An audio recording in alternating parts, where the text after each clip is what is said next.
Congratulations on claiming first yet again. Hope you're doing well today. Ah, there we go. Realised I had forgotten to take my med. So I would quickly do them while the pre-rolls are running. Or before the pre-rolls started, I suppose.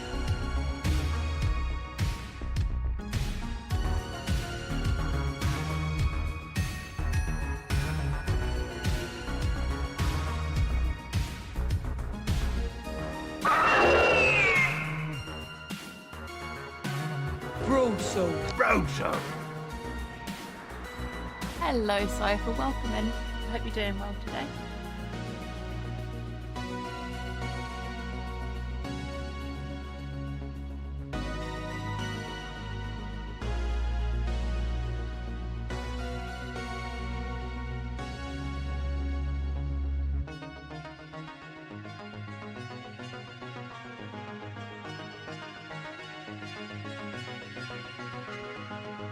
Hello! Hello, Cypher. Welcome in. Oh, I'm sorry to hear that. I hope you feel better soon.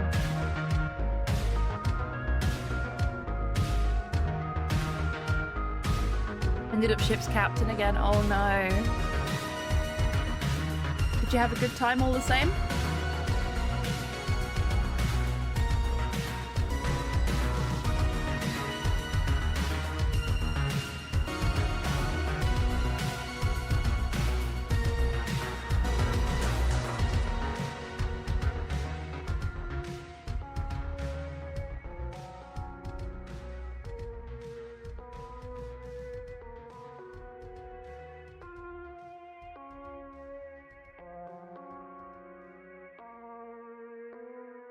There are so many sales going on the Steam store at the moment. It's offensive to my wallet. Hello! Too many good deals. Hello, Torpor. Welcome in. Thank you very much for the treat for the bar stack. I'll deal with that after the pre-rolls are finished.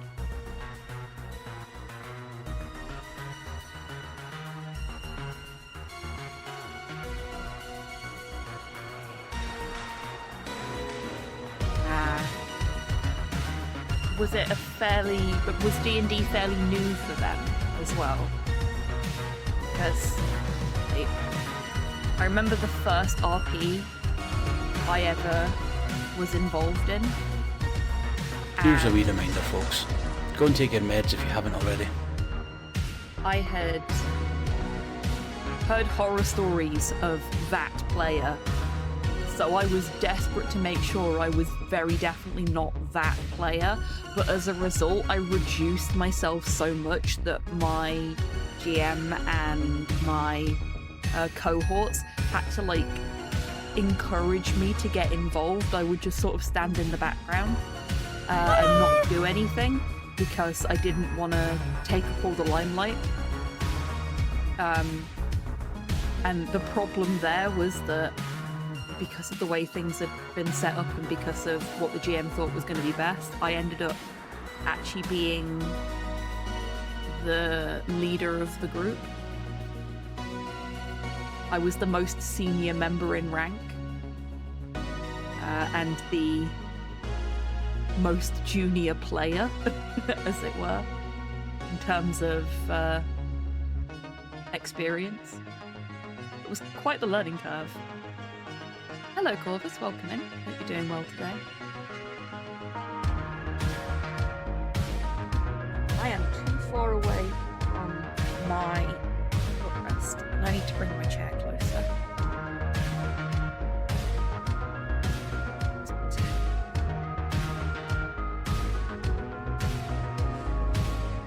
Okay, I am now, courtesy of the Koei Tecmo sale that's going on, the proud owner of all of the more recent Fatal Frame games. Which is exciting, because that's more things to play on a Saturday night. I am not going to buy all of the Dynasty Warriors games as much as I really like them. or all of the Atelier games, which I also really like. Also not going to buy all the Ninja Gaiden games.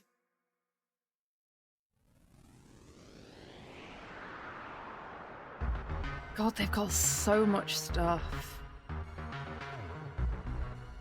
And that's just the fucking Koei Tecmo sale that's going on. There's a Star Wars Day sale going on. There's, I think Paradox are having a sale as well.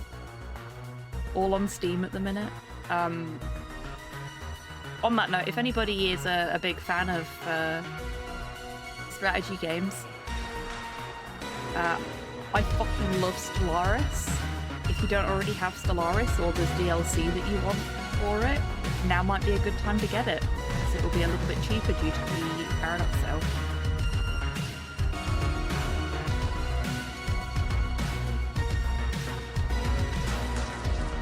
Yeah, Stellaris itself is down to £8.74 right now, so this is a perfect opportunity to get in on the ground level.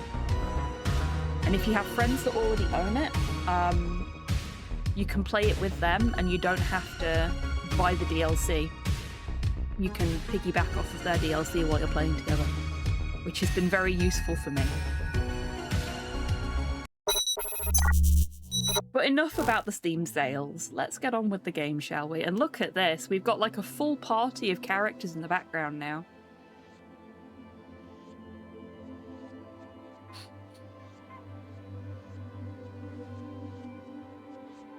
One of the dogs is very stinky today, and I'm not sure which one it is. But it's really putting me on edge because it smells vaguely like someone's crapped in the house. But I know they haven't. Oh, this is cute. They actually, see if the info's still...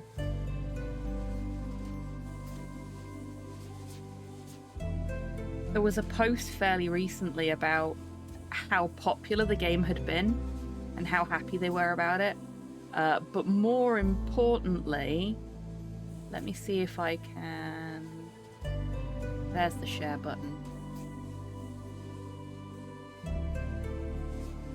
I don't think you've missed one, Corvus. Crocoman was a brief interaction in the sewers. 2, maybe 3 streams ago. You might have come in late that day and missed him. For anybody that's interested, it looks like the Esoteric Ebb team are partnering up with Die Hard Dice to make Esoteric Ebb D20s, and they look really fucking pretty. Yeah, if shiny maths rocks are your thing, which they're very much mine, opportunity for some Esoteric Ebb themed ones there for you all. Right, let's get into it, shall we?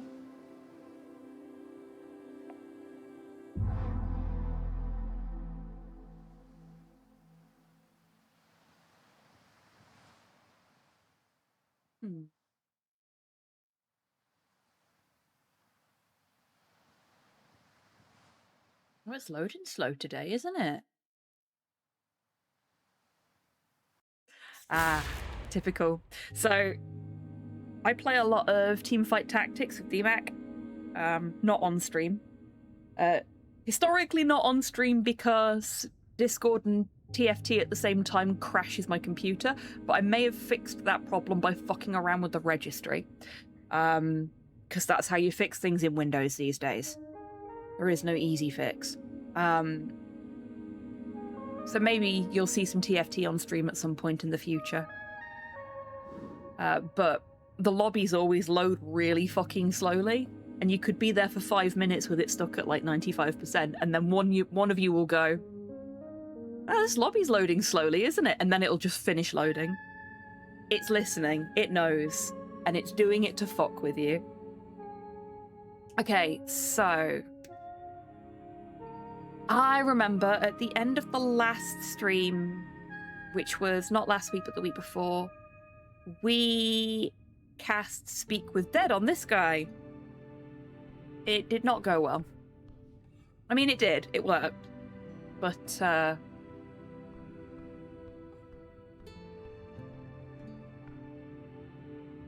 it didn't give us anything useful.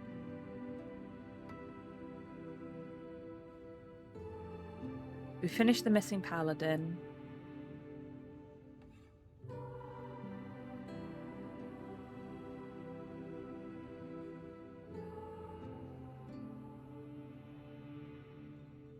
I wonder if I do these two, will all three of these be highlighted, or is it just the one that you've done? Because I've talked about Asgalism a lot, on the basis that it grants me additional XP.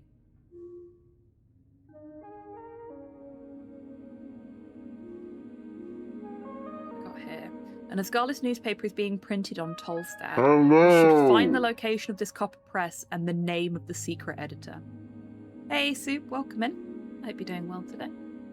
Oh, I had a treat from Torpor that I haven't done yet, so let's get that done as well. Let's go for, in honor of our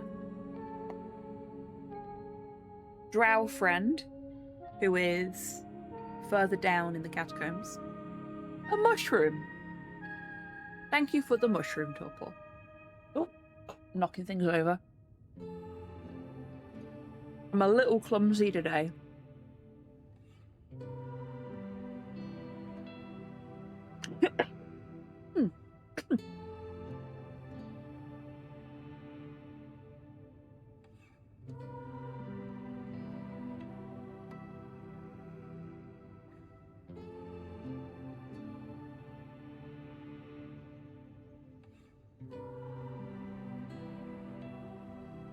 Little clumsy, little muscle spasmy. It's going to be a good day. Recent Windows update did something quite odd. It added a power-saving option to my network card. Fair enough. However, it turned it on by default. What that did was periodically turn off the card and networking, which dropped all connections. Why do this? Yeah, why do this indeed? Now, we've had a recent update to our Xbox One that lives downstairs and is generally just used for watching YouTube. And now it keeps switching the network connection off as well. So I'm wondering, now that you've said that, excuse me,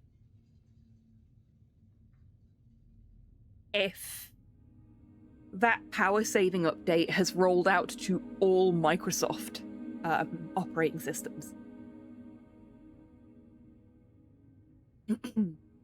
Like, is it a mobile thing that they've just implemented on everything else, perhaps?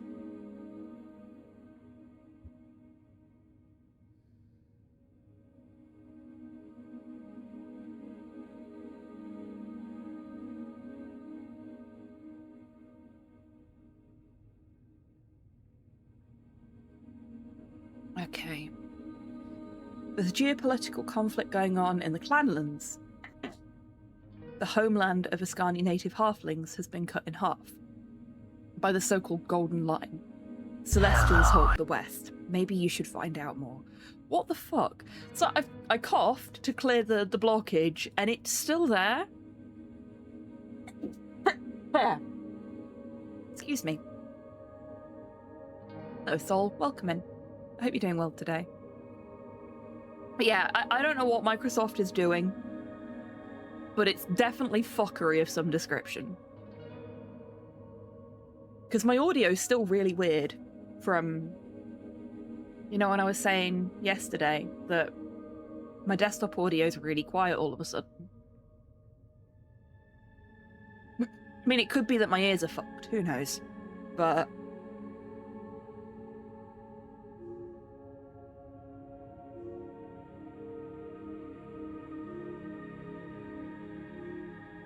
Elven connection. You found an elven corpse under the tea shop rubble. It's been moved to the Lich House for safekeeping. Viskin gave a post-mortem. The elf died from the fire instantaneously. Ah, yes, I remember that. I'm not sure Microsoft knows what Microsoft are doing. I'm not sure either, if I'm honest with you. Though I'll say this much.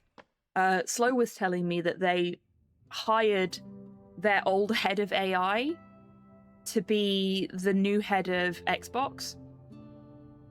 And turns out she's a gamer and she's actually making good changes, which is just...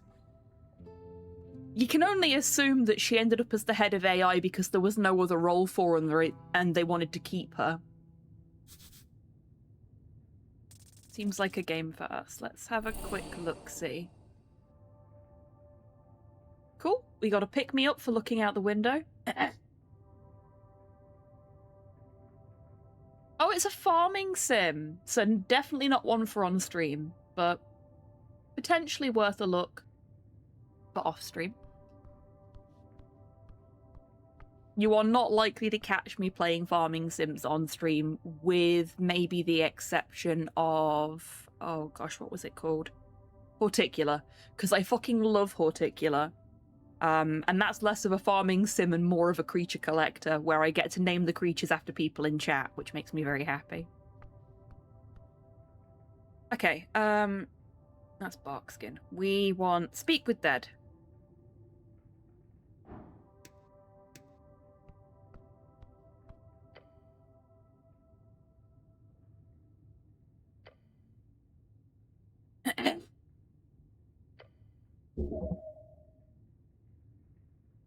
The Gentle Repose cast on it. That's how it survived the journey. Leave it. So I can't cast Speak with Dead on... Behold the Dead Elf. Can't cast Speak with Dead on the Dead Elf, unfortunately. Can we... We can attempt to re-behold Visken. Now we need DC 20 to unlock these last little bits. And it's intelligence. So let's have a look at our inventory and have a look at our stats. Our int's at +2 at the moment. Can we make it any better?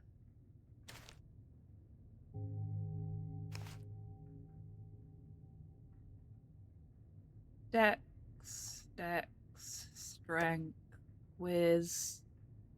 That's a -2 intelligence.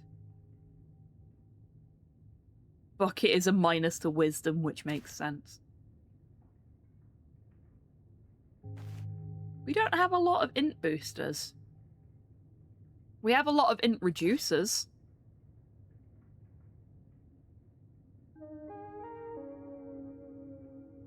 Oh my god, I've just realised. There's gonna be one rat for every stat, isn't there? Because they all reduce a stat each.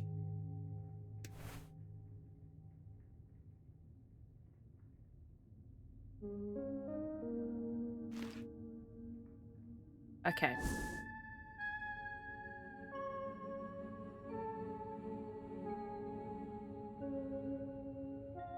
Oh, very nice, Rocket. You find some amazing stuff at the flea market, don't you? Okay, let's just give it a punt.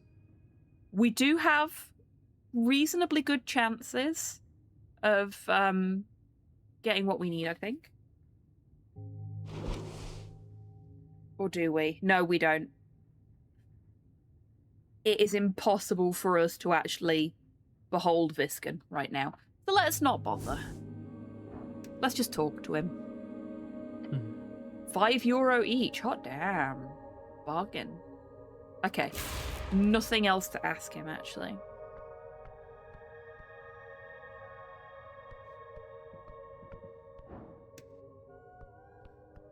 I genuinely can't remember what we need to do next.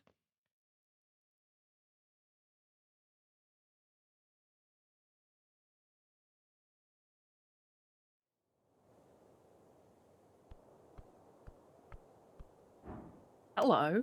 Didn't see that before. It says Visken's Lich House, but then the and dentistry is scratched out. That's...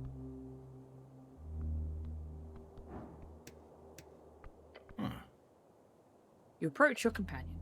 Let's get on with it.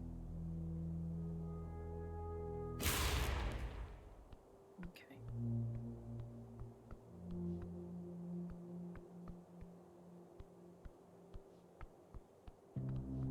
Oh, I was going to go and see if my book was ready, wasn't I? How do I get there again? I'm so bad at directions in this game. Like, it all makes perfect sense. It doesn't stay in my head. And I really want to know how to get to that bird nest. I think I need, like, a telegraph or something like that. But we're not that far in yet. Would be my guess.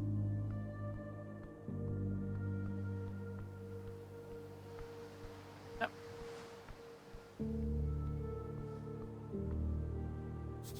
There we go. Dwarf and Earthfolk together. Oh, we gained a hit point. Oh, that's nice. So we just get pick-me-ups from interacting with the world now. Can't remember if we got that from completing one of the side quests.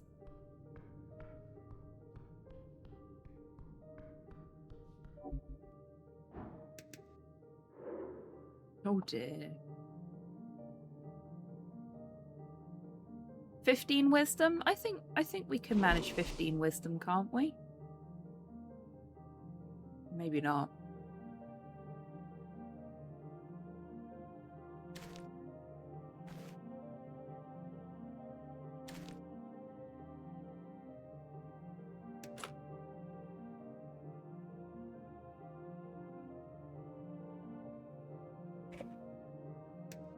Put the pocket watch back on later.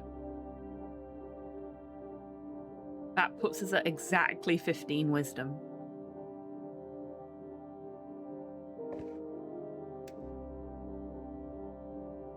Okay, so these two need to go back on later.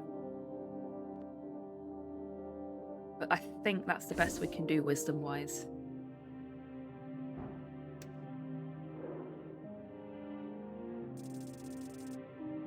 Oh, dang it. That wasn't good enough. Oh well, we tried.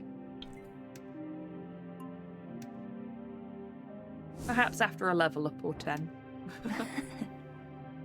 The elf looks you up and down as you approach. Do we have anything to do this time? We found an elf in the tea shop. One of your friends? You. Her normally wide smile fades.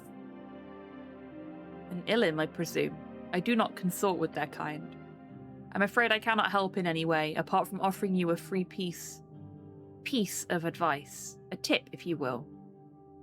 Only a tip? Oh, we're gonna go, please do. She makes a coughing-ish sound. Tread carefully.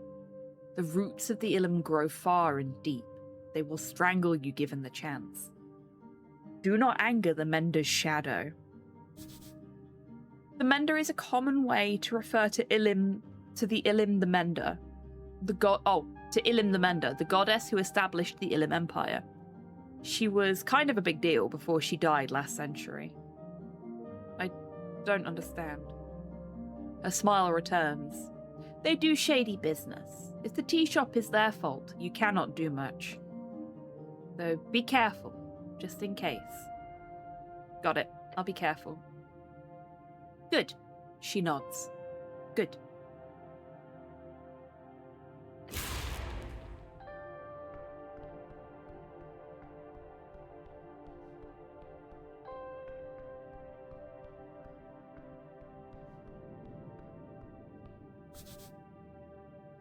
Throne of a modern dragon. Oh damn, if I needed healing, this would have been great, but I don't. A DC 30 for the last of her stuff. So that's not happening anytime soon. Cleric, the lady leans back in her throne. You've returned. You resurrected me. It's a bit of a simplification, isn't it? I paid Viscon to resurrect you. What? Because you were foolish enough to get yourself killed right as you arrived on Tolstad. Like an idiot. Hold on a second, She lets out a roar. from her toes. Like, actually from her toes? I'm still not convinced that she's actually a goblin. All the goblin workers in the garden stop for a second to stare at you. Perhaps I should have told you the truth. Perhaps I should have not. Nonetheless, this is the case. You died in the river. You fell. And I did not want to wait for another damn cleric to waddle their way here in another week or so. So when your corpse was discovered, I decided to pay the cost of resurrection. You're welcome. Her words drip with poisonous venom.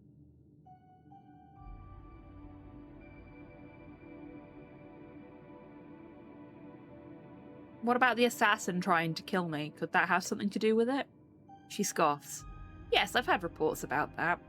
Is there anything she doesn't fucking know? She should be doing this investigation herself. Not good. Quite bad, in fact. But we have no information to act on it. Whoever or whatever is behind it should also be apprehended. Right, Snell?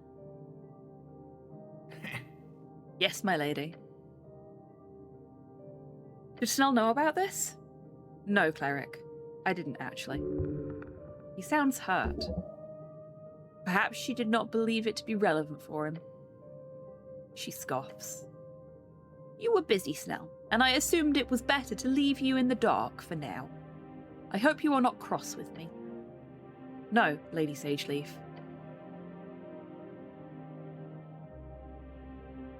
Do you have some sort of shady deal with Viscon or something? That's not how I would describe it, but sure. We share information and have mutually beneficial relationship. Like adults, we speak with one another, and sometimes I pay him to perform services.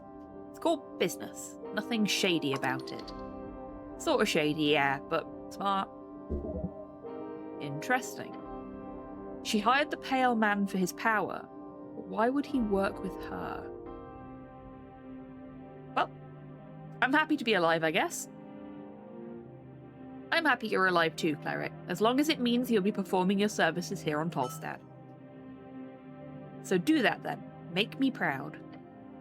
She throws a glance to Snell. He bows his head. What are you really?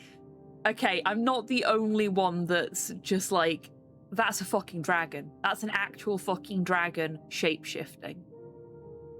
There's no way that's a goblin. No fucking way.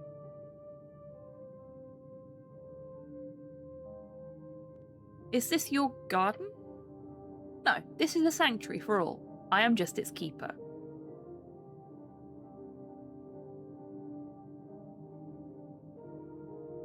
Got it. Nice garden.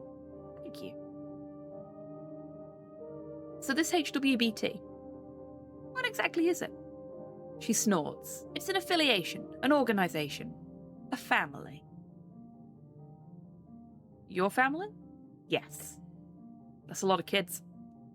The lady raises her chin. Any goblinoid willing to serve the family is welcome to my loving embrace. Are you registered at the Tithe House? Of course. What do you take me for, some huckster? We're registered as a tribal organization, with some special regards.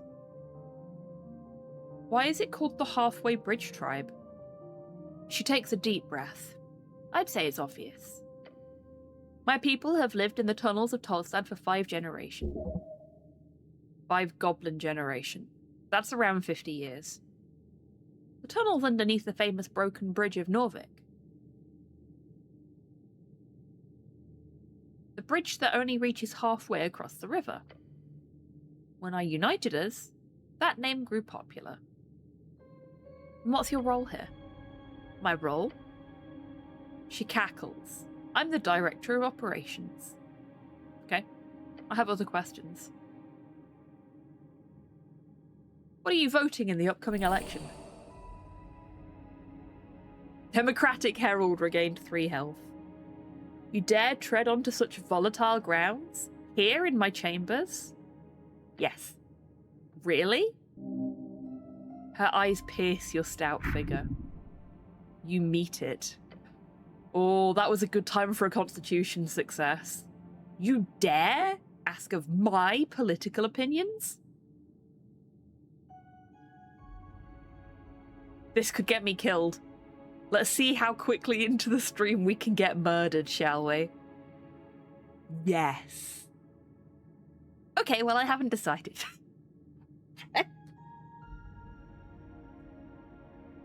Keep your honesty, Lady Sageleaf. Oh. Her eyes dart around the chamber to her subject. Then her gaze lands on you once more. Yet. That's the best answer you'll get. So you're not leaning in any particular direction, or... No. And I encourage every one of my subjects to think for themselves on what they wish to vote. Oh, that's nice to hear. She knows every goblin in her tribe will just vote for her preferred party, if she were to express her thoughts. So she doesn't, to keep the tribe unaligned.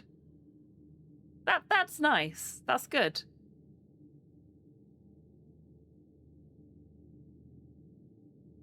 About the tea shop. Well, well.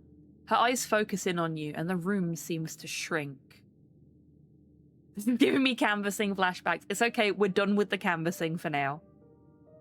For now. Go on, cleric. Snell takes a deep breath next to you. He's expecting the worst. There was a dead elf. She lifts her head and gives you a cold expression. Do you have an identity? The corpse was heavily damaged. Obviously. Yes, anything new to report? Perhaps something actually useful? Convince her you're an idiot.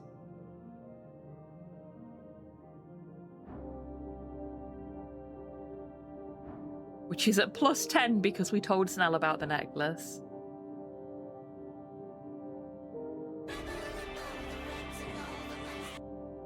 Hey, Tabby, welcome in. I hope you're doing well today. Elections on Thursday.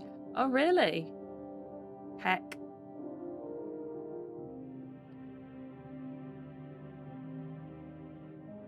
Okay, what I'm gonna do is give her all of the information that's in the first 5 points. And then see what that does to these two.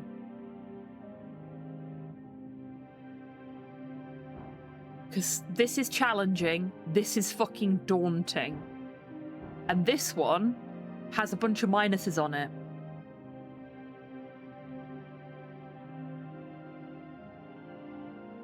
Oh, that's this Thursday, is it? Like, they've been sending me a bunch of shit about it. I say they.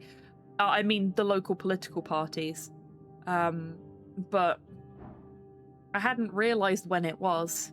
Because frankly, whenever I get something like that, I just put it straight in the bin.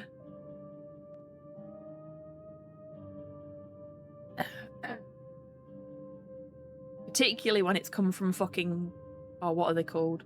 The Reform Party. Tore that into tiny little pieces so I didn't have to look at Nigel Farage's Fizzog while I was putting stuff in the bin later. A brooch survived the flames. A brooch? Show me, now. Okay. The lady inspects the leaf in her tiny hands. Don't take it personally, Cypher. The reason I throw everything that comes through the post about the local political parties in the bin is because they're not actually canvassing, they're just posting shit out to everybody. There's no opportunity for discussion or anything like that. It's just their propaganda, and I don't give a fuck about their propaganda.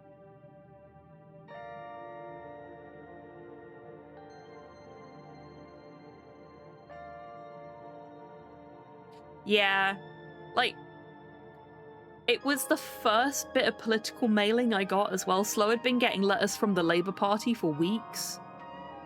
That's the other thing, Cypher. We throw them in the bin because they keep fucking sending them. If they just sent one, it wouldn't be so bad. But Slow's had like 3 letters from the Labour Party, just as an example.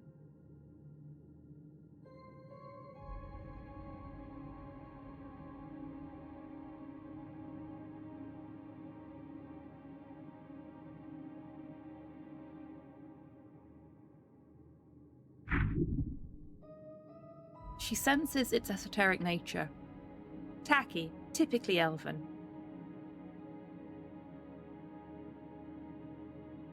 I like I'm painting this and they just fob me off. Tell them what? That sending multiples of the same thing to the same address just gets them all binned. Yeah, people are gonna do stupid shit. I mean, at least we put ours in the recycling, so it's getting reused into something more useful, hopefully.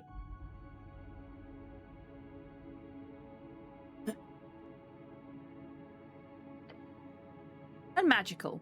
Her eyes lift, landing on you. Yet also ruined. Magic items are not supposed to break. If this brooch was indeed destroyed by this inferno, then the origin of that fire must have been magical. That's what I believe to be the case. Who walks around with a melted magical brooch? True, it's pretty strong evidence. She turns it over in her claw. The brooch itself is indicative of high-ranking elven power. This symbol is worn by members of the Mender's Court.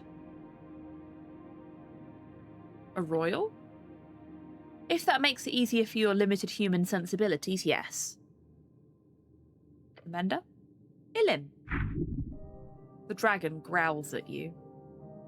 Her witlessness has spun this band into chaos more times than I... She catches herself and mutters through a clenched maw. If her shadow is responsible for this. Symbol? The foulest symbol in Asken. The mending tree. One? What? Never mind. She just stares at you.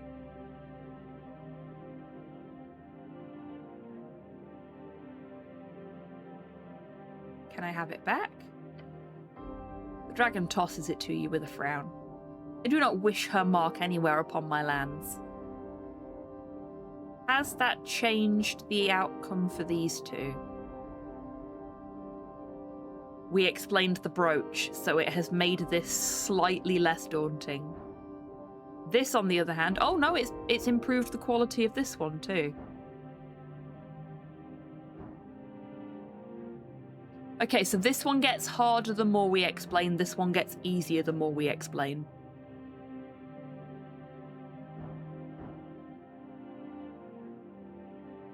And we are going to go for the intelligence one. T-machine thing was active at the time of the explosion. T-machine? Snell exhales. The T-machine. It was in the process of brewing tea. We even found some tea leaves inside. Interesting. Considering the shop was closed at the time, that is quite the clue. Perhaps this elf was making tea. Perhaps the elf expected company. That would make sense. One more question. What kind of tea leaves were in the machine? Why is she interested in that? Snell gives you a glance. Why is that relevant? Her gaze hardens. Show me the leaves. Okay, she's not going to tell us why that's relevant. She takes one sniff at the dry leaves and frowns. Uckle. A Cargameshian plant. She's hiding something. But what? Next, what else? I'll ask her about the, That's down at 15 now, still challenging, but we're getting there. A metal door was melted off its hinges. Melt?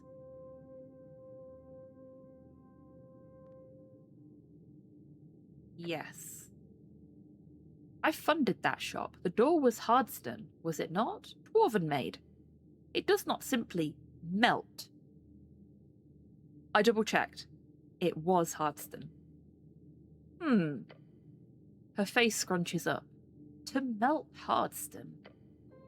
That would require an incredible heat. Yes, upwards of dragon fire. She gives you a disgusted scowl. That is good information. Well done.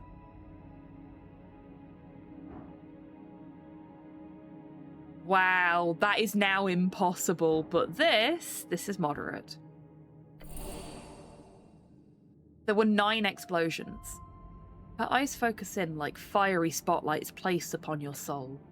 Elaborate.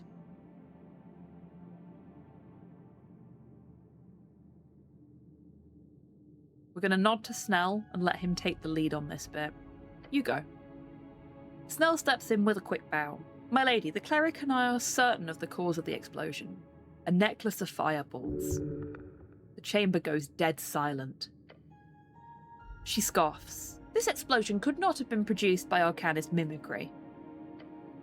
You're speaking of a divine era or even older artifact. Yes, my lady. While other options are possible, it is highly likely due to... He stops and gives you a glance. He's asking for assistance. Do you grant it? We're going to help him out here. He's doing his best. He's been very helpful. We should be helpful back.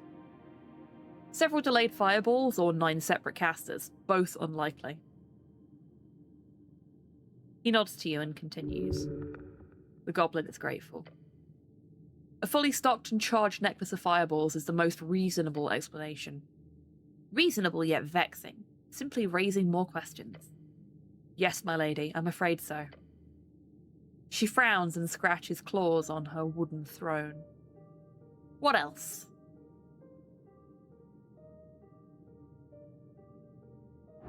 Oh, look at that. Effortless now. So impossible it's become godlike. I'm loving the way this game is doing stuff like this. Like, it's giving you opportunities to really lean into a specific route. And if you don't do the things to lean into that route, you can still give it a go. But there is a higher possibility of failing. I like that. It would be rather impressive to play an idiot after showing your work. Yeah, exactly. But I love the way it's done that. Like, I was expecting that we would be able to reduce... Columbo manages it, yeah, but Columbo is a fucking god.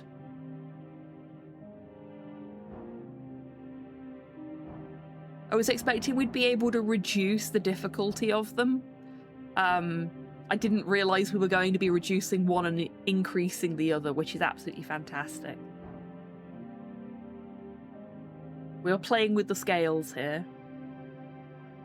A copy of the Undercommon survived the flames.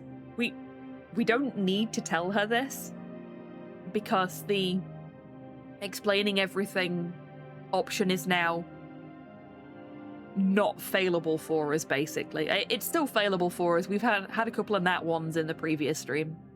But beyond a nat one, we're pretty much guaranteed a success on this. She hits the wooden throne, giving off a loud thud. I told the damn bird not to stock that magazine. She shows her sharp teeth. Might have been a leftover. Shut it. It was never there, cleric. The Undercommon is banned throughout Tolstad permanently. She lets out a frustrated growl. Those gnomes. I should have them strung up. They didn't even hire good writers. You hear Snell let out a slight groan. This is not the first time she is angered by this magazine. An indestructible magazine? Ridiculous. Could imagine a book, perhaps, but what did they think? Who reads a magazine more than once?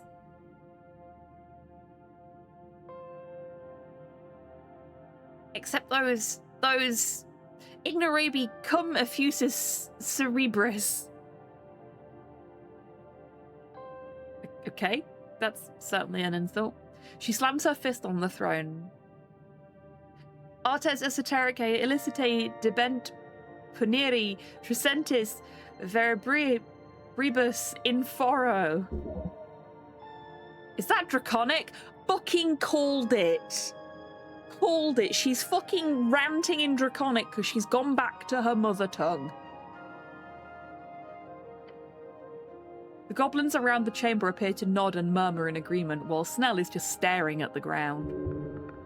This is not the first time. Let's stay silent. He finds his voice.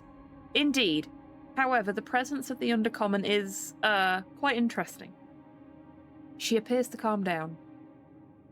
From our previous investigation into this travesty, we know the Undercommon is indeed immune to all types of fire. This is clear proof that there was a fire in the tea shop. I mean, we already knew that.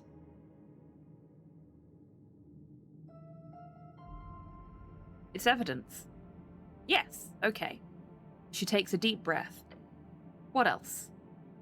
Okay, that's everything. DC 5 is as low as we can take it.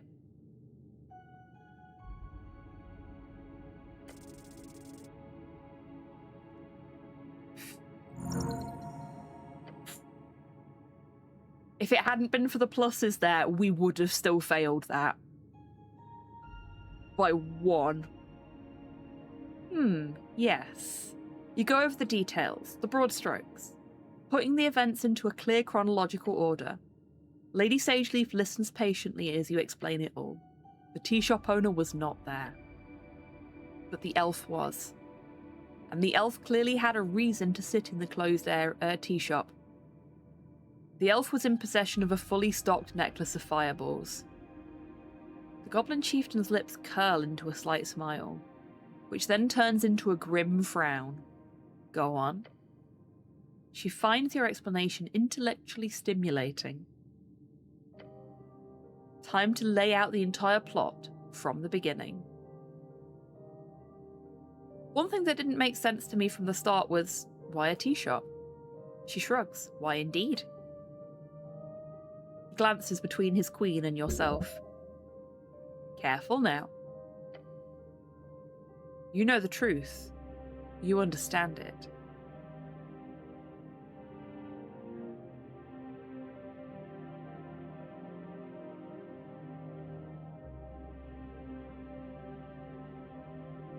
I think it was an accident.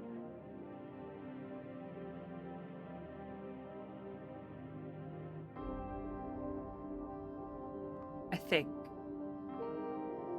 I don't think it was an assassination, because you wouldn't go overkill like that for an assassination unless he had a really good reason to. And we don't know enough to... Could be wrong, though. It could be option 3 we want here.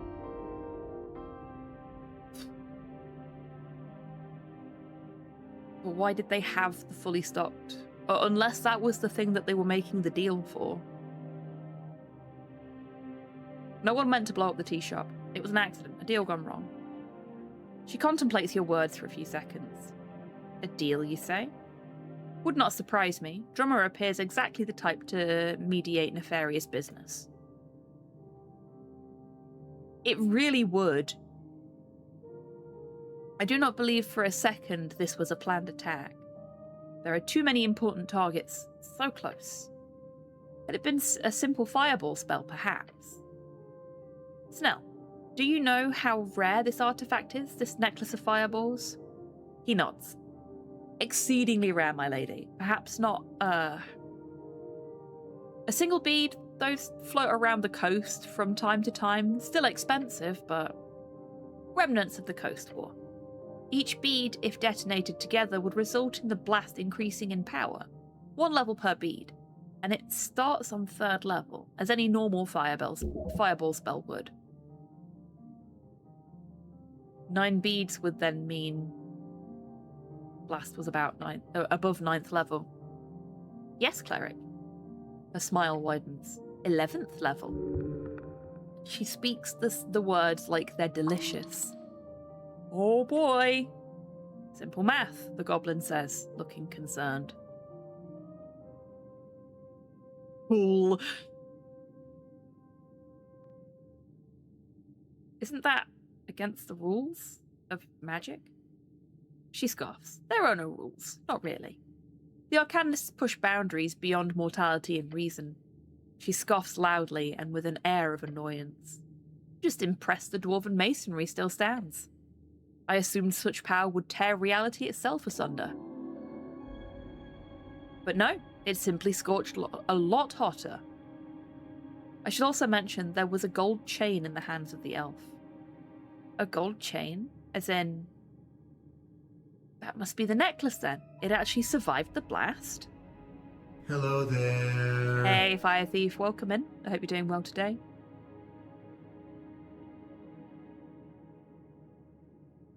It turned to dust after it was removed from the corpse.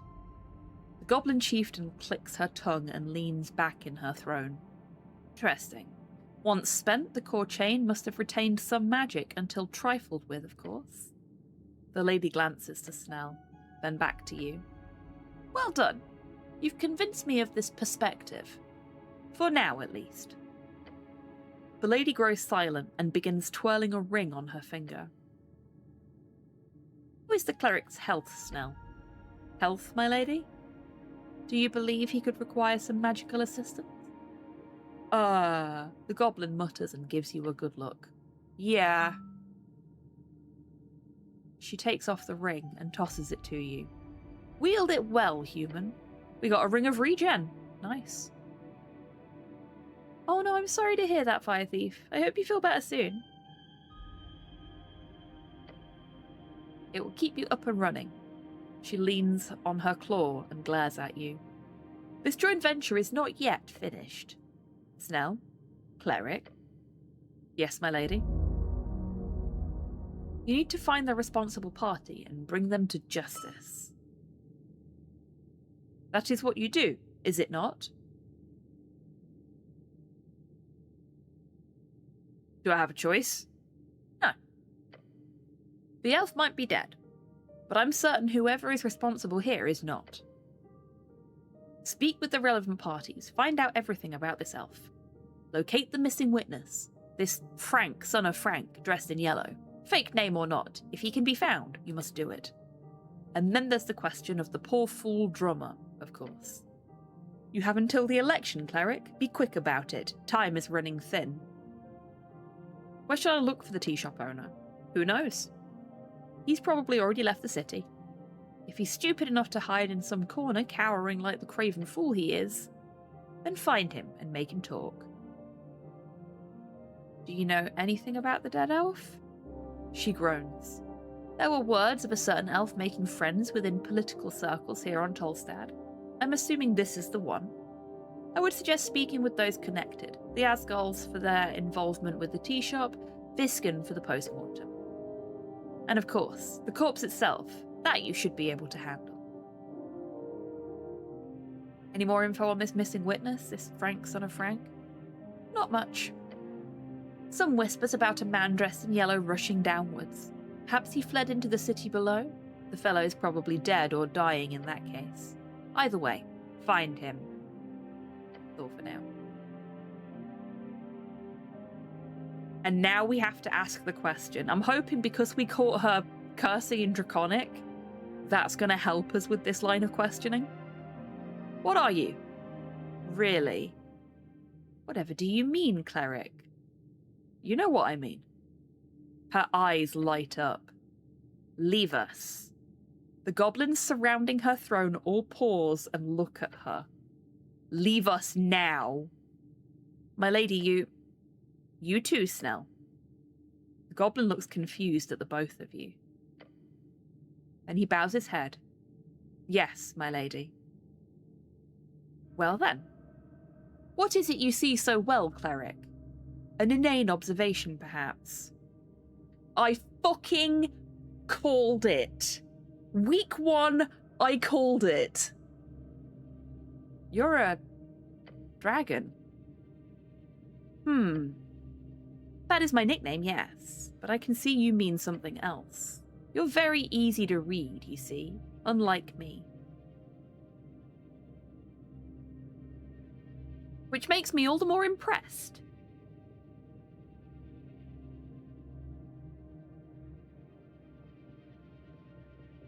I have an eye for these kind of things, reading people and such. If you tell anyone, I kill you. If you act annoying, I kill you. She smirks. I hope you enjoy sharing this little secret with me. The dragon laughs to herself, cackling draconically. She finds it exhilarating to have someone that actually knows. How awesome. A dragon, the natural enemy of man. It's actually very interesting to speak with a real dragon. They are considered very rare these days. Especially one powerful enough to polymorph like this. Yeah, that's some serious shit right there. Her secrets can die with her. This foul lizard does not deserve your interest. Men like yourself took over from these beasts long ago. Do not trust word from her lizard's tongue.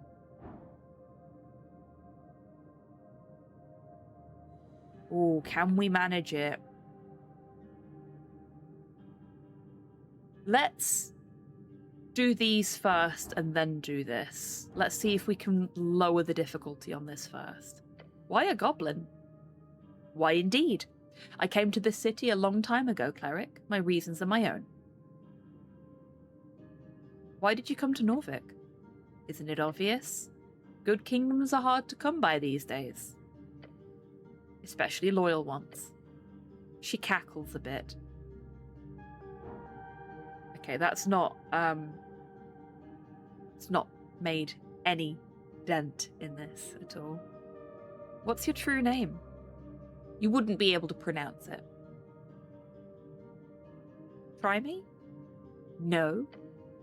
Why would I share such deep secrets? You've already found out enough. Fair enough. It was worth a shot. Okay. Why does she sit upon this throne? Keep your fingers crossed, chat, for a good roll. Can't look. Did we do it? Oh no, we failed it by 1. Oh, that hurts. You watch her, yet you cannot comprehend her cause. Yet you understand well that there are many reasons why a dragon would want such followers as these goblins. A woman on a throne of wood. You're very interesting, Lady Sageleaf. I'm unsure if I should see that as as any type of compliment, cleric. She smirks. Once you've finished this mess, bring Snell to me. He has served well for many years. I want him to know as well. Aww. After a quick call out, the goblins flood back into the chamber. Good talk, cleric. Now shoo. Your companion approaches you after Sageleaf ushers you away. What the hell did you talk about? He shakes his head. Actually, don't tell me. She'd get mad if you did. You'll find out in time. What? In time. What the fuck? That's so incredibly ominous. Okay, I feel a little called out right now because I have been both sides of this conversation at different points. Fairly recently as well. Sorry? I mean, it's just... Look, just shut up. I don't want to know now. Time to go. Okay, and on that note, we've got a break coming up. So now feels like a perfect time, everybody, to grab a drink, grab a snack, have a stretch, get some fresh air, behold the goblin in your life, and I will see you in 3 minutes after the break.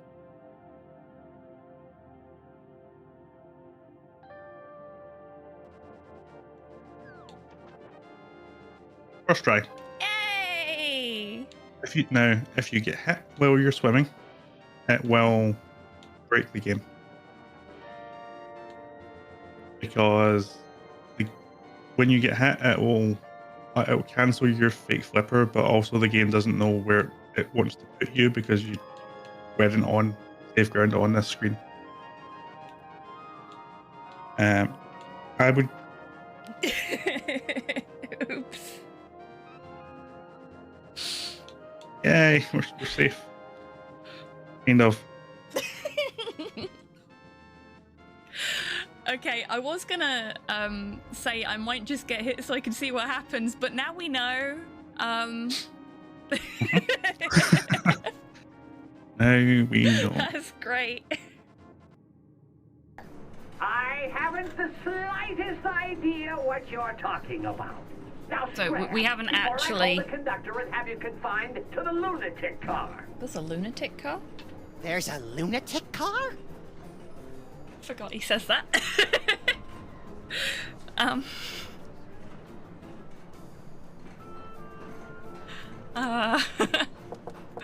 Who is it now? Feeling a little called out right now.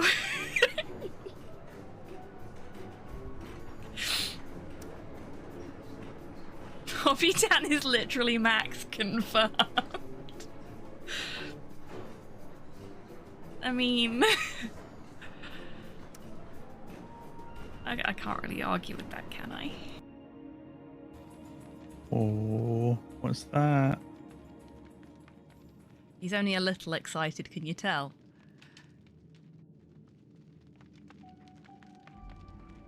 What's that you said, right? You mean the big door? No, Dan. Look at the body. I was going to. Look at Sticking it. with you. Perceive it. What body? I don't see a body. Perceive me. We'll just have a quick jog over here.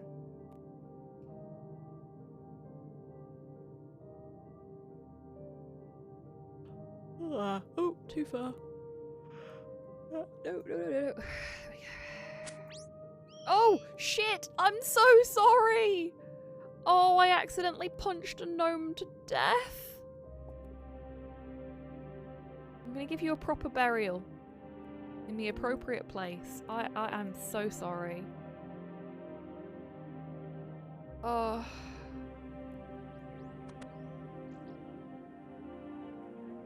Let's find a nice tree to bury the bones under.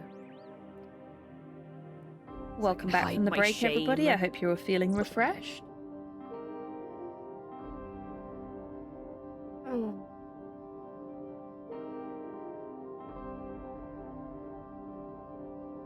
Okay, let's see what we've got on our docket. That's not our docket. That's our own.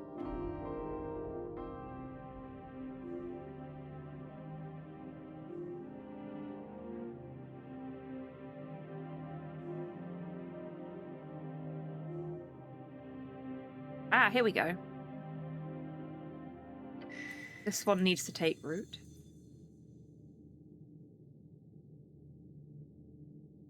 What is loneliness? Excuse me?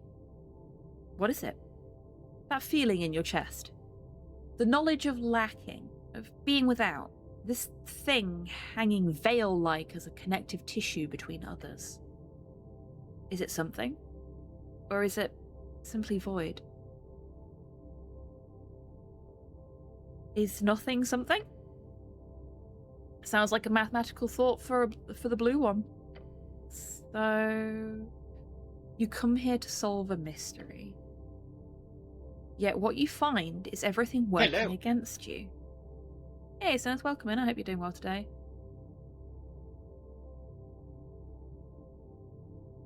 I have not seen the credits yet.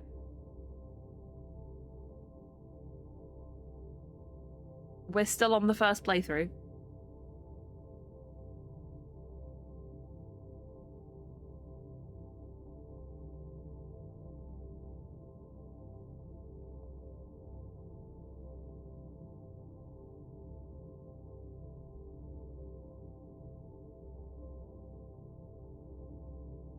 Yeah, that's been pretty annoying. It has been difficult, yes. Political forces working against each other, not in direct competition, but indirectly, as the election looms over all folk. A coin lord who wishes nothing to be brought to light under his reign. A chieftain who wishes to hold her domain tightly. Caught between a poor woman in a tea shop.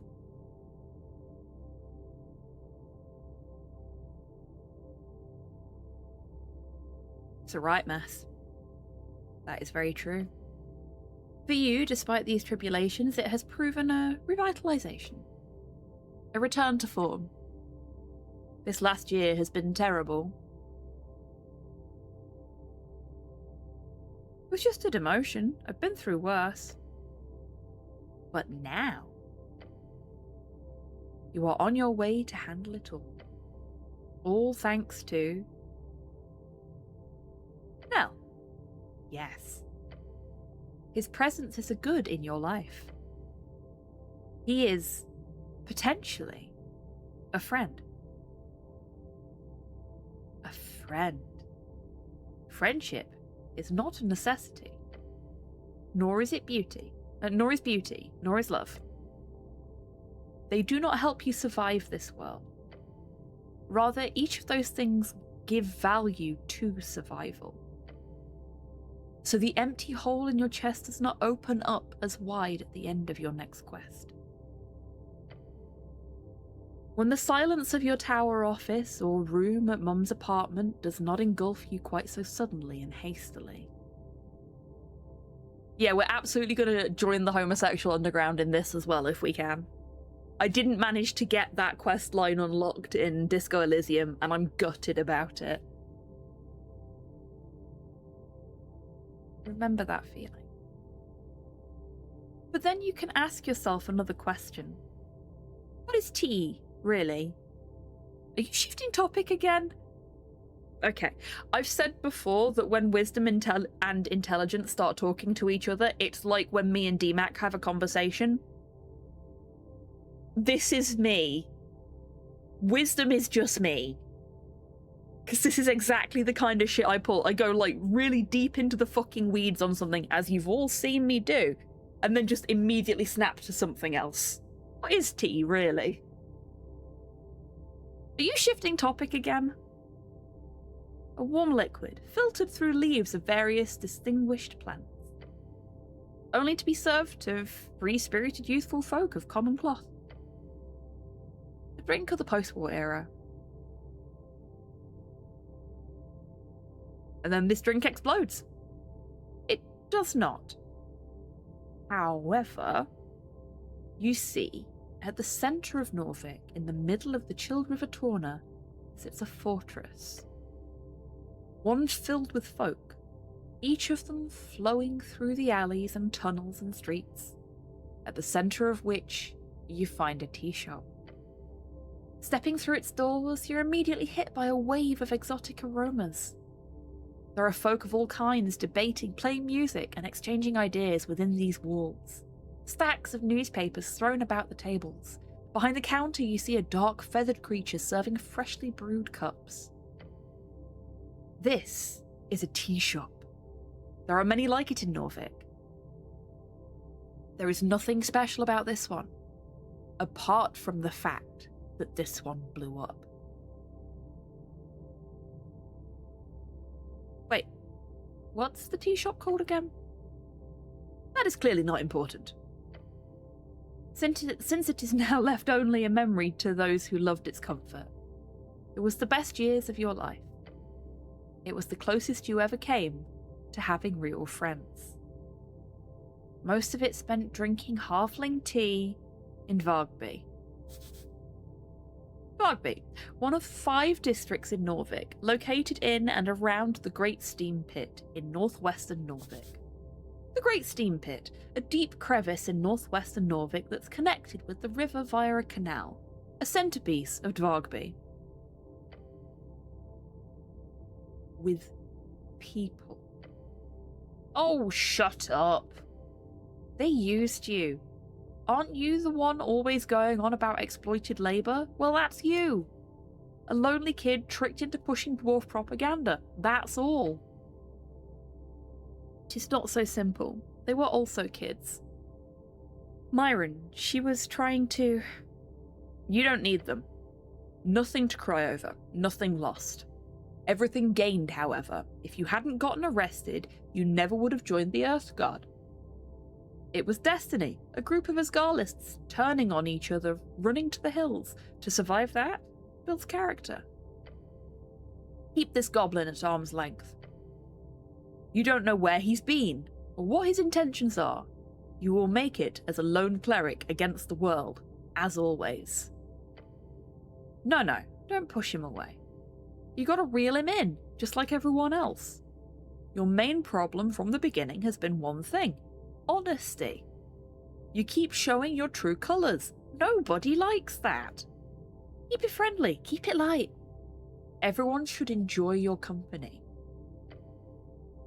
They can enjoy your company without it being a winning game. But if they enjoy your company, you win.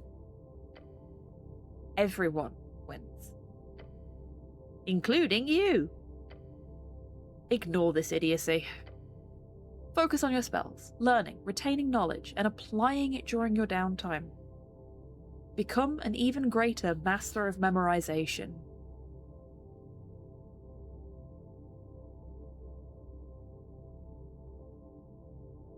I know which one I'm going for. This is easy. Okay, I'm ready to make a choice. Go with your heart. It lives in your sleeve. You'll be a great friend. A true friend. And so you shall remain. We have obtained the power of friendship. Let's have a look at our quest tree now.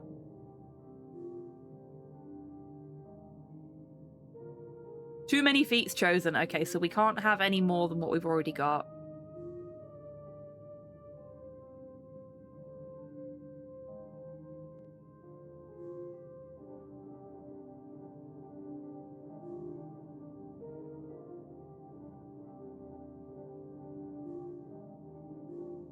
Just seeing what all of these feats we've got do. Extra proficiency in rolls when in natural habitats. This includes outside areas, overgrown areas, and caverns. Okay, we want to keep that one. Speaking with femme characters. Regain a hit point for every hour that passes. Regain 1d4 hit points each time you ask someone what they're voting in the election. I'm going to forego that feat. During short rests, always roll hit die with advantage. Snell also gains an extra proficiency in his initiative rolls. We want this one.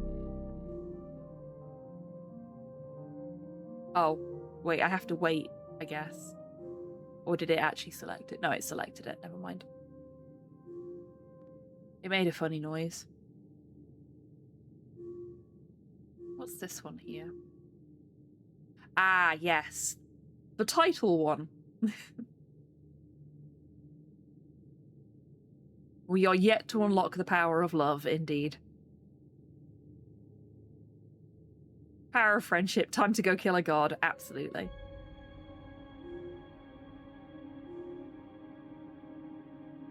What do we need to do here?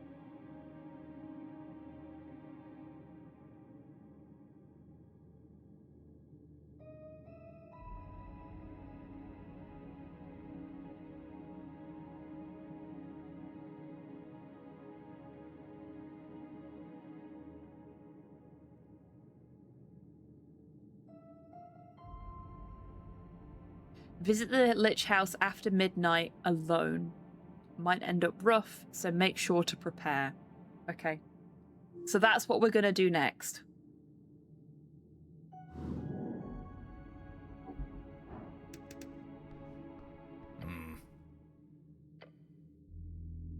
It's late. You can head off if you want to.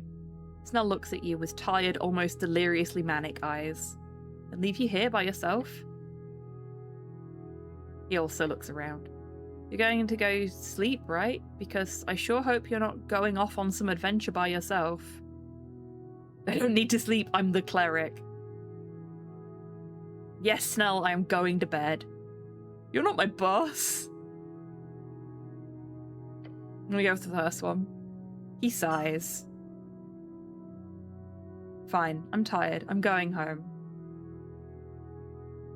That's why I said I don't need to sleep. I'm the cleric, because I knew it would give me more XP, and I'm doing everything I can to just level up as fast as possible. You now stand alone. Alright then. Right. Let's make our way back to the Lich House. Actually, let's see if we can get our book back first. See if it's ready. Is it this way we need to go? We don't have a map. I could really do with a map.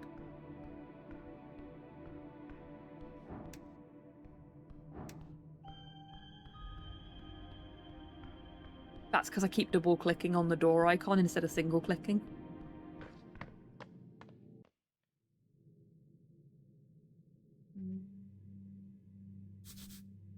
The depths call to you. Ruh-roh.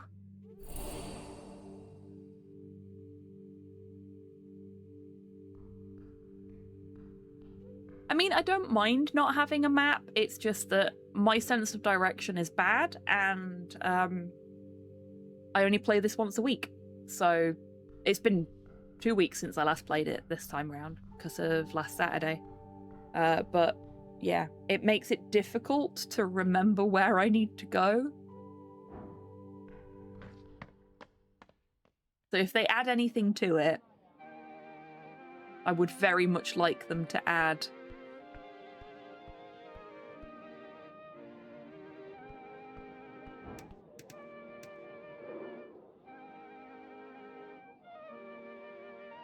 Oh yeah, I forgot. Last time we tried to behold Ulzus, we got I think we actually got a nat 1. We were so amazed by her awesomeness that we just failed to behold her. Nat 20! Fuck yeah!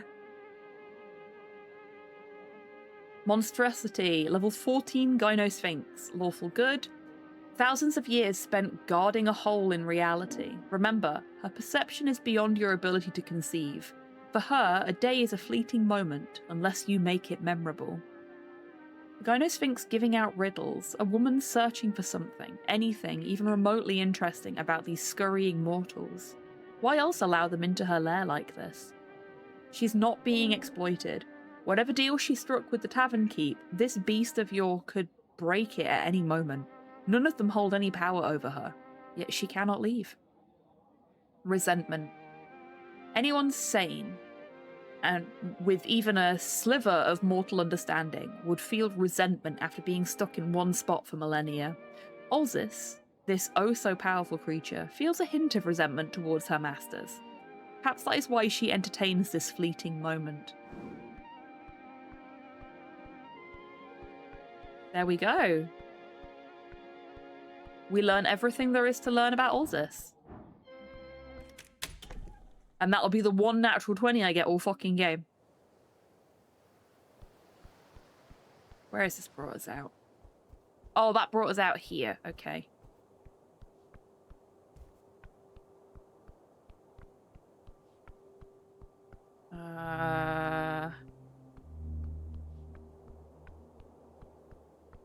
Genuinely no fucking clue how to get where I need to be. Let's go and ask the magical sign.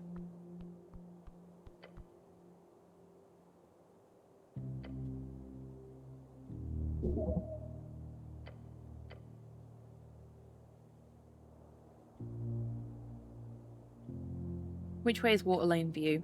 Which I've clearly asked before. Down the temple steps, across the circle square, through the garden tunnel, over the pillar crossing. Oh, I was going the right way. Good sign. I went the right way and then turned the wrong way.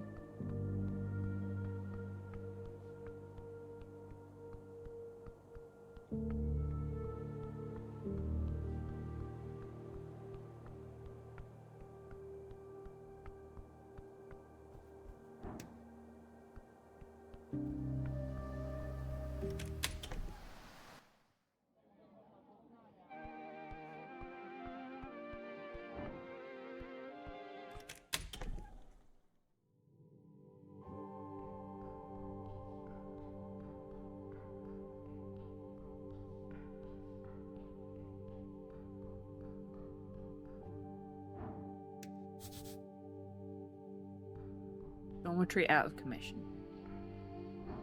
Is it this way? I think it's this one.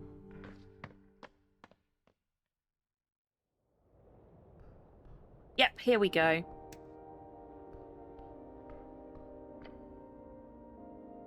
The hatch on the door swings open. Heyo!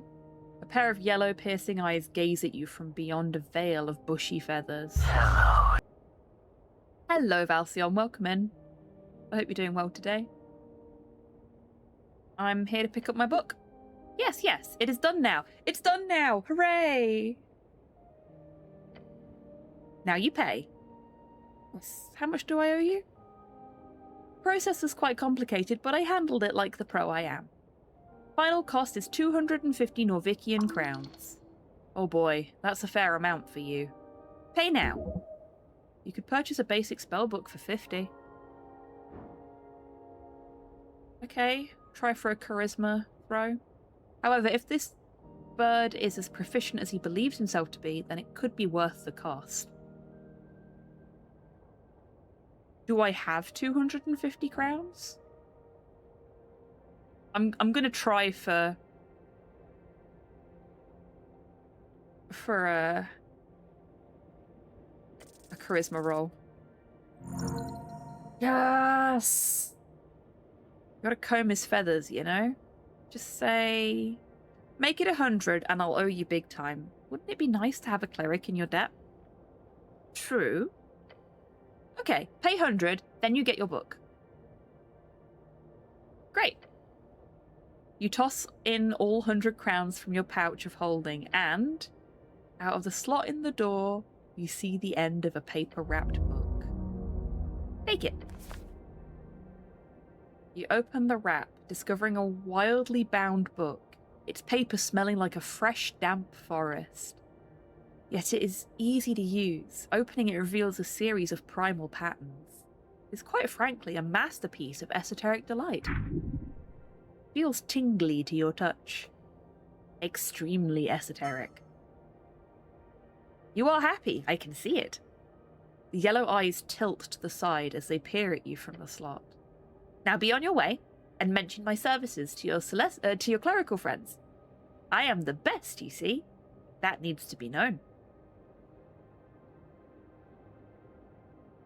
Will do, General. Anything else before you leave? No? You want to go drink at the tavern later? No. Are you a scholar? Oh.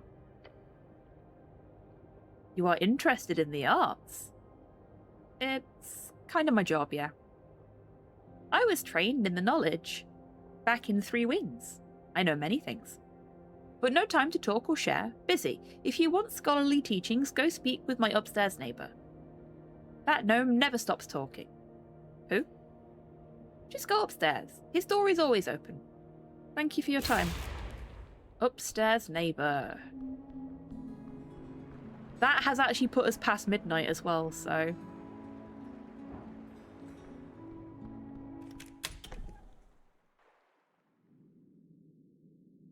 Ah, this guy. We stole from him before.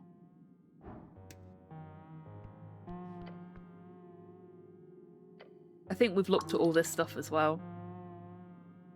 No free strider work, disappointing.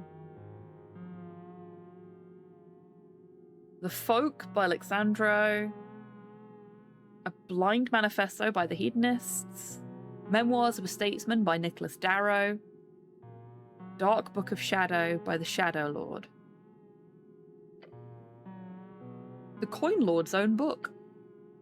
First few pages are devoted to a rambling text about the history of governing, from ancient texts from various beasts of yore to gods of the divine era to several arcanist figures. Darrow then smoothly moves on to conflate their accomplishments with his own.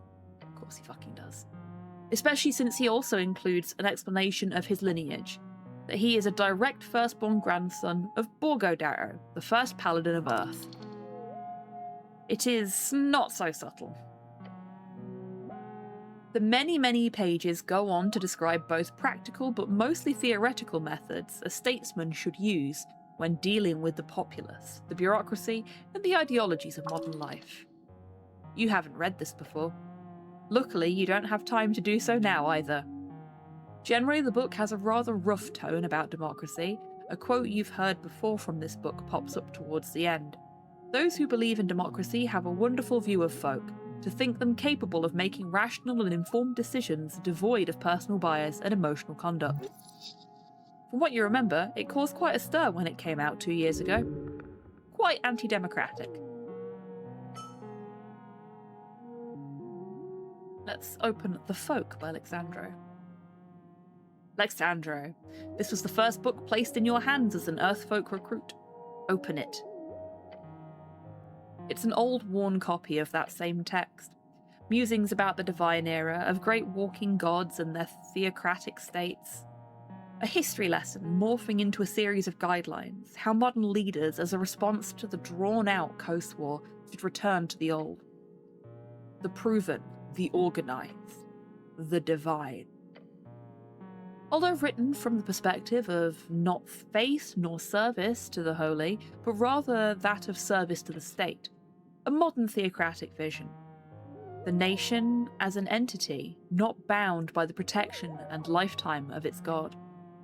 Instead, the nation-state will survive on unifying cultural traits passed down from that god to his people. This, Lexandro writes, will fasten them into the earth, creating firm groundings for the states to exist beyond any others. The later chapters go on to describe his dream of a millennium empire, his grand plan, a nation to survive the passing of eras. A collection of ideas he gathers in his dream. An ideology structured around order, without the weakness of monarchy, the chaos of democracy, or the esoteric dependence of magicracy.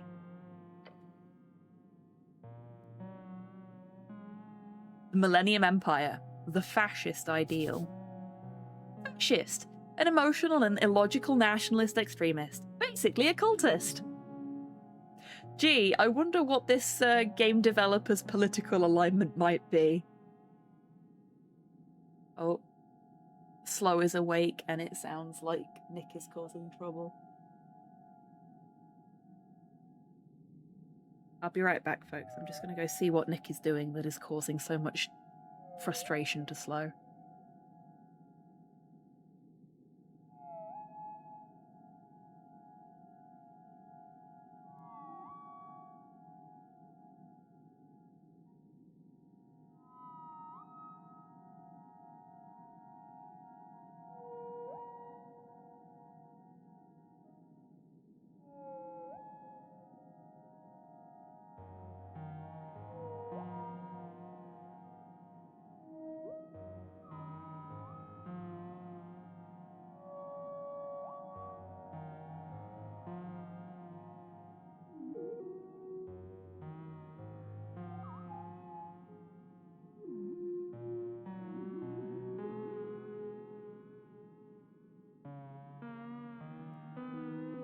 I'm back. Thank you for your patience, folks. Nick was licking his junk repeatedly out of boredom, and the noise was irritating Slow, so I have given Nicky a toy to play with.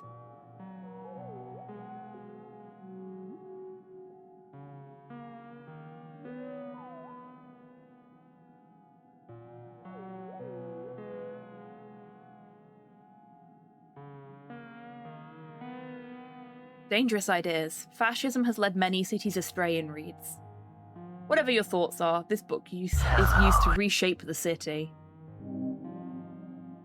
We are at such odds with ourselves as a character. Hey Model, welcome in. I hope you're doing well today.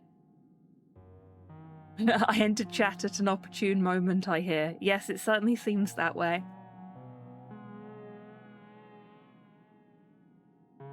Smiling. Because obviously, because of the choices I've made, the cleric is very anti-fascist leaning, but is part of a fascist establishment. And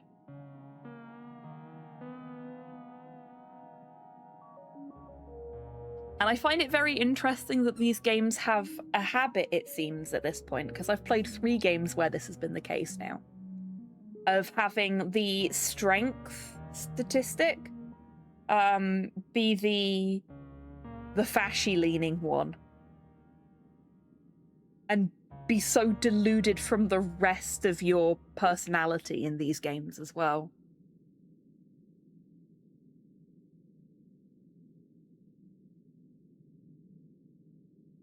It's interesting that everybody chooses to take that route.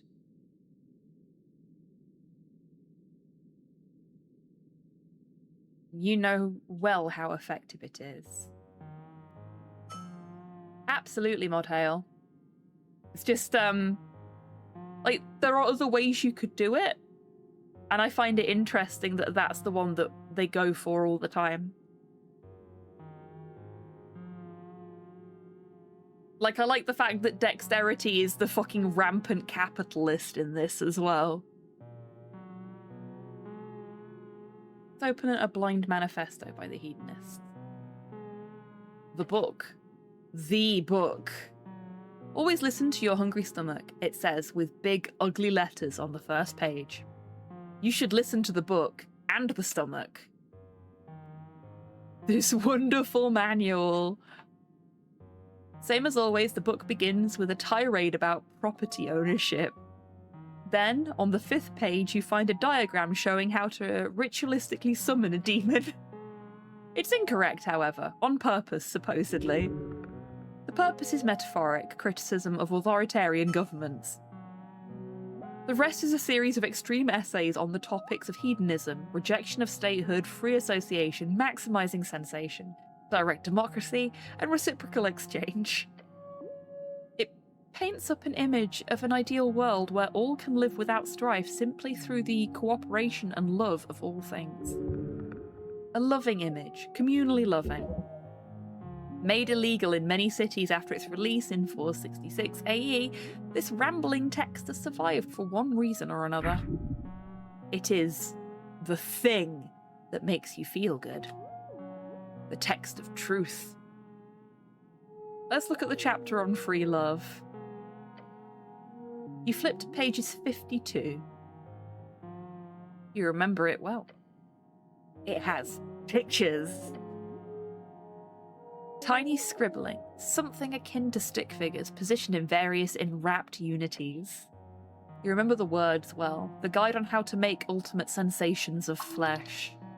Twitch, don't ban me. Kinda hot, in a sad way. Close the book. Reading filth like this will only darken your mind. Okay, fine. The hedonists are back on the shelf. That's like the boys are back in town. The Dark Book of Shadow by the Shadow Lord.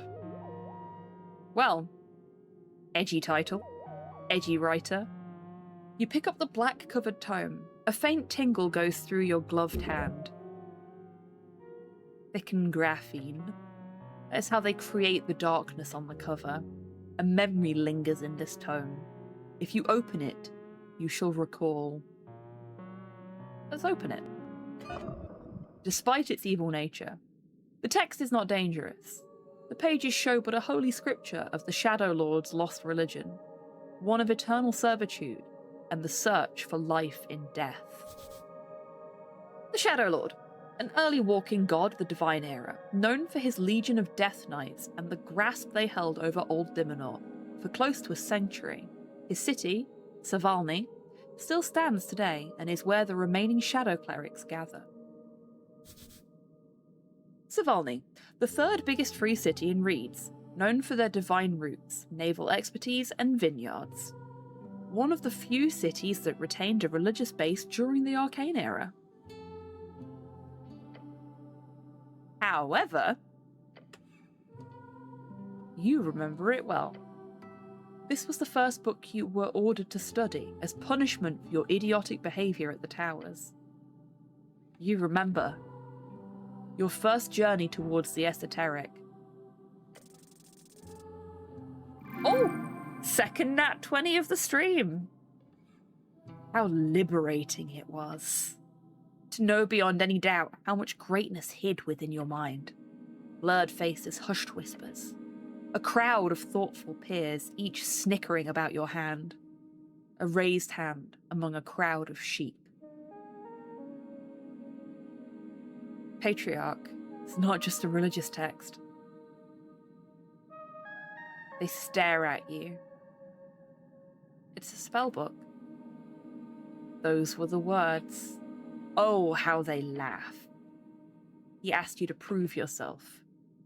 So you did. I went up to the Patriarch. I took the Book of Shadow. Yes. Then I... Yes. You memorized it on the spot. Then you cast that ancient spell once used by the Death Knights of the Shadow Lord to subjugate and control the minds of his people. A spell that is, despite its first level, not learned by most clerics until they grasp the intricacies of higher tier casting. Everyone was left stunned by your excellence. To not only master such a spell, but to do it in seconds instead of days. That moment, it was yours. From that moment, you marked your place at the towers as the greatest spellcaster, the greatest talent among them all. However, as always, the weak fear the strong. That moment also began your ostracization. You would never be among them, never have peers. None would see you in any way as a brother or a comrade.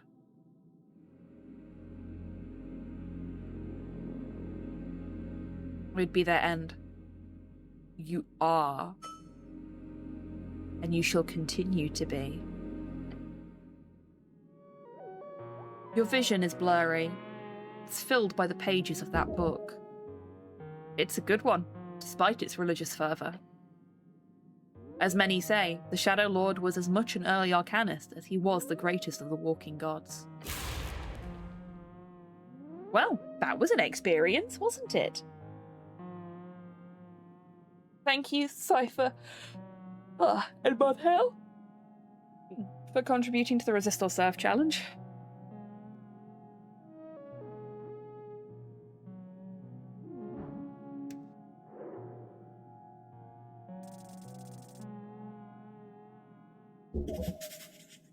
Oh, that's another character sheet filled out. Good stuff. Scholar Snurry Appledent. Halfling Fordfolk, level 4 scholar. True neutral. A scholar of the Fordnip Commonwealth. Does it have to be human? Does it have Halcyon. to be mine? Thank you for the treat. It is... It's a lemon meerkat. Thank you.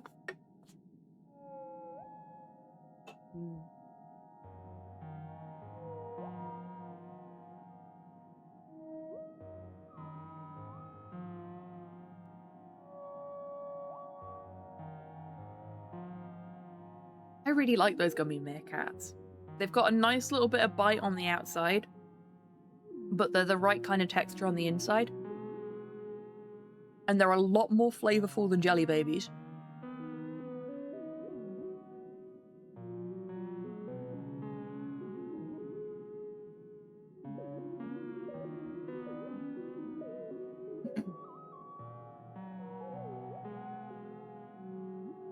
A scholar of the Fordnip Commonwealth, a man working out of a hole in the wall.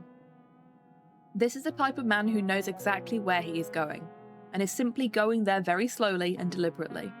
He knows his expertise. His moves are calculated, his journey long. The Esoteric is closely tied with scholarly arts. In the old days, no distinction between the two was made. But today, in this modern world, his side is all but winning. You have spent quite some time reading up on his art. It is interesting. Research is the first step to grounded spellcasting after all. But beyond this facade as a dispenser of knowledge, this halfling is also searching for answers to his own questions. Namely, what is the nature of power? Politics? The golden line? You take a step into the cramped office, standing in front of a sleeping halfling. This is the scholar? Curse the gods. Go investigate his book collection before waking the lazy halfling. I've already done that, though.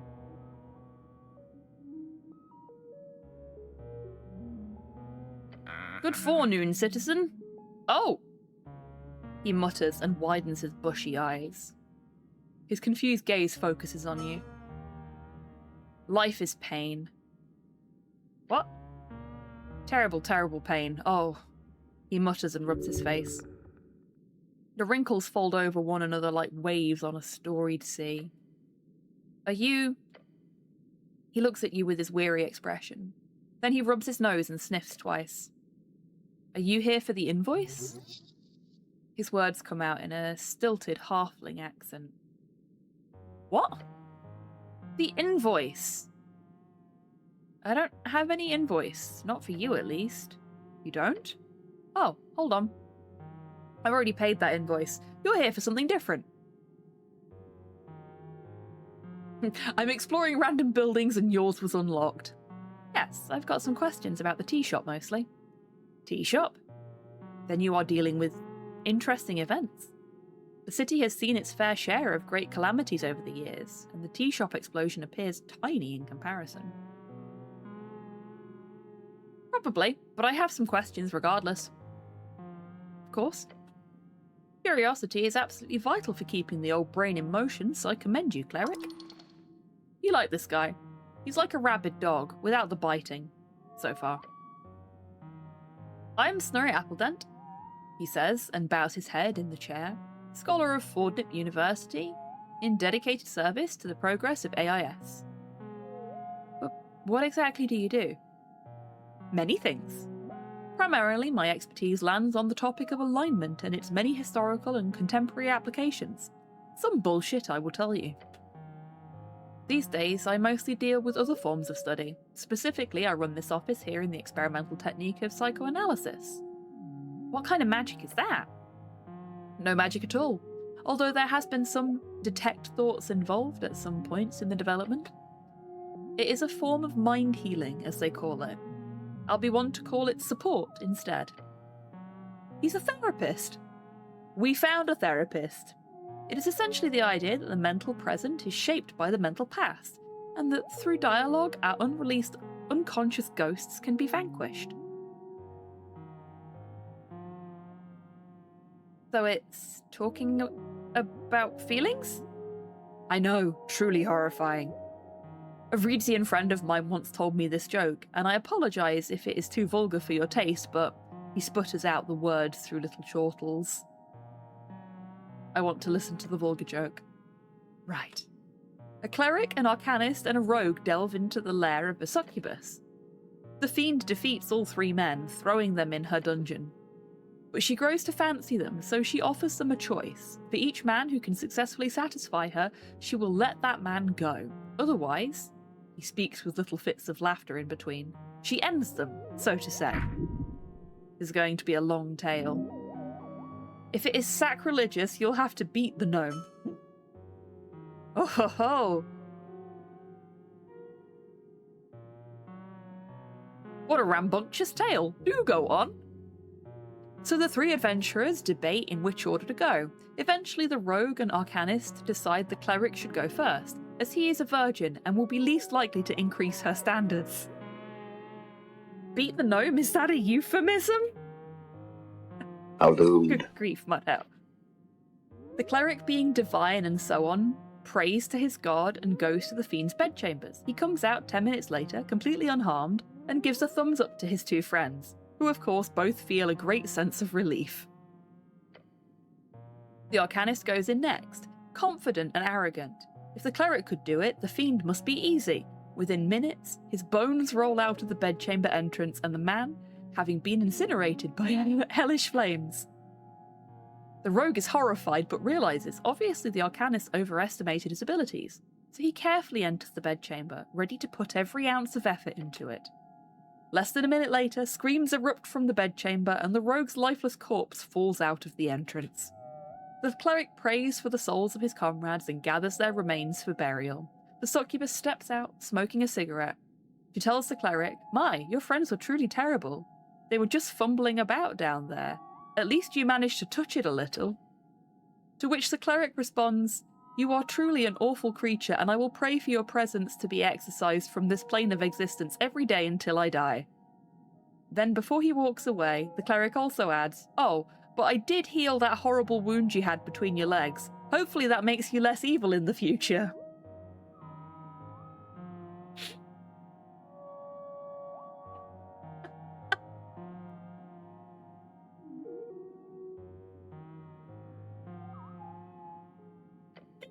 That's fucking fantastic.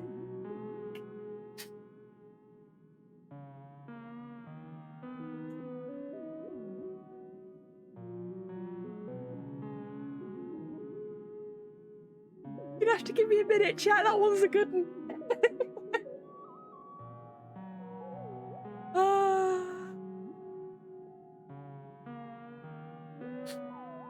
Oh dear.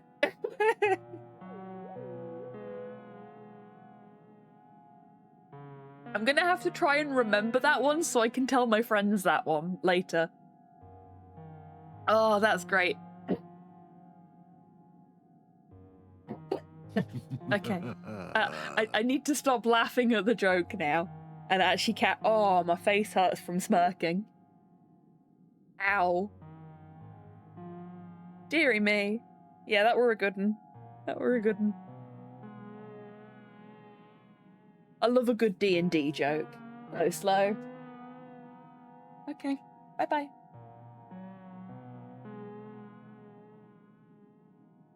Oh, Slow, you might wanna... Never mind, he's left.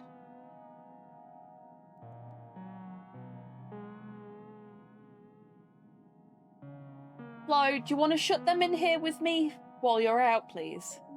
Because that way they're less likely to get upset. Slow is going out. Hi, Nikki. Hi, Miley. Good dogs. There we go. Thank you. The dogs get upset when Slow leaves. Only a little bit upset, but it's disruptive for the stream, so... The halfling chortles loudly. What kind of humour, you might say? In short, you can view the succubus as an evil in the world which religious fervour would pray to repair. However, such reparation could often lead to a not-so-optimal path. Oh, Nick. You know why you've been shut in here, don't you, buddy?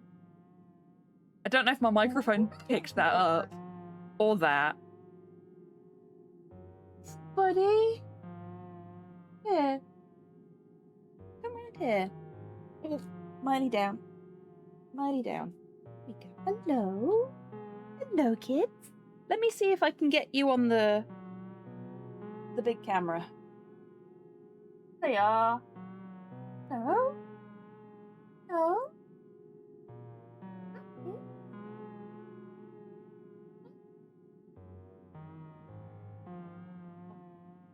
Okay, so I'll be back soon. Let me see if I can leave the camera at that angle. No, I can't. That's fine. You got to see the dogs for a bit. Yeah, Nick has finally figured out that if he gets shut in my office when Slow's moving about, that means Slow's going out. So he's gotten a little upset because his favourite person's going somewhere without him. That's okay. He'll be back. And I'll pet you in the meantime. Miley's gone to sleep under my foot, so I'm not allowed to move that now. They are very cute. They've had a rough couple of days because there's been a lot of low-flying planes and they don't like the noise. They were somewhere near the front lines in Ukraine, so it makes sense that low-flying planes would upset them. But it's made things difficult. Oh, you want to hold my hand? Want to hold my hand? Okay, I need to see if I can get this on camera. No, he's hiding behind my chair, so you can't really see. But you can see how he's got one foot that's visible, and my hand's here. I've got his paw in my other hand. He's put his paw in my hand, look. Aw, kissies! Kissies! Thank you, Nikki. Thank you for the kissies. Okay, so I've got to play the game with one hand because Nick wants to hold my hand.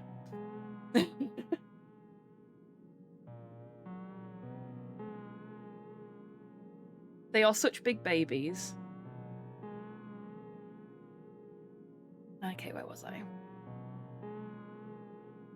In short, you can view the succubus as an evil in the world which religious fervour would pray to repair. However, such reparation could often lead to a not-so-optimal path.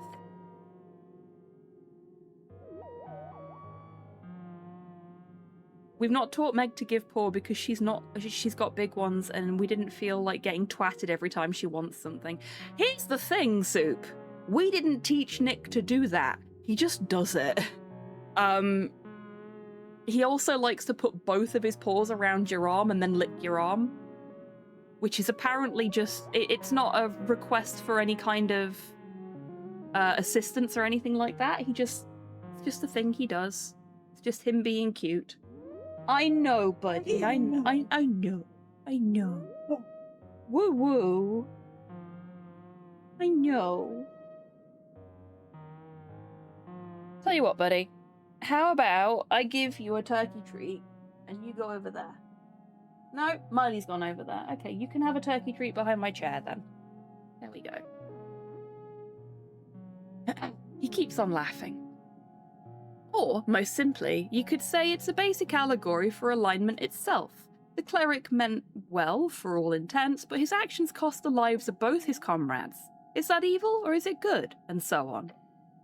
Either way, psychoanalysis, yes, that's what we're talking about.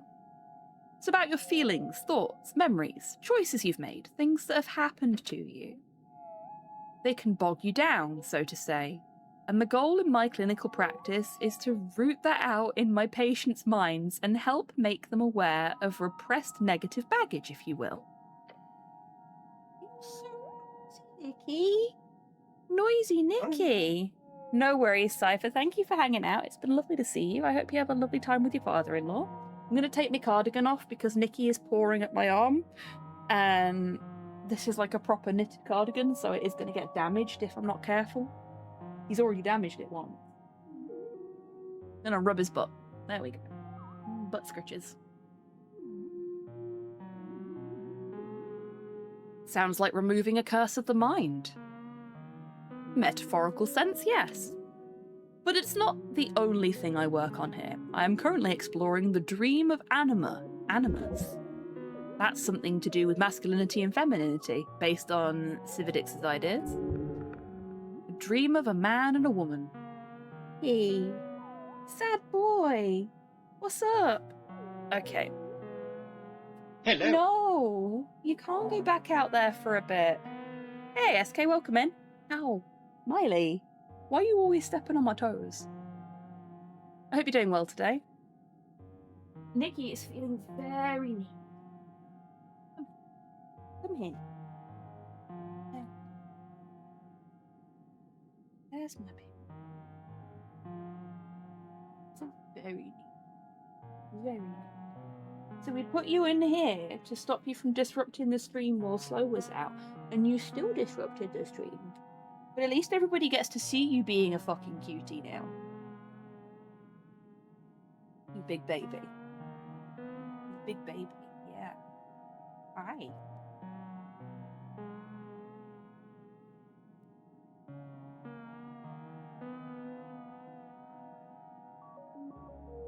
Once Slow has, like, definitely left the building, I'll probably open the door back up.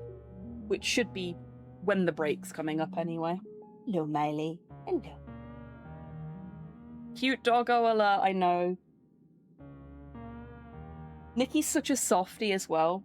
Miley is a bit more demanding. I like your t-shirt, thank you.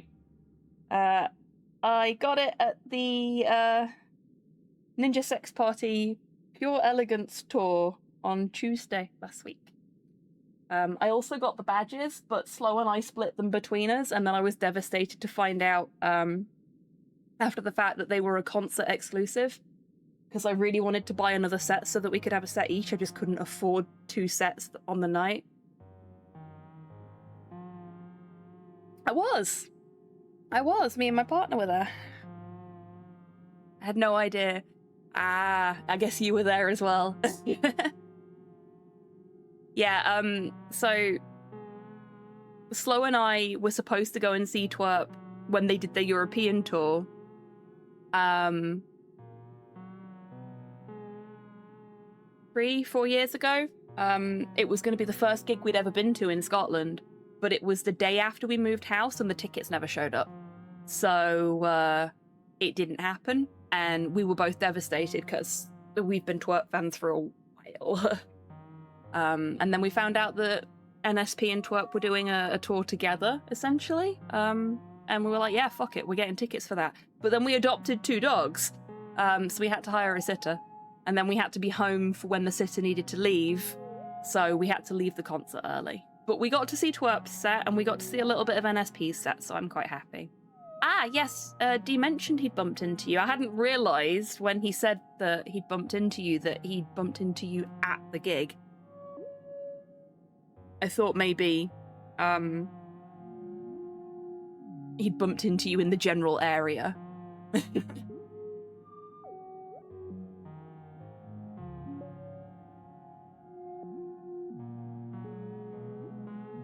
You explore men and women?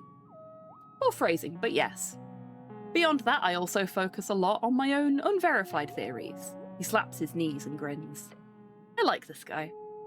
The folk spirit. Have you heard of it? Sounds like a collective folk view on morality.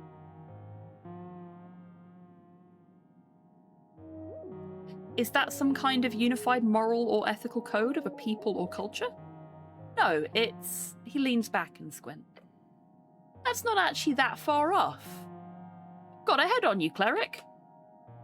The folk spirit is the working title for my new thesis. Most of it is, if you excuse my Anuran, fucking bullshit. But in short, it is about how each folk share a number of core communal archetypes, or myths. I have travelled around the coast to collect as many tales, writing down thousands of stories previously only passed down orally.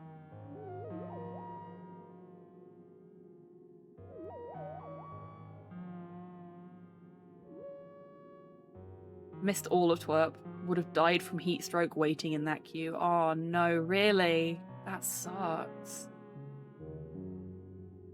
My friends and I ended up going to a nearby pub because the queue ended near it. Ah, excellent. £3 a pint, so we were vibing. Nice. Love that for you.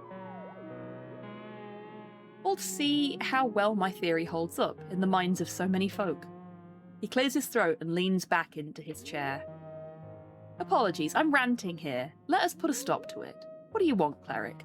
I'm really fascinated by that.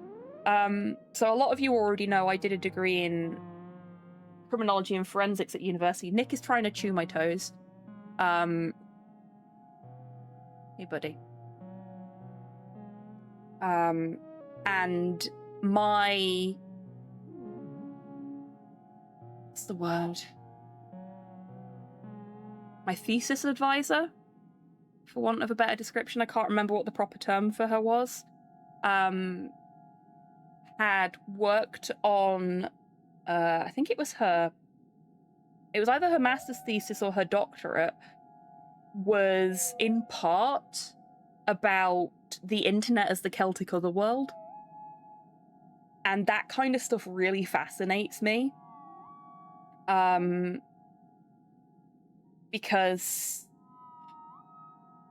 I don't know how to describe it without using lots of complicated terminology, but the long and short of it is there is internet folklore, and I like to see how that maps to classical folklore, shall we say.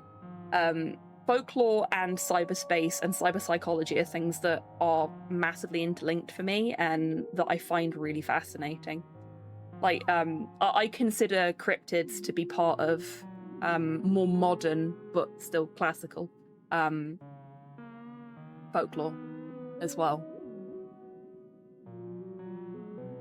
But yeah, this guy is on the same page as me, I feel. I feel like we could have a really fun conversation about the psychology of folklore.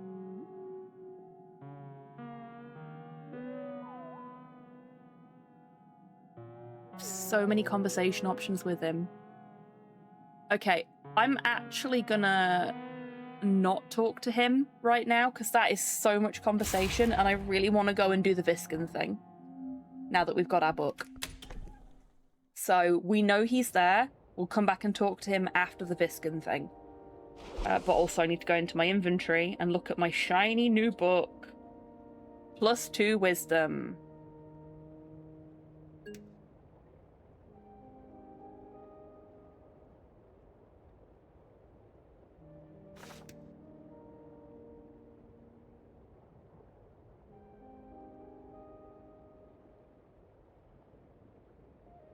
Okay, I'm gonna take... I was gonna say I'm gonna take this off, but I think that's actually a bad plan. Nikki. Whoosh. Okay. I'm not going to fuck about with this now because we have 11 seconds until the break. So now is a great time, everyone, to grab a drink, grab a snack, have a stretch, get some fresh air, all that good stuff. And I will see you in 3 minutes after I have released the hounds.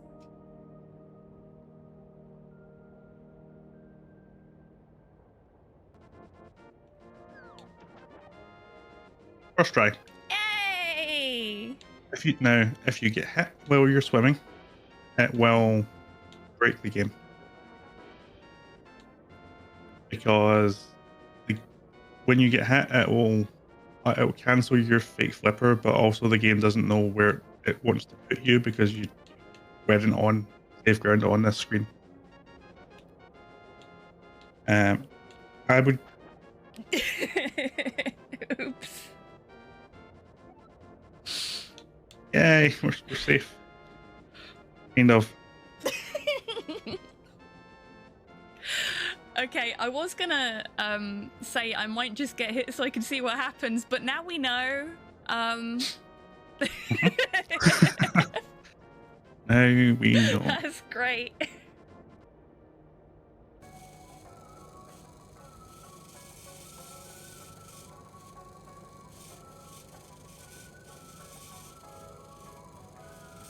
Oh my god.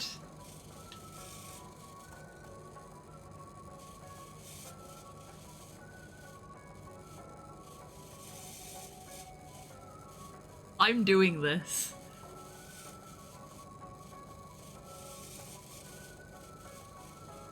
Yeah, work those legs.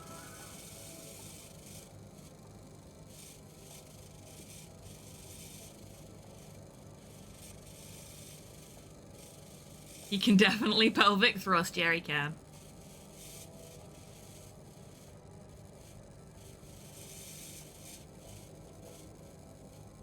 He's a popular guy then.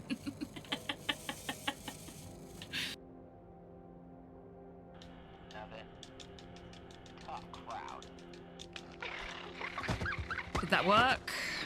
Yes! Perfect.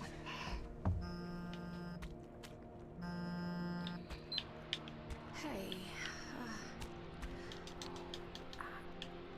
Sorry.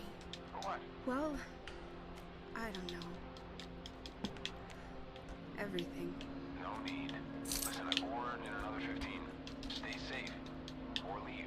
We can finish this thing together. I can't. You can't? Or you won't? No, I mean, I physically can't. The house won't let I got all of Doll Skip. I'll be there as soon as I can.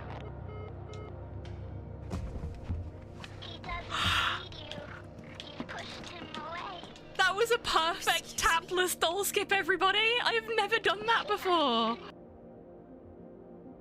Would you like to explain the RuneScape dance to people that aren't familiar? Yeah, basically if two people were following each other, instead of what happens right now, oh no, it's working. Yay, it's working! This is the dance. You just have to be moving when it happens. There you go, folks. The RuneScape dance. I will be reading This Be the Verse by Philip Larkin.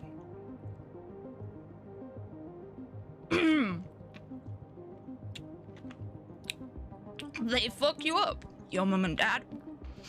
They do not mean to, but they do. They fill you with the faults they had and add some extra just for you. But they were fucked up in their turn by fools in old style hats and coats who half the time were soppy stern and half at one another's throats. Man hands on misery to man. It deepens like a coastal shelf. Freedom. Get out as early as you can. And don't have any kids yourself. This one, on the other hand. A bit too handsy. Oh jeez.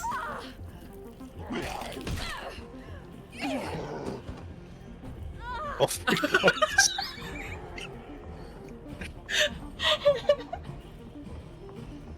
I do love when I stand up and he's just there, looming.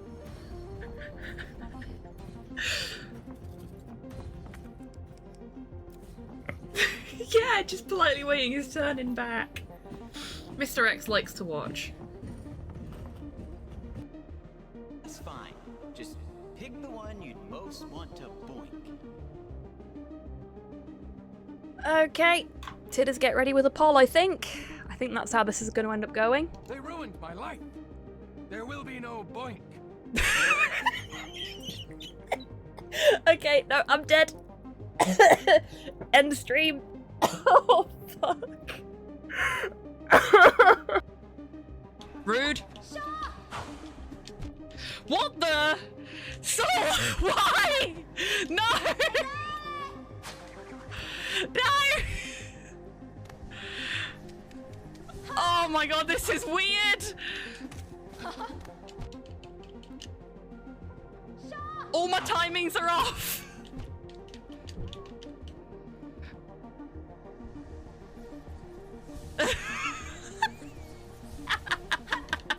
You fiend!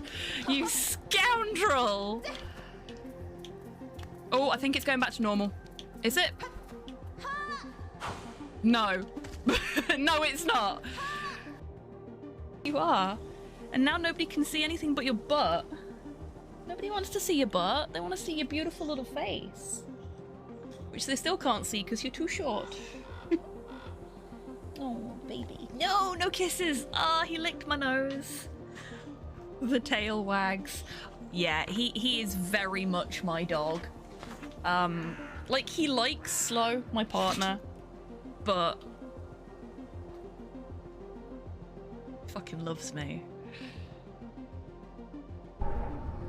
Chat, don't fail me now.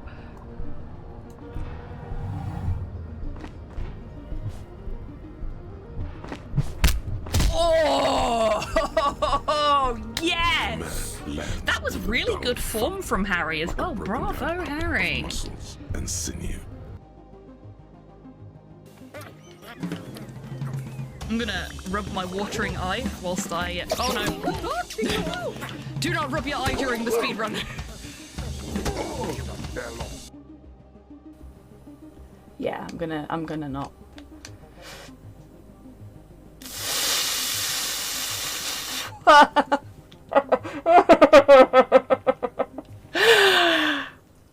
I'll take it.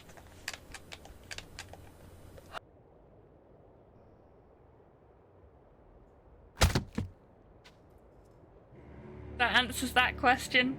Walter Gilman is dead. Game over.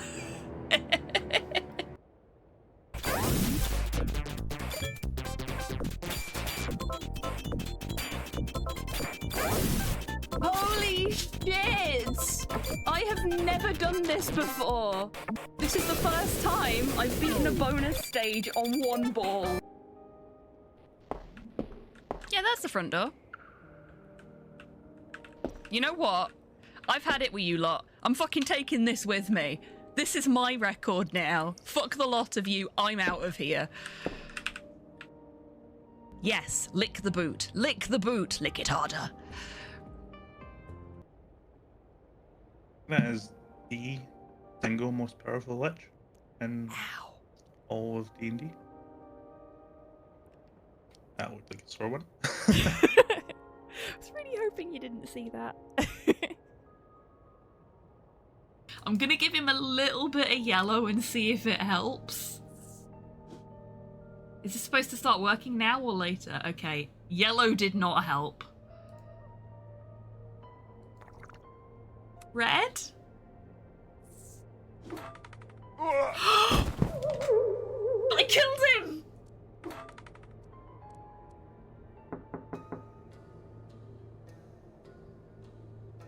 Oh fuck, I need to hide the body!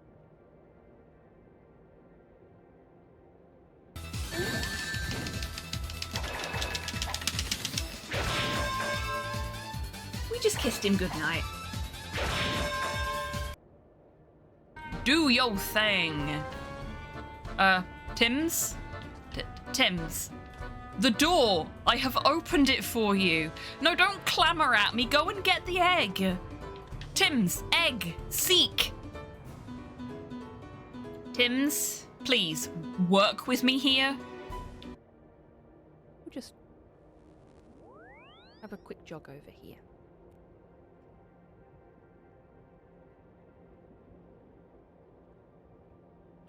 Oh, too far.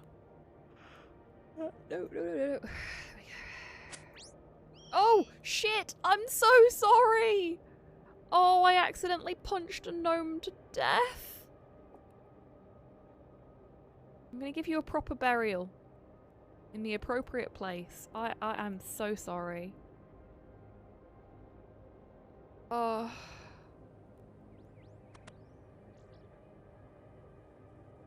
Let's find a nice tree to bury the bones under. So I can hide my shame. We'll put them here.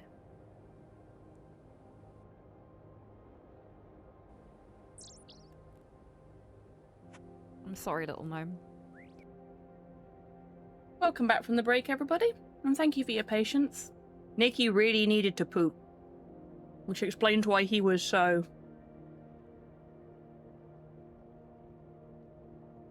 noisy. And I took the opportunity to have a packet of crisps as well.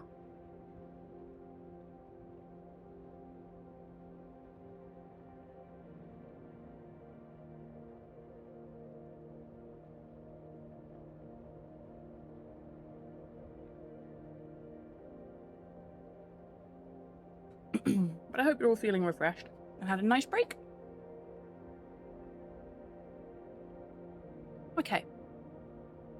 So we've kind of... We need to put some points into charisma. Our charisma is terrible.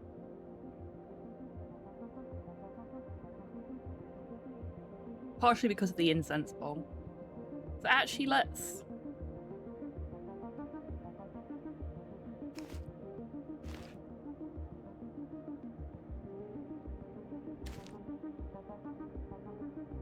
do a rejig.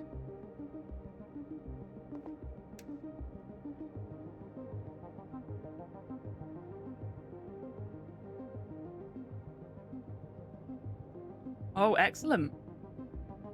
I hope it went well.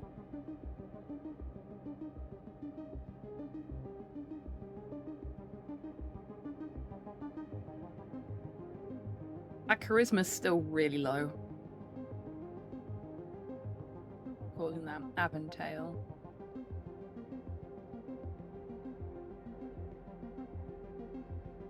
Oh, it's this causing the lack of charisma.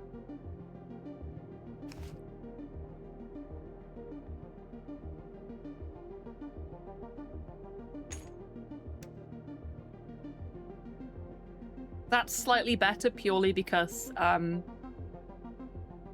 all of our stats are now above 10.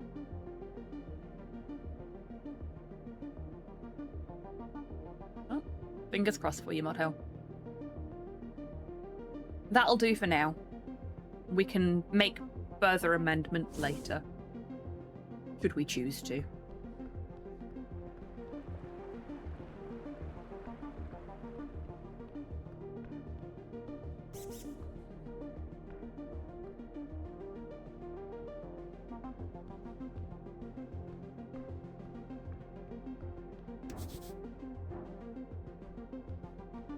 Okay, so now we want to go back the way I came before because I went the wrong way.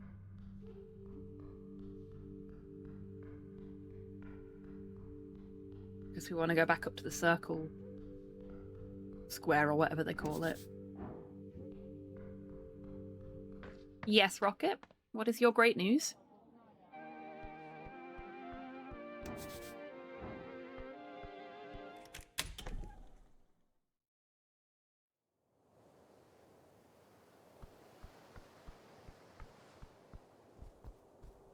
It's this way. Oh, congratulations. Oh no, it's not this way. It's this way.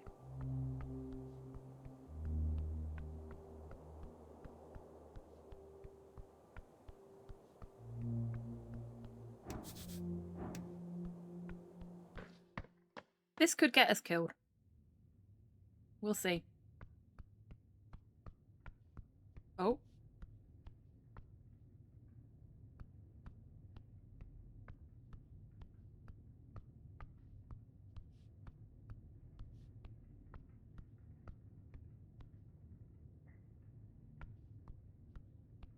Do we just walk in there? That feels like a stupid plan.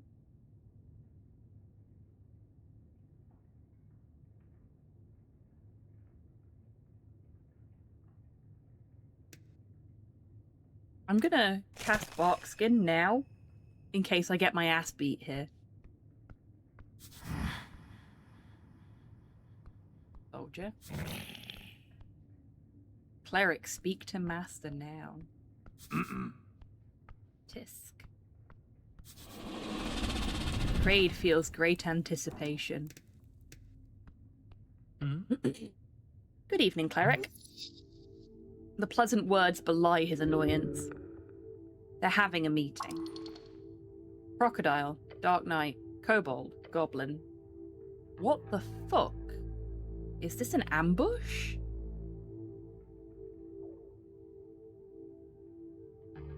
Greetings. Cleric is trespasser. Go home. But first, give back crossbow.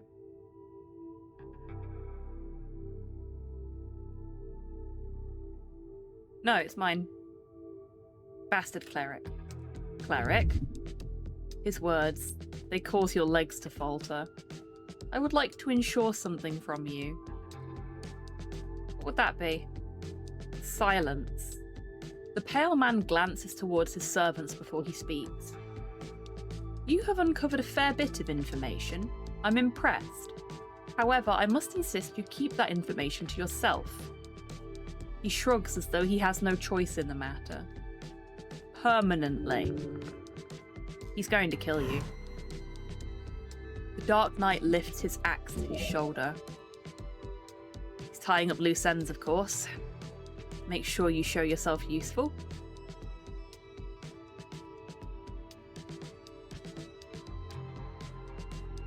I'm here to learn, Viscon. I'm no threat. Huh. There's a bit of a security risk here, as I'm sure you can imagine. You hear a chuckle coming from the goblin hiding in the corner. Your handler follows you everywhere, Cleric. Good thing he's not a night creature like yourself. Handler? Snell? I'm sure we can work something out here. Kraid is happy to see this. Cleric will struggle, yes? Cleric will not give up? A wide grin is etched into the beast's face. He inhales deeply. Do what masters say. If not, Cleric die. Do not move, soldier. That is an order. You need to talk, talk, talk, talk.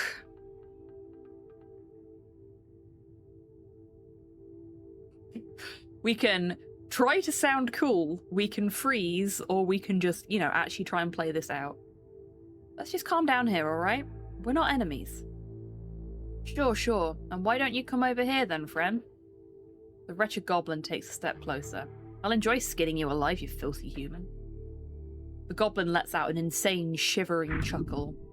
No. The skin needs to be attached.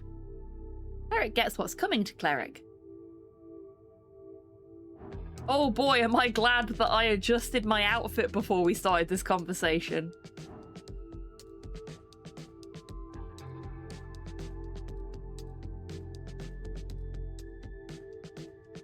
So what are you guys voting in the election? What do you want me to do? I need you to swear an oath, Cleric. Oath. A legal agreement either spoken aloud or written down. Some oaths, especially those sworn on the names of deities, have real esoteric power over one's body and mind. They can also be broken, but at a great cost. A binding contract on your soul. Swear yourself to my interest.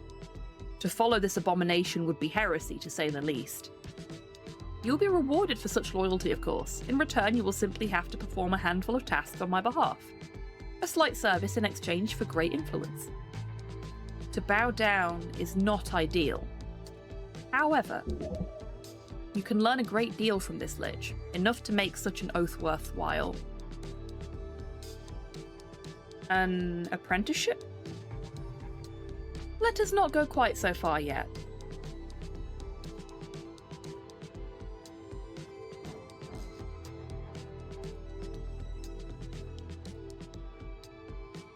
Tell me, are you involved with the tea shop explosion? Of course not, cleric. It has been an annoyance, however. Remember, I'm solving that annoyance. The pale man stares at you. Indeed.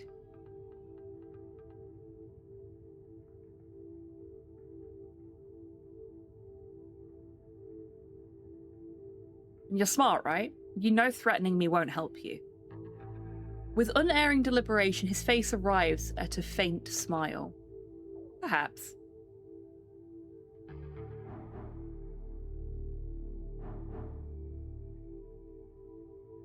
Oh, good. Okay, this is another one where we can reduce the difficulty of the charm.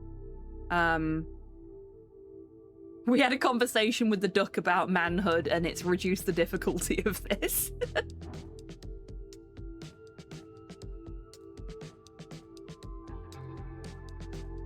These are your evil minions, Viscon? They are my associates. You know Ost, my faithful companion, master. The duck is Force Incarnate and my enforcer. The Dark Knight bows his head. Hello there. Hi, Eggy, welcome in. I hope you're doing well today. Raz is a reliable mercenary and a quick, silent killer. Yeah, that's right. Finally, Kraid is not only brutally strong, but he is one of the great hunters of our age. Kraid is also a proficient chef. I like Kraid. The Lich tilts his head. Of course. Are they all undead? No. But some of them are? Viscon stares at you blankly. The crocodile lets out a noisy chortle. Kraid is slightly undead. Slightly undead? Kraid fell during the razing of a village. A good battle. As you can imagine, for me, death is only a slight hindrance. However, from a biological perspective, the crocolisk body is a nightmare. Ost performed my necromancy with great form, but much of Kraid's flesh was unaffected. Ost followed instructions, master. Very good instructions. So today, even in a technical sense, Kraid is arguably slightly undead. Is the kobold undead? No, Ost is a live servant. Until Ost die. Then Ost is undead servant for master, forever. So loyal, at least the creature has one redeeming quality. Right, you just really love your master. Yes! Ost is a very good servant, cleric. Do not worry about that. And Raz? I work for pay, human. And Viscon's got crowns to spare. He jingles a heavy purse. Best employer in the city. The Lich looks away. Raz has, in turn, proven to be indispensable. As a hired killer? At times, but primarily as a source of information. Not as fun, but yeah. Paranoid humans will pay anything for secrets. The Lich tapped his finger. That does not sound like good work. And what about him? Pointing at the duck. They all go quiet and stare at Viscon. Then Viscon nods to the Dark Knight. I am a wraith. A wraith? Like a spirit?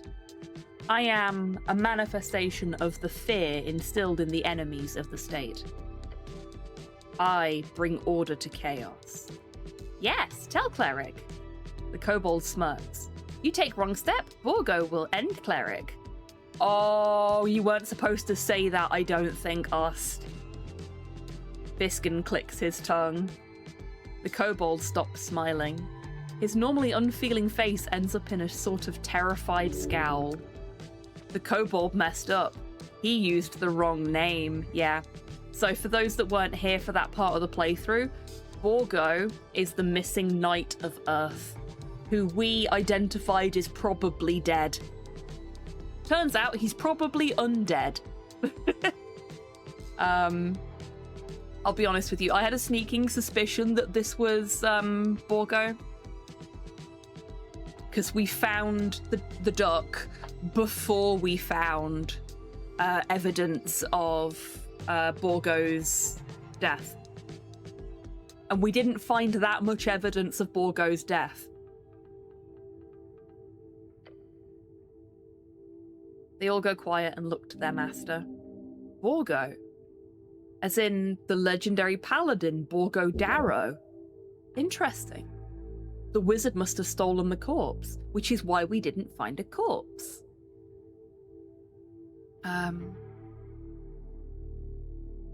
You resurrected Borgo Darrow? Of course not, cleric. This is another Borgo. A deflection.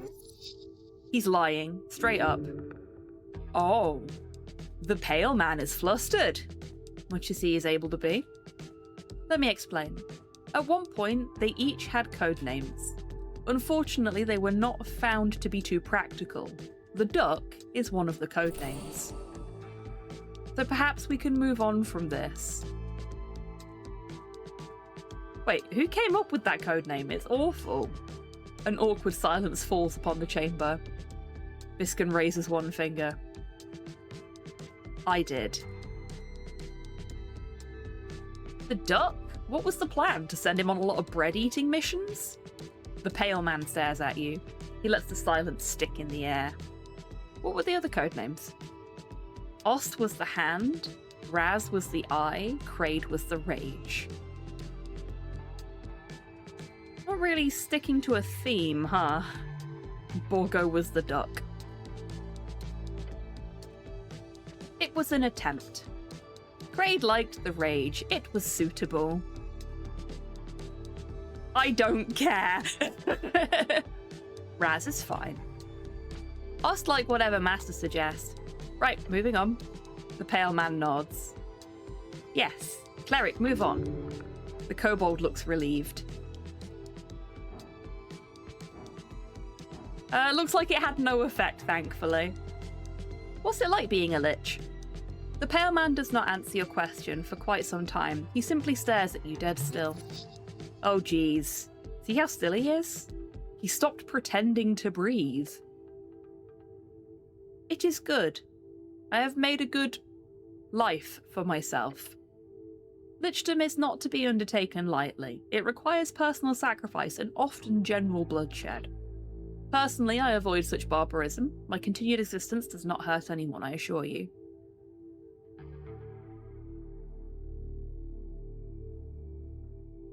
How is that supposed to work? Liches have to suck souls, don't they? Normally, the cost is very high. For me, it is cheap. That is for a multitude of reasons, which I won't get into, but the upside is major. I do not draw any attention, nor do I hurt anyone. That allows me to work in peace. So what exactly is the grand plan here? I am what you would consider a researcher. Beyond that, my goals are my own. So what are you guys voting in the no, cleric? This is not the time. Yeah, not that you're very consistent with asking that at the right time. Okay. This is still going to be challenging.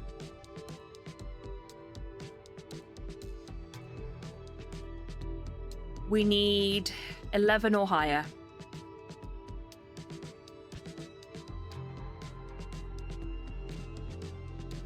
So keep your fingers crossed, folks. Can't look. 22! Right. 4 insane killers and a lich. Can handle that. Can I? Sure, everyone's got leverage. You just need to find it. This guy's clearly got himself into a bind. He's a lich with a secret organisation. An open secret, at least. One built on fear and convenience. Neither is a stable foundation. Viscon knows it. He needs to feel power over you, and that's why he wants an oath. But you can offer something just as good as an oath. You can offer... Viscon? Yes, cleric. You are aware that you're in quite a bad situation, right? His eyebrow tweaks ever so slightly. His eyes say, elaborate. Power is shifting in Norvik. After the election, the new eyes won't be too happy working with a former arcanist. So you say? I do, and half the city already knows there's more to you than cleaning dead bodies. Being unpopular is costly. What you need right now is to lay low. If anyone finds out you've got a cleric sworn to your service, that would be a massive blow to that thinly veiled credibility of yours. You suggest I simply let you go, then? Place my faith in you? Now hit him with the counter-offer. I suggest a deal. Oh. This is the only clean way out. 50 crowns for my silence. Pay me now. What? This is dishonorable. It's the only way out. The Dark Knight raises his axe again, ready to strike. His eyes light up. Such words alone are highly illegal, cleric. But clearly I have no choice. I must pay. Master? Clearly, I'm threatening you. The goblin is chuckling in the corner. I have multiple witnesses that the cleric here is performing an act of extortion. I can write it down too if you want. No need. Hi, Slow. They have missed you so much. Yeah, they have missed you so much. This is assurance enough. He tosses you a pouch of coins. Sweet deal. You go free and get paid? You could do this more often. Thank you for your patronage. Leverage for leverage. If you ever cross him, he'll be able to destroy you legally. He obviously has no real reason to do it, just as you have no reason to stab him in the back. Win-win. You avoided selling your soul. A good solution in a bad scenario. Boring. Less work, though.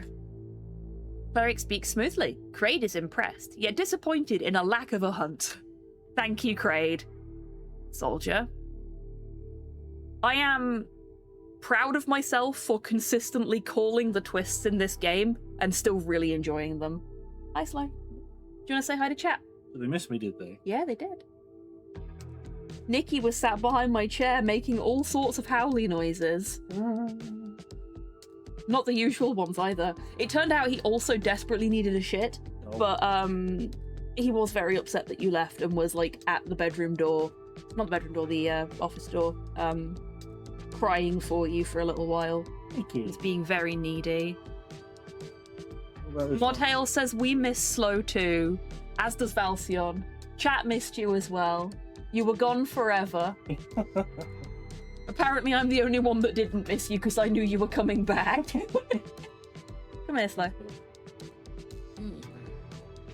Look, it's a slow belly. That's all you get to see of him. But it proves he is real. He's not actually a cryptid. Probably. Oh, I'm just 7 cats in a trench coat. I think you're more than 7 cats in a trench coat. Well, Roby did an excellent job of killing 6 of them last night. Oh, I heard you were touching Porsche's butt as well. Porsche came into my chat and was like, "Your Slow has been touching my butt." And I said, I hope he gave consent, because if he didn't, I'm going to go and beat him up.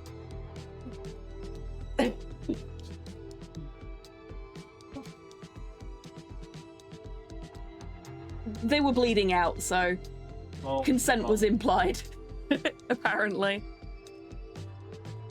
I watched him do it too, it was horrible. I thought you weren't going to return, so I chewed up the couch and pissed on the carpet. It was horrible. Thank you, Modhail. I mean, to be fair, we've not had any problems like that with these two so far. They only pee when we're in the house, and Nick chews on the drywall when he's bored. There is a Nick-shaped hole in our staircase. But that was like week 2 or week 3 when I was in a meeting. I was in a really long meeting at work and Nick was bored, so he went and sat on the stairs and chewed on them.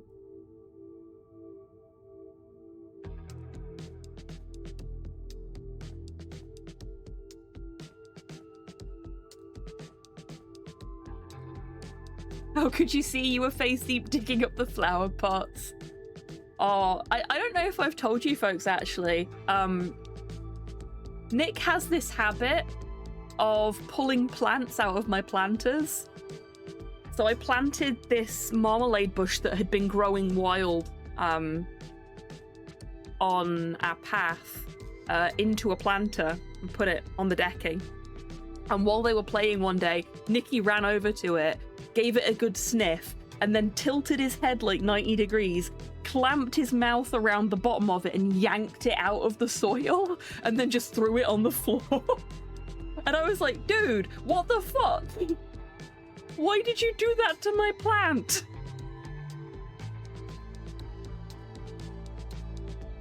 Boy is a menace, he is. He is a menace. I think he's seen me uprooting weeds and stuff like that and was like, ah, I am helping, yank. But he also pulls the flowers off of things that like he'll find a flower and he'll pull it off and like blah, blah, blah, blah, blah, with it in his mouth.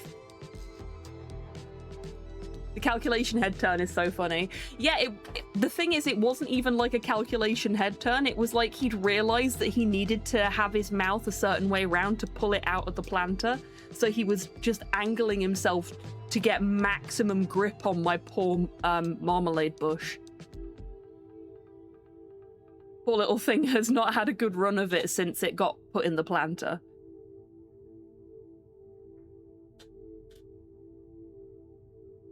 Yeah, so I was saying before Slow got back, I'm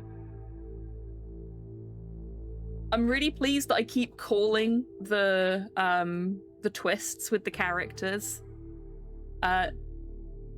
because it doesn't mean that the game is bad, it means that things are telegraphed properly.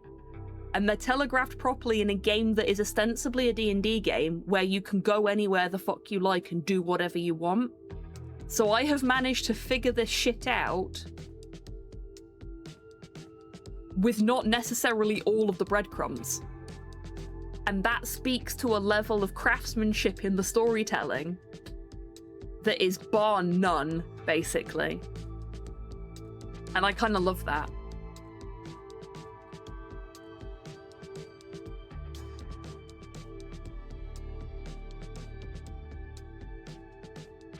Setup and payoff correctly implemented. Yes, love to see it, absolutely. And we've had 2 of those moments today, because we had the moment with Lady Sageleaf where I was like, I fucking called it! I called it week 1. And then we had the duck, which I called on like week 2 or 3. Can't remember when we met the duck. I think it was week 3 we met the duck. I really love his design though as well. He puts down his axe, which was dangerously close to the back of your neck. Cleric, go now. Do not bother in future, stupid cleric. Yes, you may leave, cleric. He motions to the door with 2 fingers. Thank you for stopping by.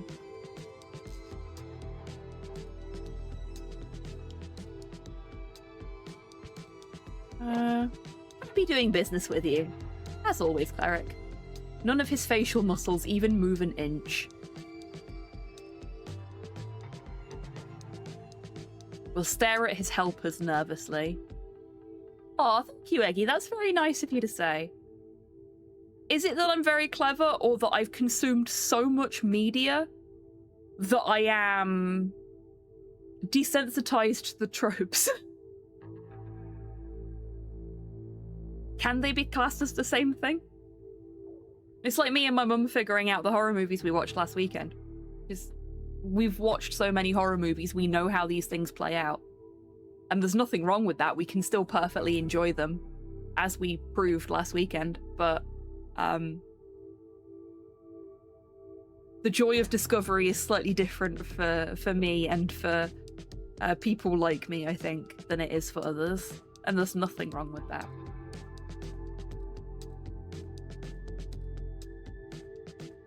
crocodile gives you a shit-eating grin.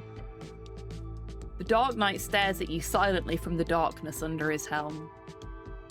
The wretched goblin takes out his pipe and stuffs it with leaves. The kobold looks around as you glance at him. Well, what is Cleric waiting for? Get lost! Right, okay, see you around. As you take a few stumbling steps away, all the helpers begin to leave as well. You need rest.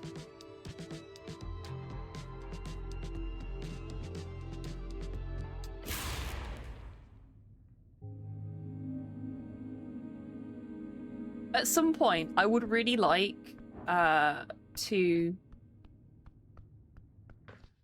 implement another channel point redemption that is like either an Esoteric Ebb or a Disco Elysium style info box pop-up that you folks can modify so that you can put the information in there.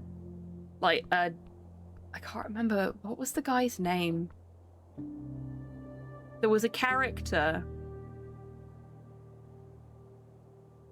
in Disco Elysium. Contact Mike! That was it! There we go. One part of your brain would just randomly pipe up with facts about Contact Mike whenever somebody mentioned contact microphones. Constitution, eat more cookies. And what I'd really like to do, I think it's doable considering the way I managed to program some stuff for HobbyTan. What I'd like to do is have it set up so that you can pick your stat and then have whatever the information is, and it'll pop up on the screen and have the right coloration and everything dependent on what stat you've picked. That will require a lot of code and will be very reliant on people being able to spell things like Constitution.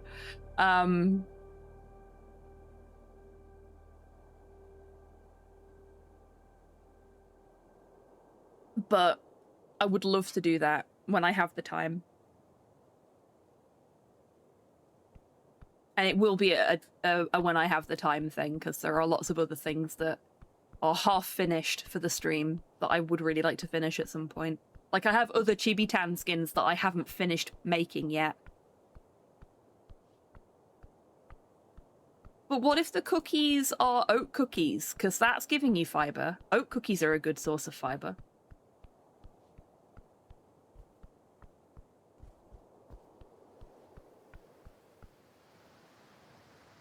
No, this way. I was going the right way before. I was going to make some flapjacks after stream today to take into work tomorrow, and then I remembered tomorrow is a bank holiday. Good compromise. I try. Yeah, oatmeal raisin. I tend to do... This is going to sound terrible. I generally only do what you would call oatmeal cookies in the States, but my most beloved ones by other people are my jelly bean cookies, which are an oatmeal base with chopped up jelly beans in them.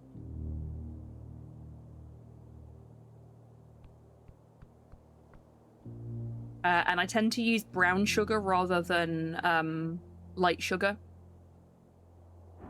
For those, like muscovado sugar tends to work best. Slow fucking loves them. If I make a batch, I have to make like a double or triple batch, and then he eats them all. I get maybe one of them if one of them gets burnt.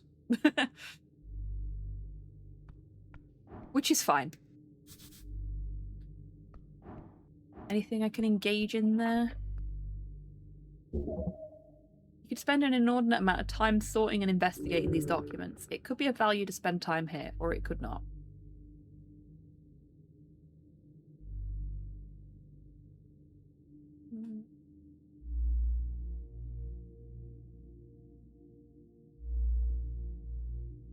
Okay, we've got Undercoast expansion efforts. Lady Sageleaf. a bill of sales, and Asgals. Haven't given me any yet? You live really far away, Valsion. I can't. You'd have to make your own, I'm afraid. They would not survive transit. But yeah, my thing at the moment is flapjacks. I am gonna make some flapjacks later next week, I think, because I ordered some baking caramels, like tiny pieces of caramel, so I can make some caramel flapjacks.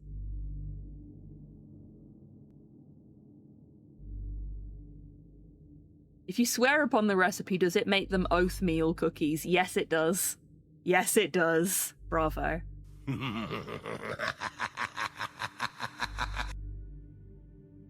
only thing I bake is cheesecake. I have never made a cheesecake, but I'm lactose intolerant, so eating a cheesecake would just end badly for me. Like, there's a certain amount of dairy I can get away with, but it tends to need to be, like, a harder or more mature dairy.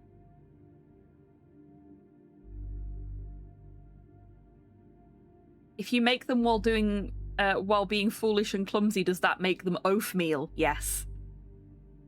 Which is more what they are when I'm making them, because I am a bit of an oaf.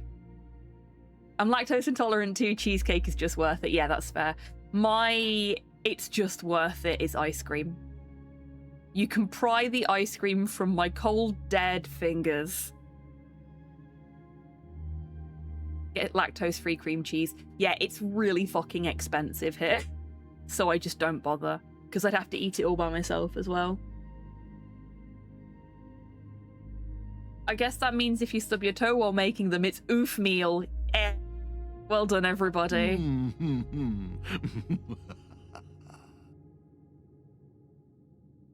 I believe we may actually be causing Valsion physical pain with these jokes now. Okay, I'm thinking Undercoast expansion tonight, bill of sales tomorrow. It's a thick tome worth of accounts from explorers of the Undercoast. You spend 2 hours looking through the rambling journals. A journey through the gravity shift tunnels, a trek past the infamous gnome liches of perpetuity, surviving the depths of the yelling pits of loudness, and the fungal valley right above it.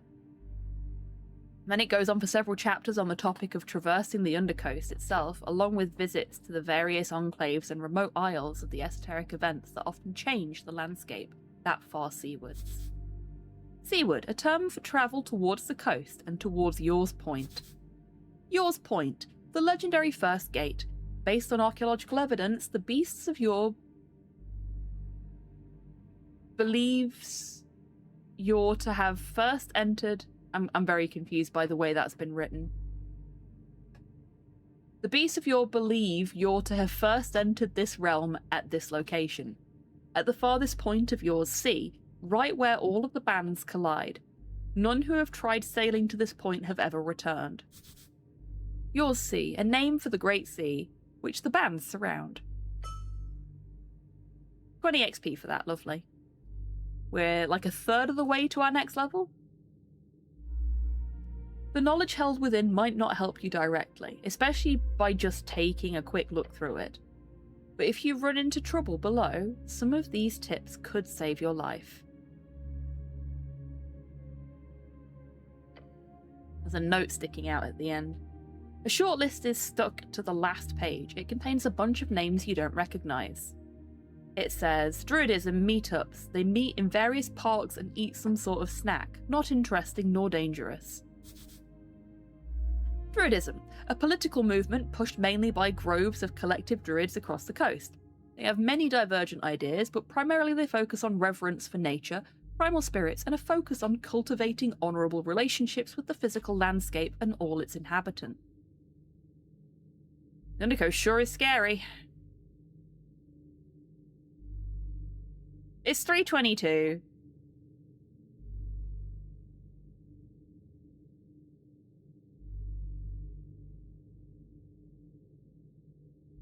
Let's look at the bill of sales. Fuck it. We'll go to bed at 6:30.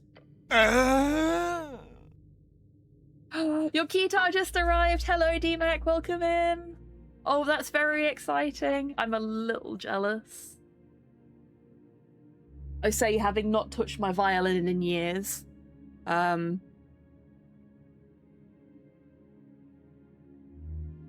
to let it gather an appropriate sheen of dust. Damn.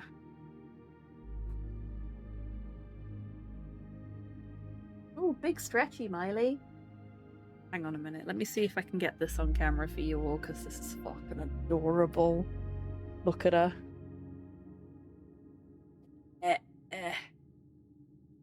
Look at that. Look at that belly. Look at that belly.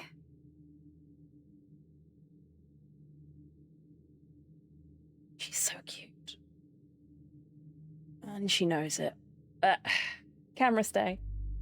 There we go. Close enough. Camera covers. There we go.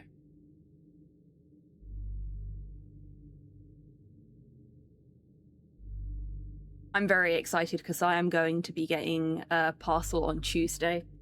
So you know what? Fuck it. We're gonna go off script again, because this is what happens during D&D sessions. You stop after interesting things have happened to talk about random shit that's not related to the game. So, you know, it's just like being in a real D&D session.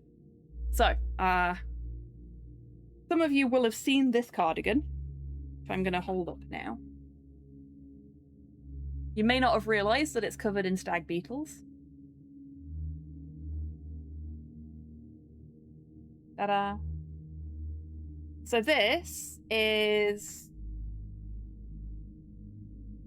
It's a licensed cardigan, unfortunately, for Coraline. Coraline the movie, though, so slightly better.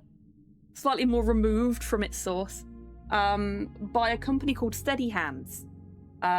Shane has very kindly gifted that to me for Christmas last year, and it arrived early this year. Might be a little jealous of this cardigan. You know what's even better about this cardigan, Fire Thief? It has pockets. And they're big pockets too. Oh, nice, spacious pockets.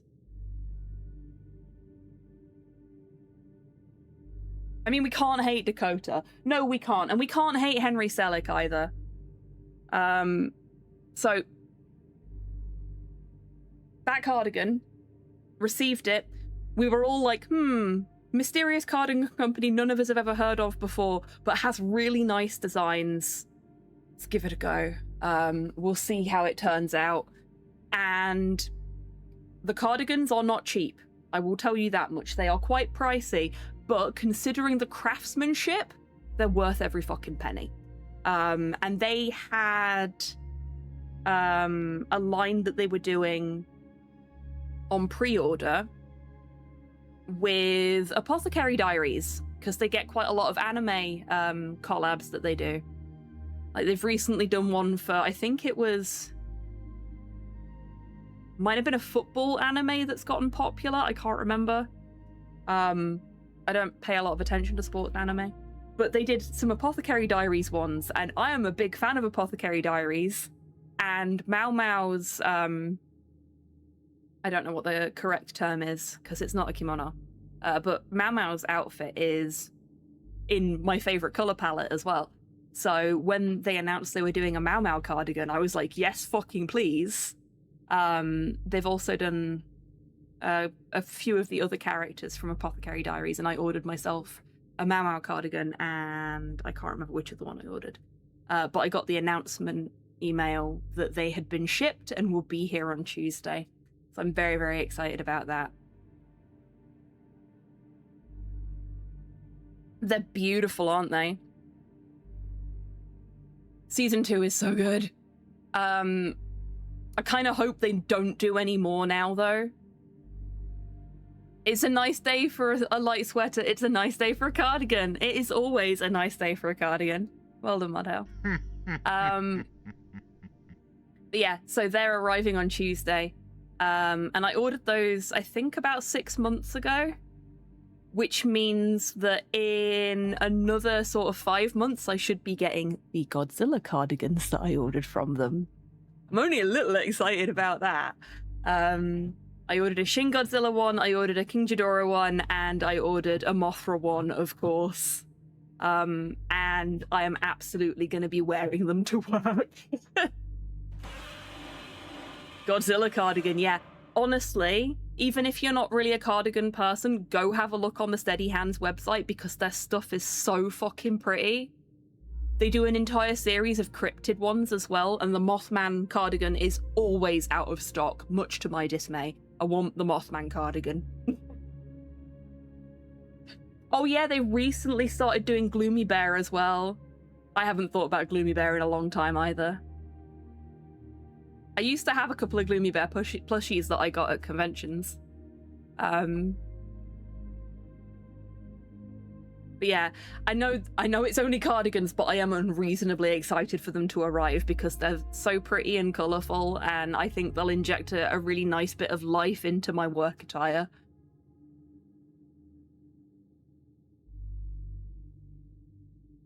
Nice.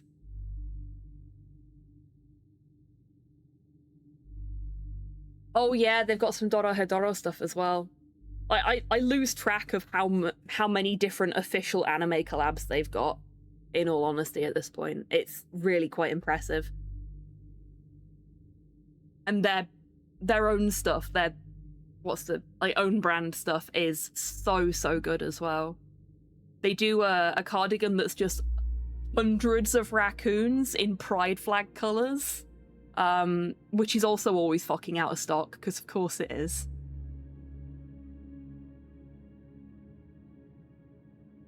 But that was actually the cardigan that started everything, and when we couldn't get that one, we got me this one instead. Which is fine because it's got beetles on it, so it's still very me. And it's purple, which is a nice colour. There's thousands of receipts and numbers. You're not going to get through this in a decent amount of time. It'll take you hours. You spend 3 fucking hours checking the numbers, both to understand them and to see if there's anything useful. Eventually, you come to an understanding. These are part of an old investigation into the Ascani Reeds Trading Company, when they first established themselves decades ago. They're looking into crooks, good, and how the Earth Guard were tasked in keeping them in check until... yeah. A lot of these receipts are faked. You can tell by the terrible copy-paste job they've done on some of the dates and specifications. They're not even attempting to hide it. I smell bribes. Probably to hide some dirty goods, or to move dirty coins into taxable capital. What's interesting is that the Earth Guard clearly didn't have the resources to keep up. The Earth Guard on Tolstad. Oh. Wouldn't be surprising if the defunding of the Earth Guard on Tolstad was directly connected to this one investigation. Could be useful info. Maybe talk your way into the pockets of the Free Striders. That's very good information, even if it's a bit of a stretch. If the Free Striders are as corrupt as they seem, this could be exactly what you need to gain an advantage. Okay, we're actually gonna go and sleep for a bit. Because it's 6:24 AM, and we've been up all night. It's long rest time.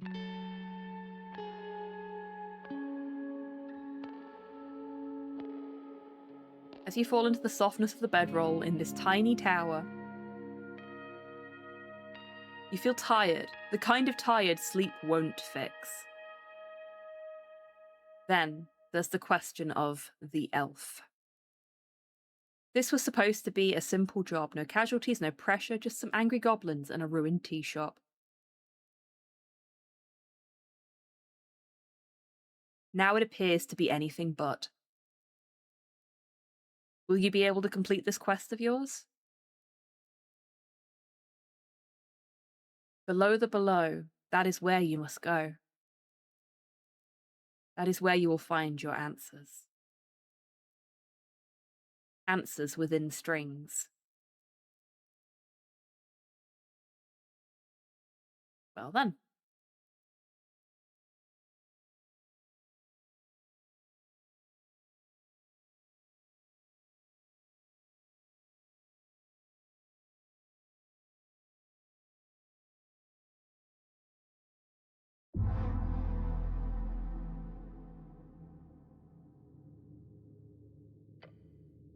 Another day full of trouble. The end is near. It's time to open your heart. The people of Tolstad cry out for you. You really got to finish this today, or else people are gonna talk. I have so much stuff to do today. Hells yeah, brother. Time to get to work. I'm already on day 3. Feeling stressed. Time moves fast when you're running around like a headless chicken. The election looms.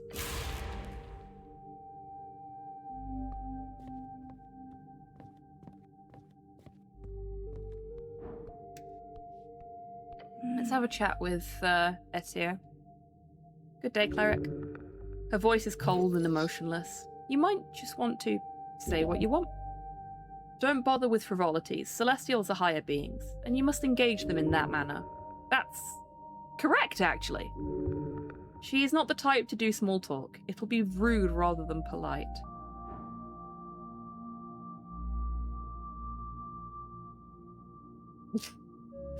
You defeated a skeleton, that makes you a man. You told her what you thought about her eyes.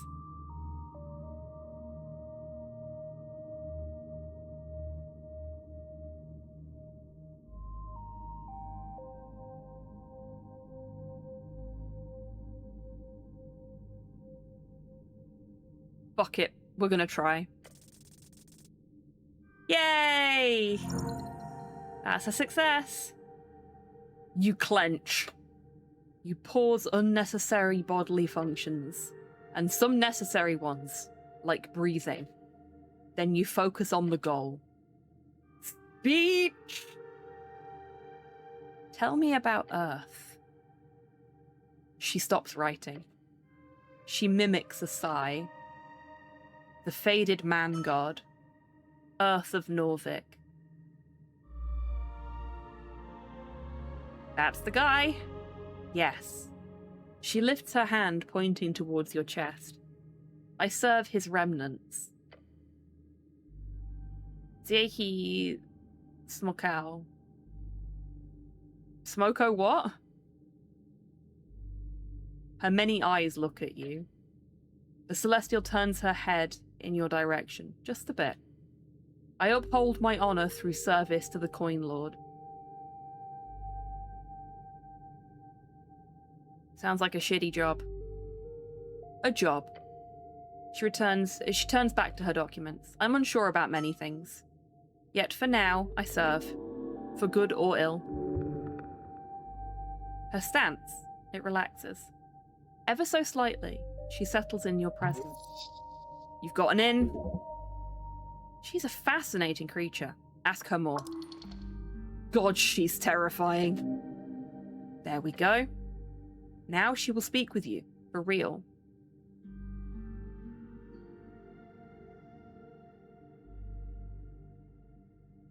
What do I know about Celestials like her? Celestials, a gathering term for creatures born out of and from the Good Plains. There are many such creatures scattered across the coast. The only major civilization of Celestials is located in Divinitorum, the Golden Horde. I should keep talking to her. She is lonely, but her demeanor does not scream, please socialize with me. What do you know about the pale man in the morgue? She closes the book floating before her. Avoid that creature. There is a darkness there. Her halo spins erratically for a moment. I have been told to not interfere, both with the mortician and his helpers. The Pale Man's reputation is insane. What the hell is he? Something is certainly off about him. Okay, so we were supposed to do this first.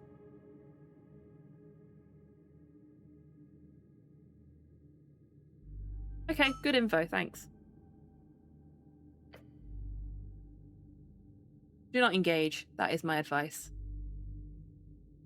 What do you think about the goblins? What information do you require? Can I trust their chieftain? Lady Sageleaf is a powerful creature. Do not trifle with her, or her pawns. Her behavior is clean and highly acceptable. However, she does not meddle in dark actions when she does meddle in dark actions when needed.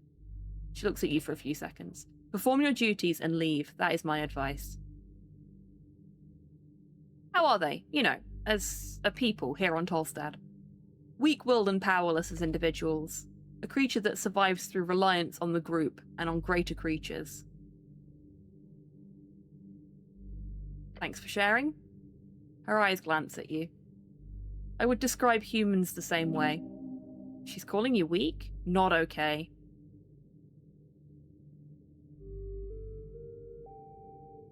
Fair. We are weak alone.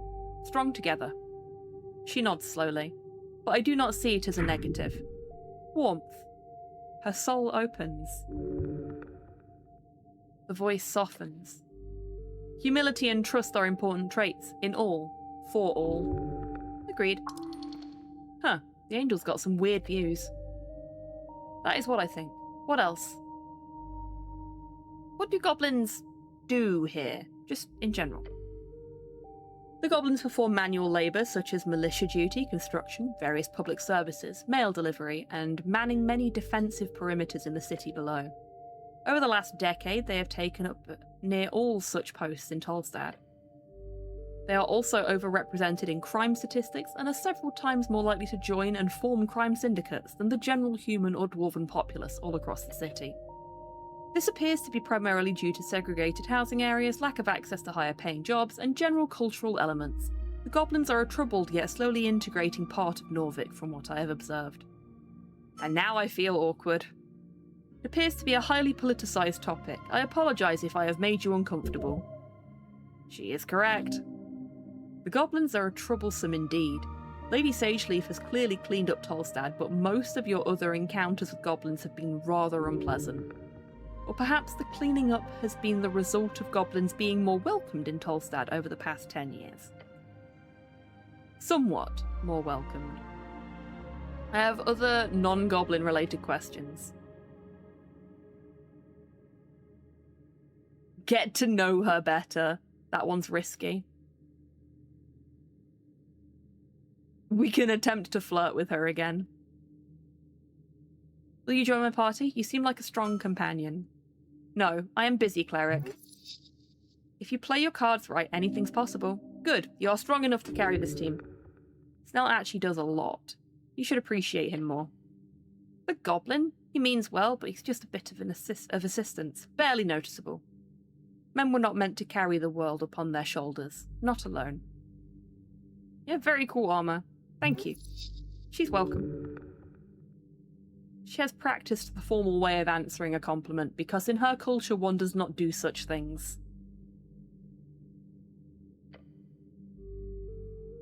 We're gonna stare at her. Do you sit here all day, or what? No, cleric. What do you do then? When the Coin Lord does not require my services, I attend to the archives from dawn to dusk normally. Then I perform a patrol, as is described in my service contract. A service contract is a written declaration of an oath, often used when those involved don't have a trusted deity or higher power to swear on. A good service to the city. Can I come with? On your patrol? No, cleric. You are unable to fly, and I am unable to carry you. Her? Carrying you? The thought immediately causes you to stir. Okay, my guy. Relax. No. Stay hot on the money. You've got this.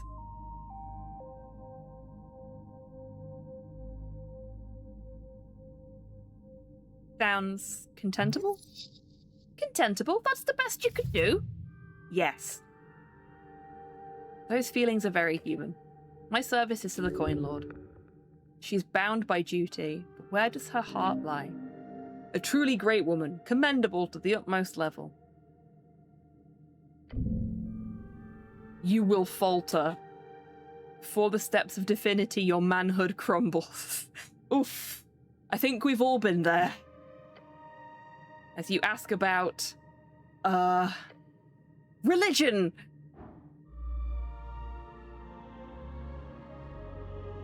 Maybe some other time. Yeah. You are an ethereal yet also imposing woman. Imposing. Ethereal.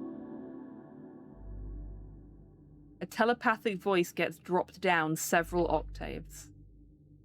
All the way down your back. Your spine.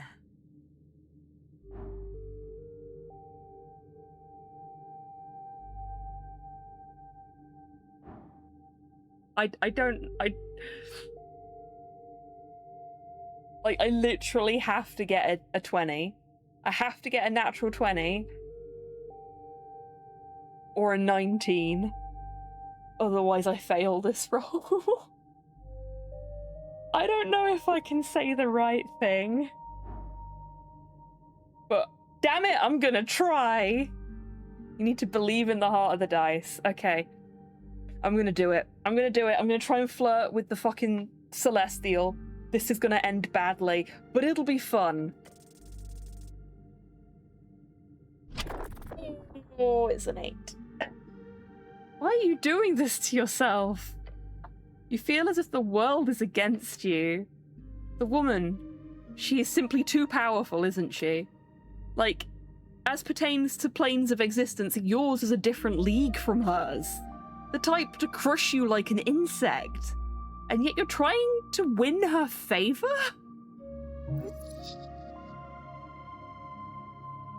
Nah, not today. Stars, can't do it. You have no idea what to say. Maybe tomorrow, if you're real lucky. But, no buts. This is serious. You have to stand up for yourself. No, don't fight her. Strength, what is wrong with you? A man does not lie down like this. It does not matter how many times you get knocked down or broken into pieces on the living room floor. A man takes every failure with stride. The world demands. He looks the painful realization that the world is against him and laughs at it. He laughs at the pain, and he keeps going until it breaks him into dust. Become dust, brother. That is sacrifice. That sacrifice is exactly what this world needs. Dust? That's... You do not need to fight so much. Do you remember what she told you? The day she ran into the crowd with that scowl on her face? Oh no. Myron. It didn't start out violent. An oppressed mass gathered on that day. It was not an Asgarlist thing. There was no real Asgarlism in those days, not with the human workers at least. 500 textile workers, mostly women, marching the streets in protest of horrendous working conditions. A powder keg, set off by the latest indignity thrust upon them by the factory owners. A mass of unseen skilled labour spawned out of cheap generators. They did not even employ any wizards to maintain the magic. Normally, these invisible esoteric spirits would not be able to handle the workload of the average textile seamstress, but the simplification of some of the machinery made it suddenly possible.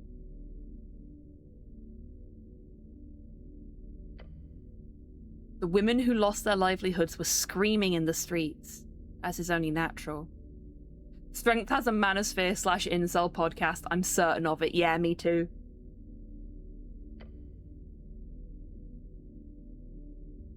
Four years earlier, the Bone Purge made it clear esoteric production was not the lifeblood of Norvik, and considering the dramatic failure of Arcanist methods in the last century, most people agreed on this point.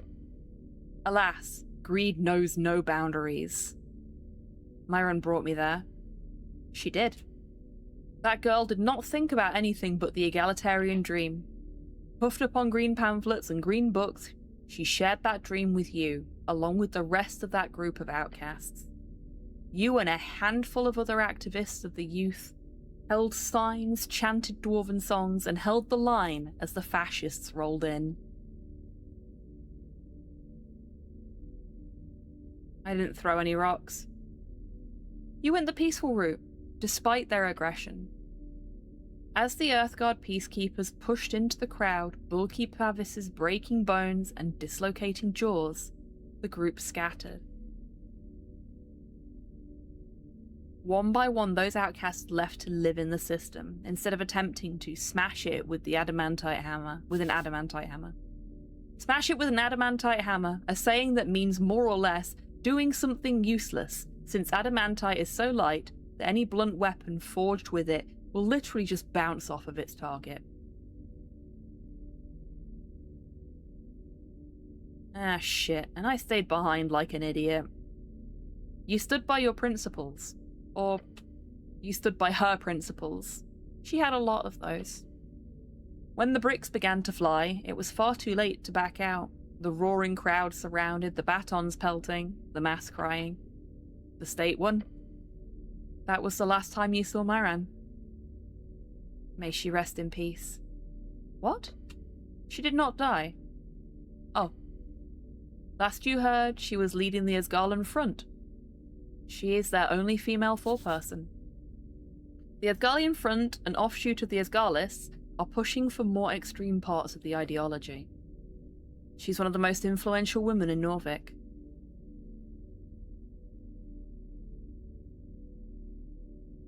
Why do I miss her? She didn't give a damn about me. Because the first feeling is always the strongest. The rest are felt with cushions around the heart. Etir is still looking at you. You meet her gaze.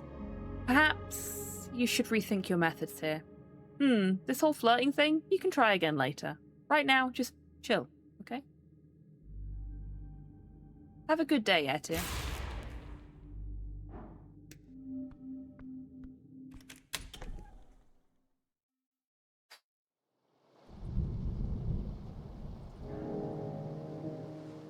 Where's Lich House Blues?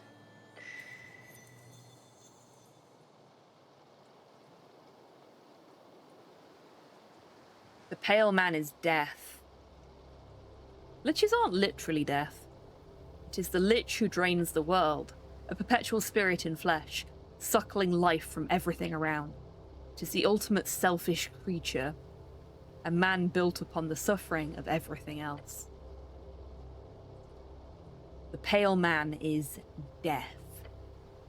You resisted his touch. His cold, icy touch. You make it sound so appealing. Hi, Echo. Welcome in. I hope you're doing well today.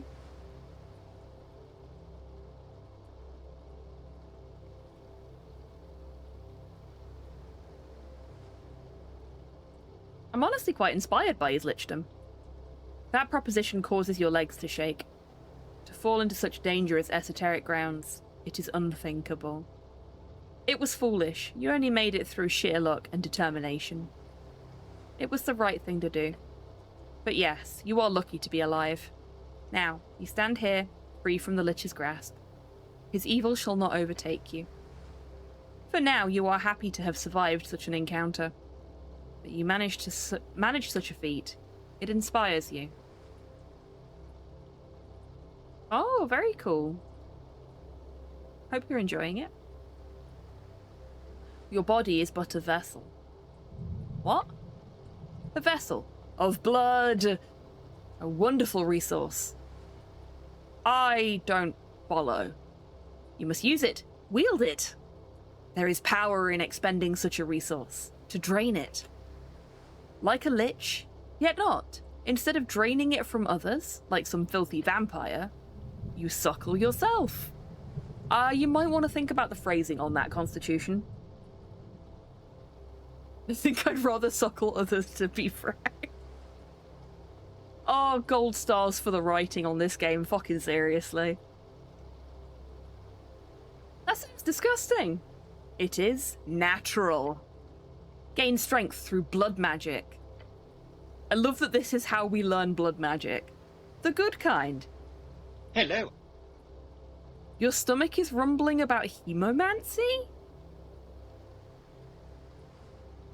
I mean, not saying I wouldn't give it a go if I could. Hello, Kramet. How intriguing. Usually wielded through others, there is a path to be found in sapping your own strength. What? No, do not do that. Silence. It is folly, though. You gain much more by simply utilizing another inspiration from the Pale Man. His lichdom itself.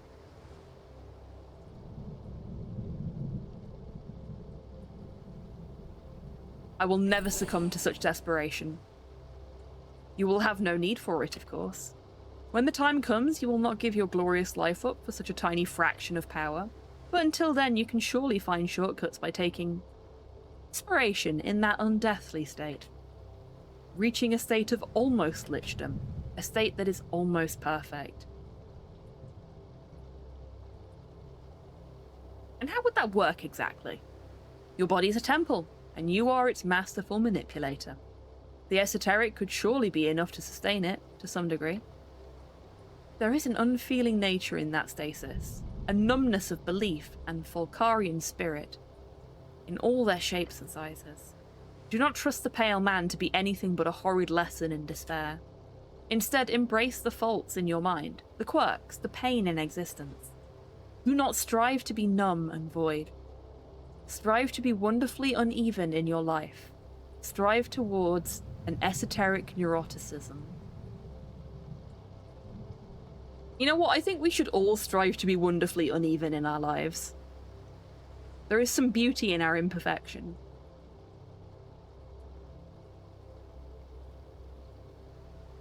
That feels like it suits me. I'm not very perfect after all. And how wonderful that is for the world. The ridges of a mountain, the beauty of scars, a symbol of time, a life lived, and dreams pursued. How drab it would be if you were nothing but pure soul. I've made a decision. Make it quick. You have work to do. You are special. I wouldn't go that far. In that there is a special bond to be found with the world. You will do wonders. Okay, that I understand, and I agree with.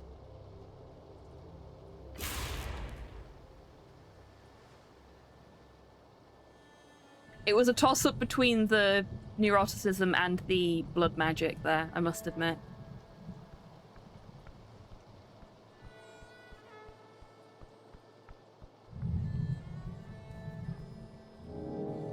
Oh, actually, do I have anything for getting my book back?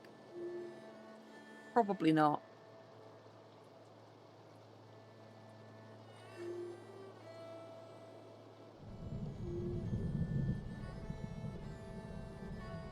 When you do not have any shards of yore, you can spend hit points to unlock dialogue options instead. Okay, we don't need that. We've got loads of shards of yore.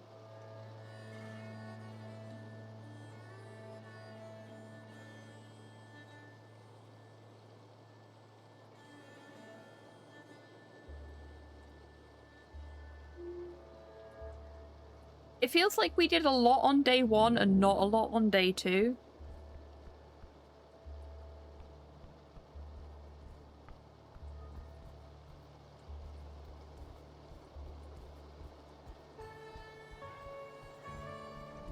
Blood is always the best choice. Well, I did not pick blood.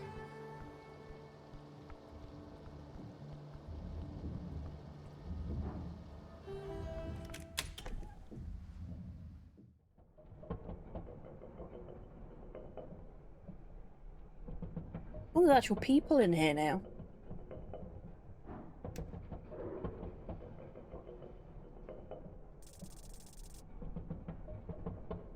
That was pretty good. Polytol pair, human earthfolk, level 1 unemployed. He's the silent type. He thinks before he speaks. He also thinks he's very cool because of this behavior. There's an air of superiority in his body language, in his speech, in his tone.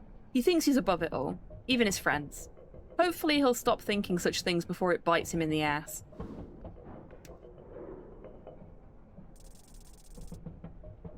Nice. Sten Busken. Human earthfolk, level 1 unemployed. A boy named after the dwarven word for rock. He likes his friends. They're his only friends. He does have some semblance of opinions around life and love and this city. Yeah, they are not formulated, nor is he verbose enough to express them properly. He is happy to be here, truly. This boy is probably the happiest man you have ever met in your entire life. These are the guys that were harassing the girls in the street. The junior fascists. Let's try and get the last little bit of information about Rollo. Nah, not happening.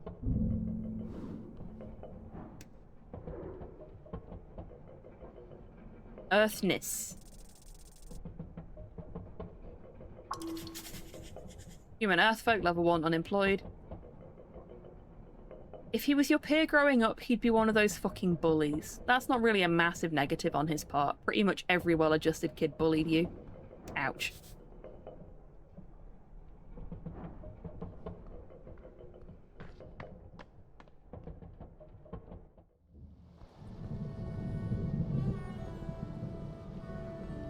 Oh yeah, there's nothing up here now.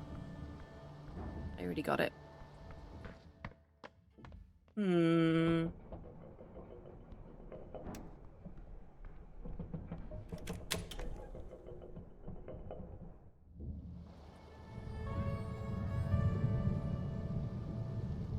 Welcome back, Cyborg.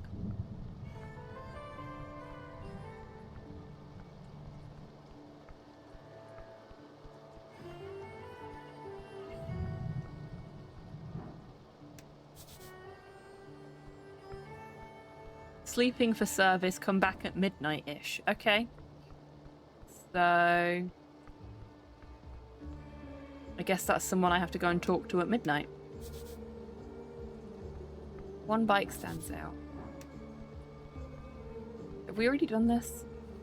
A handful of bicycles are stationed at the local rack.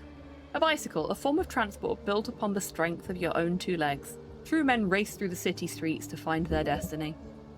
Bike racks are stationed in many places around the city, usually in locales with lots of stairs. There's a stillness here, an uncommon sight at the heart of the city. Not a lot of bikes. The usual commuters are probably too scared to head past the tea shop. This particular bike is yours.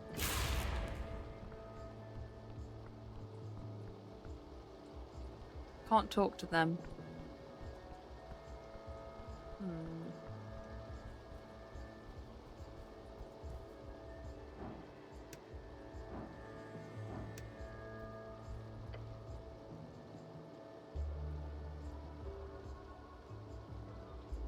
Oh god, really, Modhail? Labubu's get everywhere. A green face is splattered across the facade, staring wildly towards a flaming sky and the dragon spread across it. Or something like that. Place our hand on the wall. Take a step forward. The painted stone surface is smooth. This is no cheap dwarven rock. This is Gate-era architecture, disguised among the rest. Truly ancient.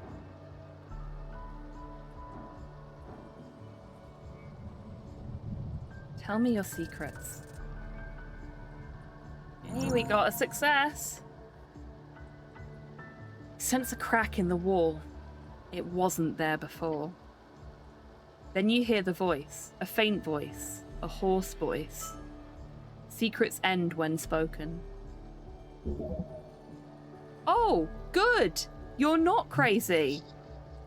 Talking to walls now? Awesome.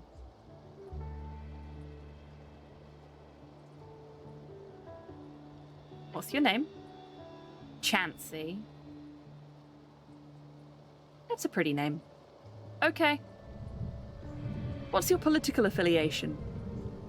Beer. Perfect response. You sure you understand the question? Yes. All right then. What's it like being a wall? Nothing. Nothing good or nothing bad? Nothing in isolation. Who built you all? A god. Which god? Iamestra. Never heard of that god. Sounds like a weak god to have been forgotten like that. How old are you? 15 Timelines? How many years is that? 2000. What do you know about Norvik? Nothing. Do you know what Norvik is? No. Those are all the questions I have, Wall. We're gonna give it a pat. Okay. The crack disappears as quickly and silently as it came to. Then, silence. That was surely an esoteric event, or else you're turning mad. Is this Wall you've ever met? The walls of this place hold more spirit than the people. Thank you for your time, Wall. love little moments like that.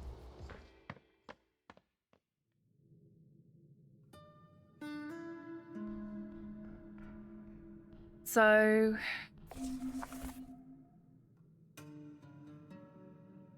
Oh, we got all of our spells back as well because we got our book.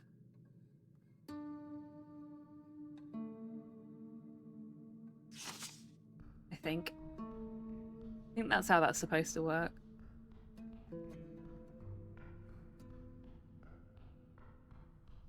So we need to go further down.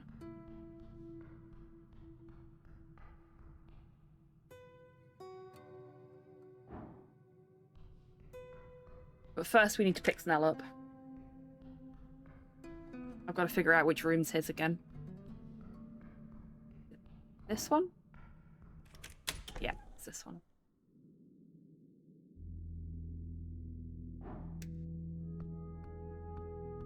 Hi, Snell. Good afternoon, cleric. The goblin gives you a questioning look. You ready to head out? A bit later than I usually get started, but yeah, I'm ready. Snell has joined the party.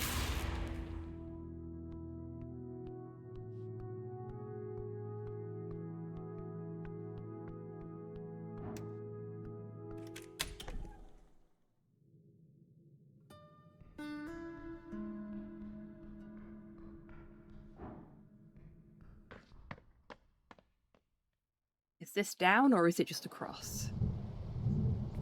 Just across.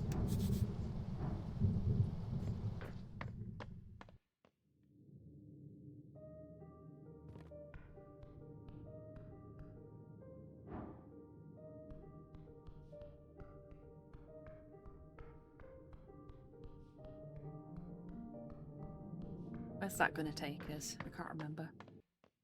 Are we just going in a little circle? Yeah, we're just going in a little circle.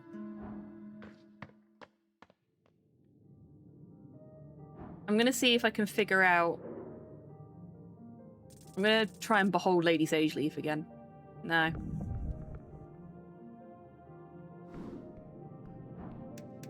I'm going to see if I can figure out why she sits on the throne. Actually, it was a wisdom, wasn't it? Let's get all of our wisdom stuff on first.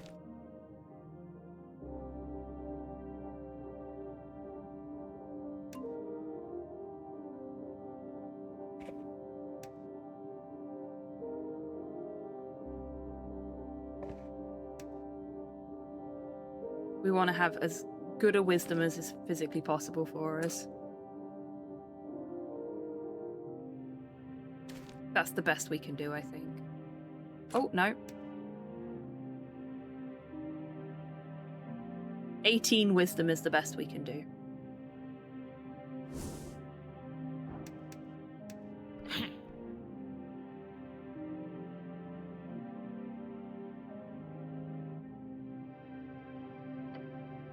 Do we not have access to it anymore? We don't have access to it anymore. Fuck!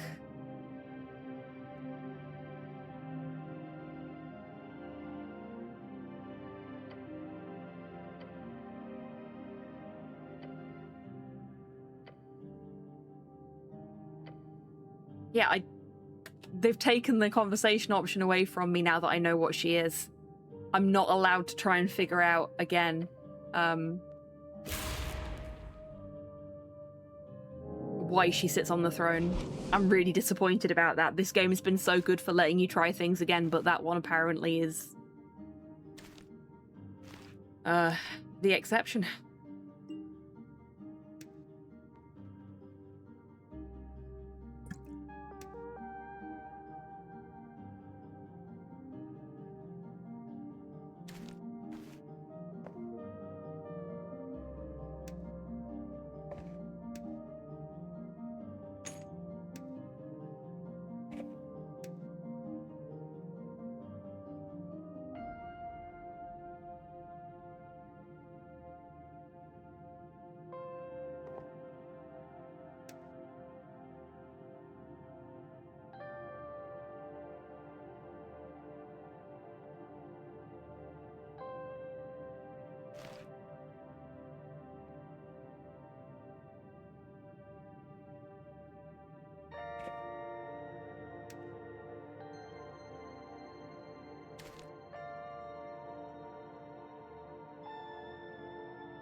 I swear I had a better setup than that before, but I guess not.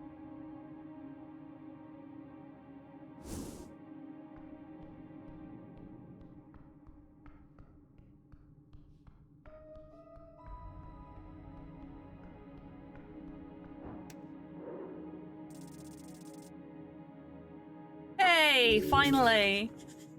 Her knowledge goes deep, far below the city. Learn from her and her loneliness. This elf is seeking an escape. Why else be here, of all places? Her matriarch.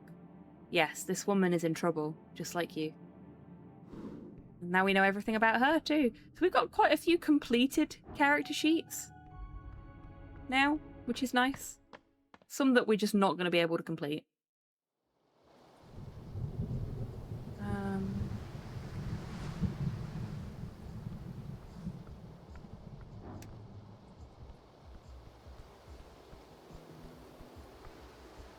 Oh, who are you? A somewhat mysterious dwarf. Dwarf ignores you and whispers to himself. The storm calls to me.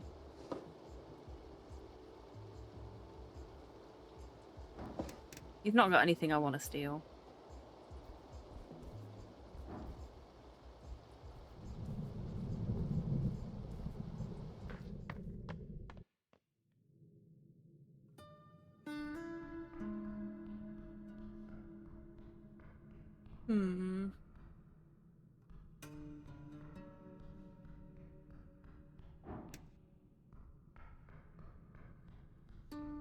No, this isn't the right way. Have I done the interaction here? I think I have. Yeah. I need to get down another level. I can't remember how to do that.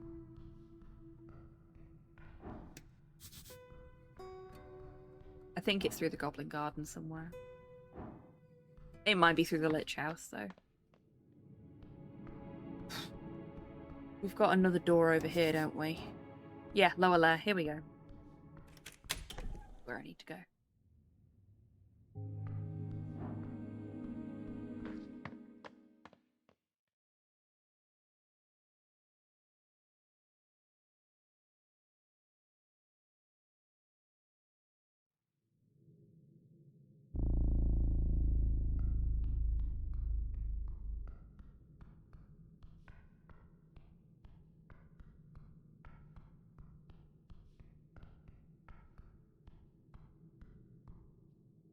And we can't go that way because the stairs are broken. So we have to go this way. And then I think this way to go further down. Yeah.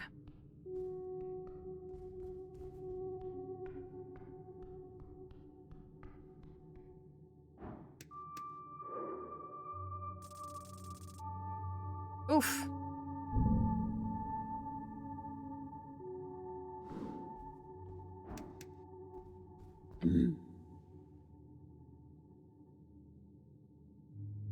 There's a dwarf who says you won't let him pass here. The dark dwarf, yes. He asked for access to the south tunnels. He is not permitted. Why not? Lady does not permit it. Lady Sageleaf does not allow looters on her grounds. Only official expeditions. Am I an official expedition? She glances at Snell, who shrugs. More or less. She frowns. If you go into the south tunnels, beware of monsters. They crawl in from below, infesting the caverns. We clean them out every other week, but they return often. Isn't the Pest Control Guild supposed to take care of that stuff? She lets out a deep sigh. Laugh, sorry. Pest Control? Those pussies won't step below the lower. Especially on Tolstad. Bunch of weaklings looking for easy payouts. If we can't deal with it ourselves, we hire outside muscle, but not the PCG. Historically, the PCG have trouble dealing with the massive amount of requests of monsters and esoterical things crawling through Norvik. You've heard many tales of the pest controllers in your days. The Pest Control Guild works closely with clerics whenever they need heavy muscle. Back in the day, retired clerics would often gravitate towards the PCG, but these days most clerics don't want to get their hands dirty in that sort of way. Dangerous work for real men. What kind of monsters? All kinds. Anything that crawls through the cracks of the city below. All kinds? Tell me more. Last month, we killed a hook horror. It was a great hunt. Before that, a bunch of giant spiders, a grey ooze. Last year, we had to get a specialist in to deal with a hive of cranium ants. Oh boy. They negotiated for days. The worst was probably the gricks. I hate those things. But I'm sad to say we have not yet had to deal with a bullet? A bullet, a land shark predator. They burrow through the air with intense speeds. They have been known to invade Norvikian streets at times, taking many lives in the process. I do not think those land sharks enjoy tunneling here, but there have been reports of a few of them moving closer to settlements in the last year, over in Verdun. I want to skin one of those things one day. That would be pleasurable. Cool? She grins. I defeated the skeleton in the crypts. You did? Well, she looks you up and down. I am impressed. Less for us to worry about. Yes! Okay. Nothing else to be said there. South Caves, beware of monsters. But how do I get through the South Caves? Oh, I can just go! This entire time I thought I needed to clear the rocks out of the way. A Divine Era mural. A tall stone mural stands before you. 3 serpentine figures carved and painted into the surface, each coiled and intertwined with the others. The colours are faint, but still there. Greens, reds, yellows. The artistry is breathtaking. A tingle. This is connected. The city. The wall. Listen. 3 distinct figures. The top serpent has sharp teeth, predatory. The middle one appears more serpentine, elegant. The bottom one has unusual markings. What's the meaning behind the mural? Basic religious art, nothing interesting. Body, mind, spirit. 2 serpents stretching from a singular point, one creature with many dual faces. Only in balance between the two can the soul retain its divinity. The specific meaning is lost, but the reverence is clear. This was a sacred image. Further down this path there should be an actual temple. Find it. Learn more about those noble creatures. What do you make of this wonderful artwork? The freaky serpent picture? He shrugs. There's a ton of these all over the place. You've either got snail memorabilia or these lion-styled pieces. Nothing else? I'd say 90%. From what I learned in school, it was snails first, then lion, then trolls, then humans. He smirks. Then goblins, of course. Don't you dare stage a coup. You can't stop me. The goblin laughs. I love the relationship we've built with Snell over the course of the past 3 days. Do what you do, and let's keep moving. The southern tunnels are always filled with scary shit. Let's try to listen to the wall. You tense your body, the gut squeezed, your ears aligned.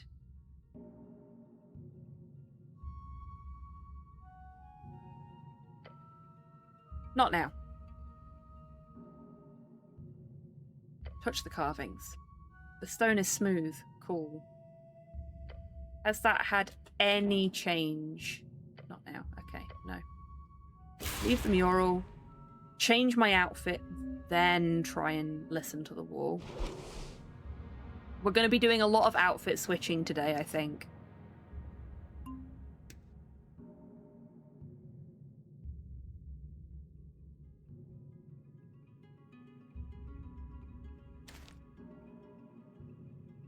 On the plus side, this is an easy one because we only have a couple of things that actually improve our con.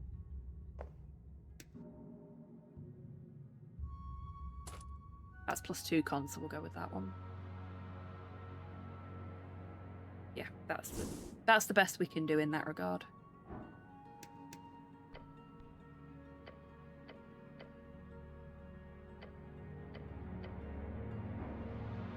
It's now only challenging rather than daunting, so that's nice.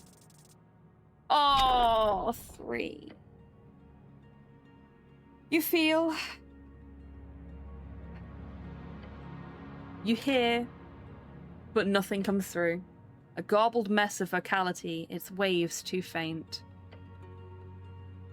Come back to this, to the wall, later. Yeah, it be like that sometimes, Eggy. Whatever the dice will.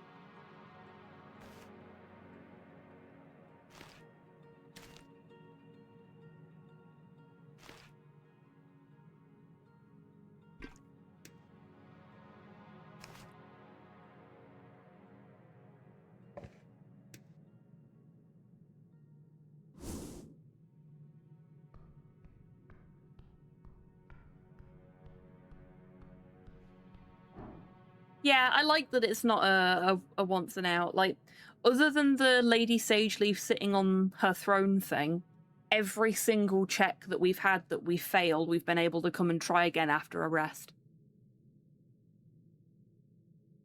Which is really, really nice.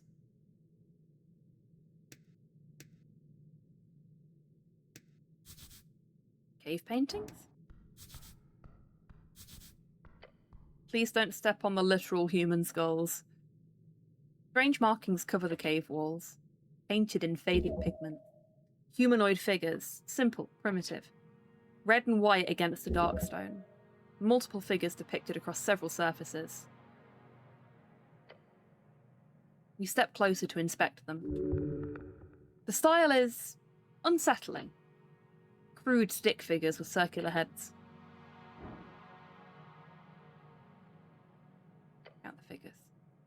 You scan across the walls. 3 distinct figures, each a unique design. These look human.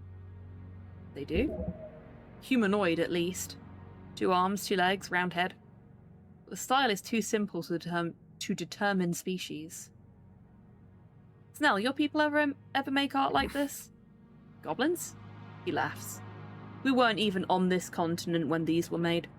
My guess would be pre-fade, maybe? Fascinating, but I should move on. To change my outfit, to improve my int.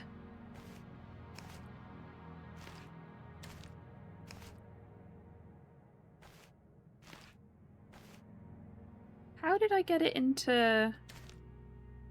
Ah. You just have to go further. Intelligence.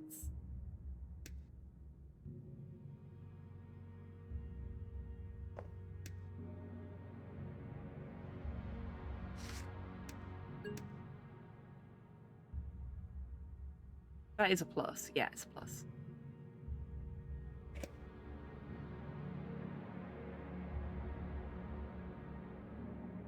Cool. That's the best we can do on int.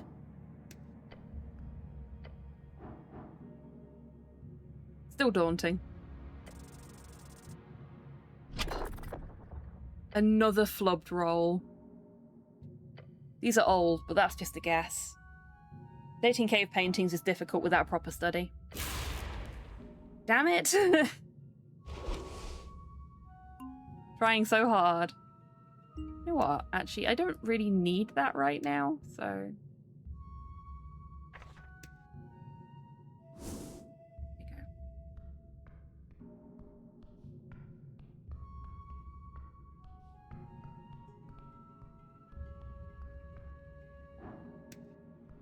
What's that? Bone dust. Suppose it makes sense to find that with the literal fucking bones. Huh? A yellow hat? You grab the smooth fabric. It feels expensive. Yeah, this is like 1,000 crowns worth of esoteric cloth. Whoever dropped this is either rich as shit or had to run from something real dangerous. Your companion looks around, a bead of sweat rolling down his brow. Ah, Frank must have gone through here. Keep an eye open. It's yours now. My hat. What stats does the hat have? I must know. Oh. I'm not allowed to wear it?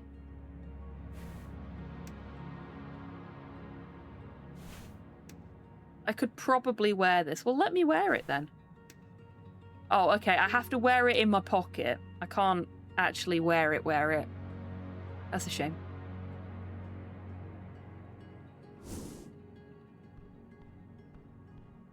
Oh, we've got a corpse there. A headless corpse. Looks like some type of rogue? With an esoteric lockpick, which is mine now. The dungeon continues far into the west, part of Tolstad. I guess we're not allowed to go that way, though. No, we're not.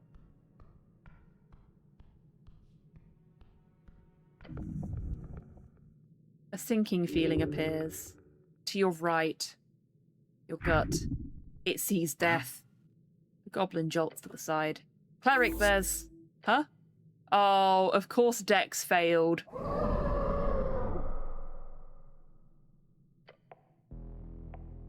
Oh no.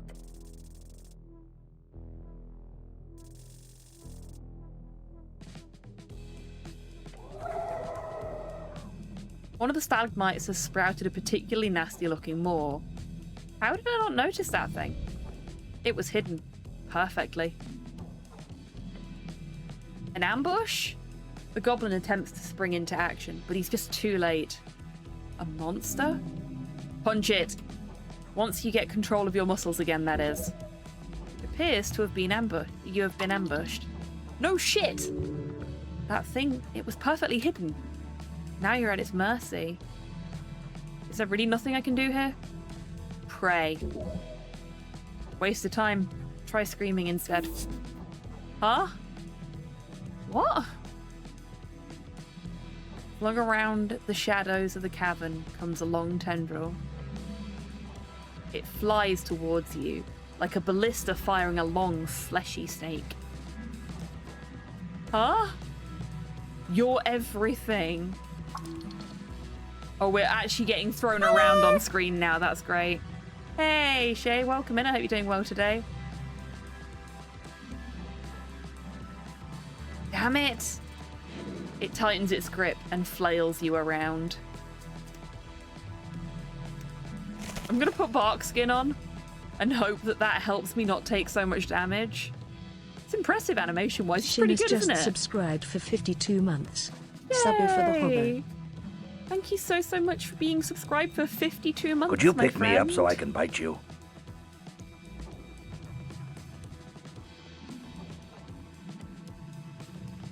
Your ankle is crushed. You breathe through the pain. We're gonna scream and wiggle. Bark skin resists 1 damage. That was a smart move on my part. Well done, me. But then the tentacle pulls back, dragging you, flinging you against rock and rock. Grab something, don't let it! The roper has you, its tendril fastened like a locked jaw around your entire leg. As it attempts to pull you towards its maw, dragging you in like a fisherman with a thick catch on its hook. Now's not the time for a simile. You're prey, but you will break its stomach once consumed. Shit. Your companion rushes into action, taking out his sling. Try to grab something. Grab? Grab what? The ground, I don't know. He takes a swing and fires off a bullet in its direction, striking it right at the center of its mass. But the bullet just bounces off and lets out a horrendous hiss. Balls. No way. You're not getting anywhere near that maw. Slither like your life depended on it, because it does. There is still a chance. Find an opportunity. You're feeling sick.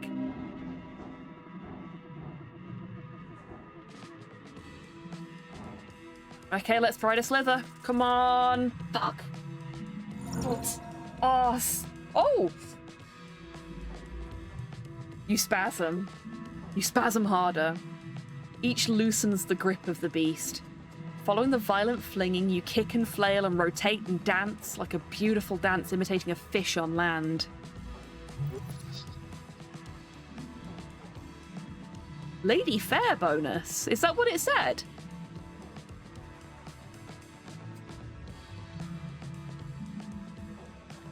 Wait, isn't the Lady Fair bonus for interacting with, I can't check because it's in my big tree, but I think that's for interacting with female characters. Is this thing a girl? Could have sworn it said ladies or something. I'll have to have a look. Did it tell us what the bonus? No, it doesn't. Great simile. Shut up. With a final violent limb toss, the tentacle actually loosens quite a bit. That should make it easier. The tendril pulls you closer, but it clearly finds you difficult with all this struggling, so it slams you into the ground. Ouch. Thank you, Barkskin.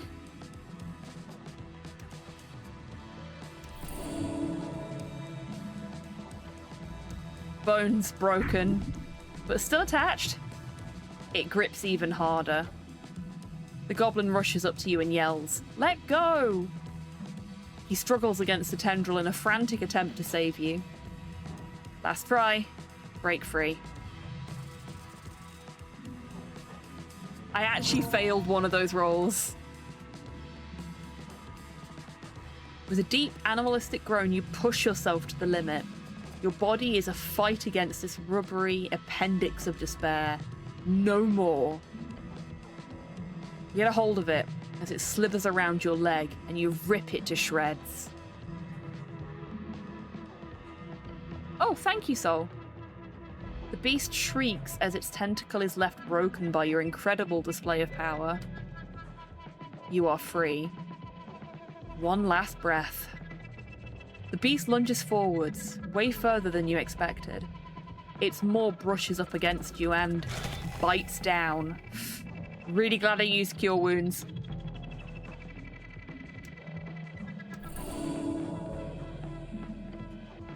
It goes right through your chainmail. A deep wound, gushing blood. Cleric, shit. I'm okay. Cough up some blood. This is the end. The beast will be felled. Snell gives you a nod as he twirls one last bullet with his sling. With a loud snap, he fires it. The echo dances around the cavern, ringing in your ears, along with the horrific screeching of the roper. As the bullet hits it straight in the large, unblinking eye. Gotcha! It shrieks and pulls back. The terrible noise disappears into the abyss. Tentacles writhing, the roper blindly flees. In its panic, it runs right over the edge. You fill your lungs with air. Your knees are weak. The goblin leans on his knees and groans. That was tight. But, well done. You too. Great job, Snell. The goblin reluctantly returns a thumbs up to you as well. He's pained by making such a cheesy gesture. But you've clearly earned it. Nice. Let's see what's deeper in this cavern. Okay, we are due a break in a minute, and Twitch isn't letting me skip any breaks today because we skipped a lot of breaks yesterday. Great success! That is one way to describe it. Right, let me have a look.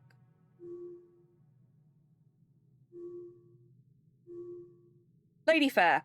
Extra proficiency in roles when speaking with feminine characters. When speaking with feminine characters. Why the fuck did I wasn't speaking with it. Oh well, we'll have to figure this out whilst we take our break. So now is a great time, everyone, to grab a drink, grab a snack, have a stretch, get some fresh air, all that good stuff. And I will see you in 3 minutes.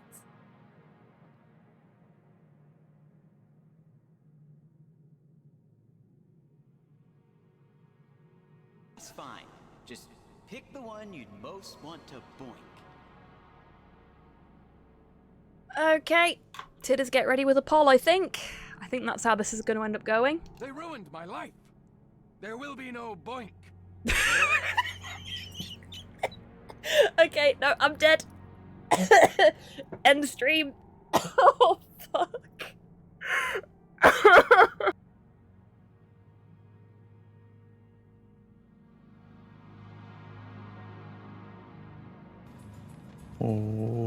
What's that?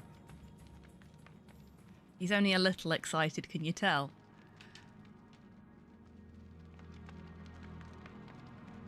What's that you said, right? You mean the big door? No, Dan. Look at the body. I was going to.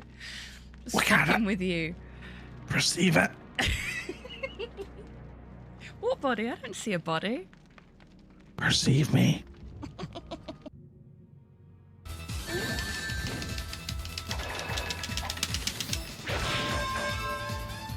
We just kissed him goodnight. I will be reading This Be the Verse by Philip Larkin.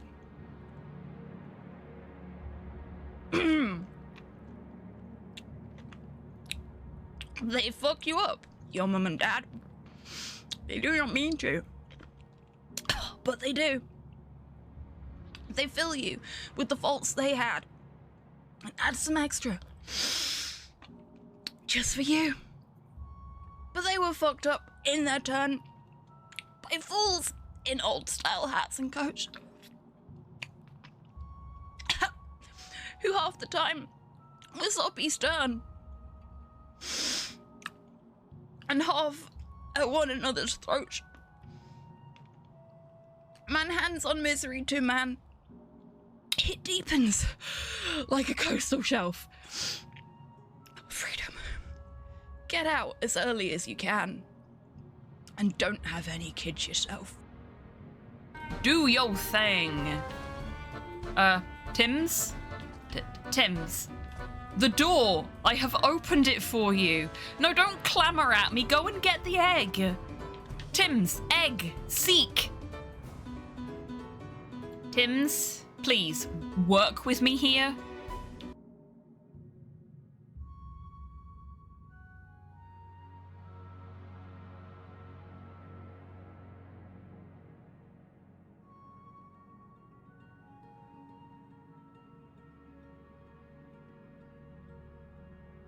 Welcome back from the break, everybody. I hope you're all feeling refreshed.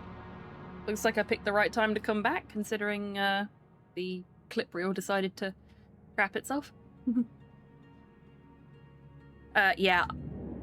So this works like an actual D&D game. Oh, no, I do have it. Dancing light. There we go. I forgot it's a cantrip, so I don't actually need to prepare it.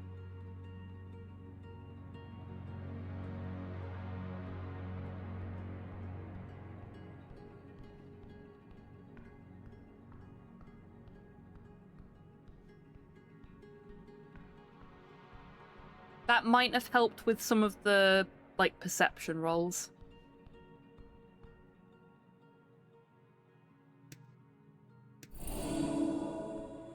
Oh, that was a bad cure wounds. Who put these barrels here? Another one-way door. Ah, but it wasn't a one-way door. We just couldn't open it from the other side. Because this is where Kraid lives. Hi, Kraid. The hulking beast looks at you with a deep hunger. Your gut biome quivers. Kraid greets human. Oh, I have nothing else to say to you. Unfortunately.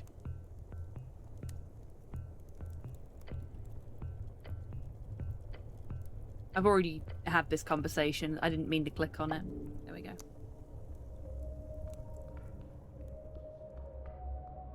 This is the point when I find out it is a one-way door and I've got to take the long route to get back to where I was. Oh, no. We're all good.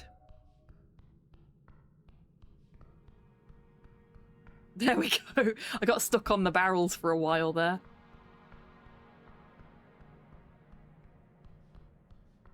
Okay, so that's not the way we need to go. But this might be.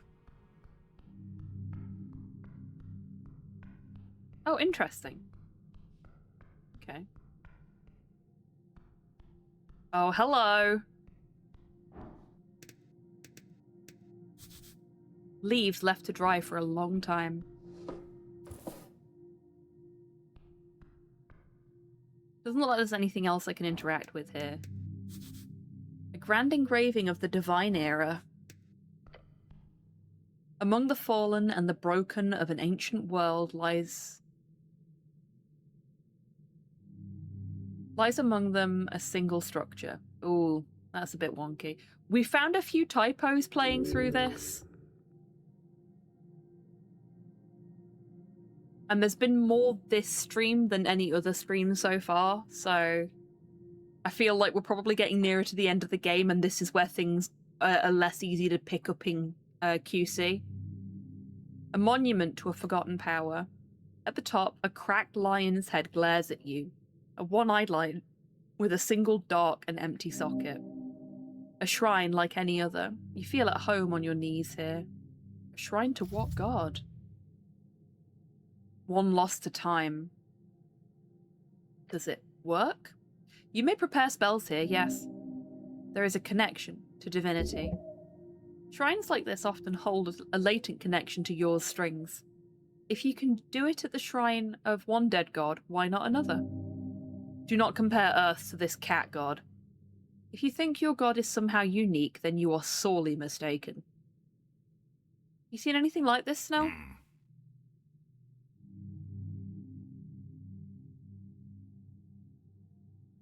Well done, Modhail. Bravo. Sure. Looks like a normal cat thing. There's a ton of them all over the city if you know where to look. Are you some type of cat expert? No. He speaks the truth. Hard to tell exactly what's going on here due to the rubble and the dust. You could try investigating it more closely, but remember, the White Manes are famous for their traps. So be careful.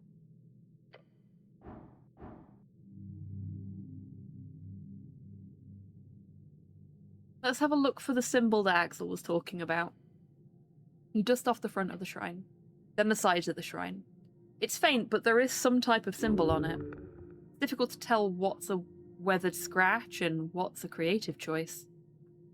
Yes, a symbol. A symbol of a sun, definitely. If this is what Axel wanted you to find, you've found it. Huh, so what do I do now? Get back to your dwarf buddy, of course. Yes. Tell Axel about this symbol. He would be grateful for the information. Very grateful.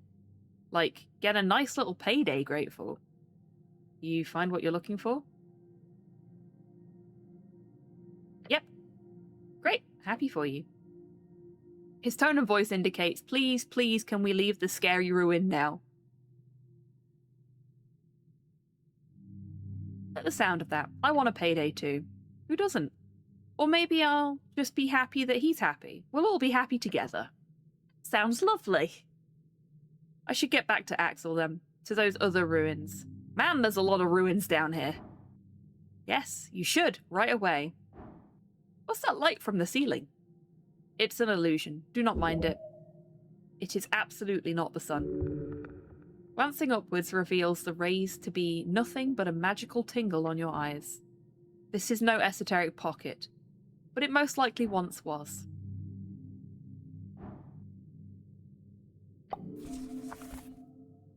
I don't think I can... No. I can't recover any spell slots here, so... But I am now going to have to re-prepare my spells, because I was silly and clicked on the prepare spell thing.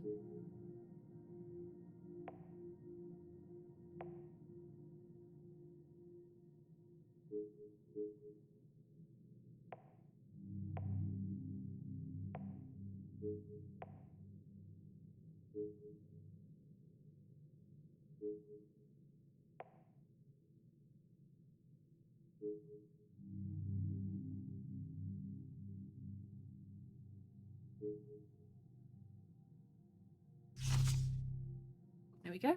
That'll do.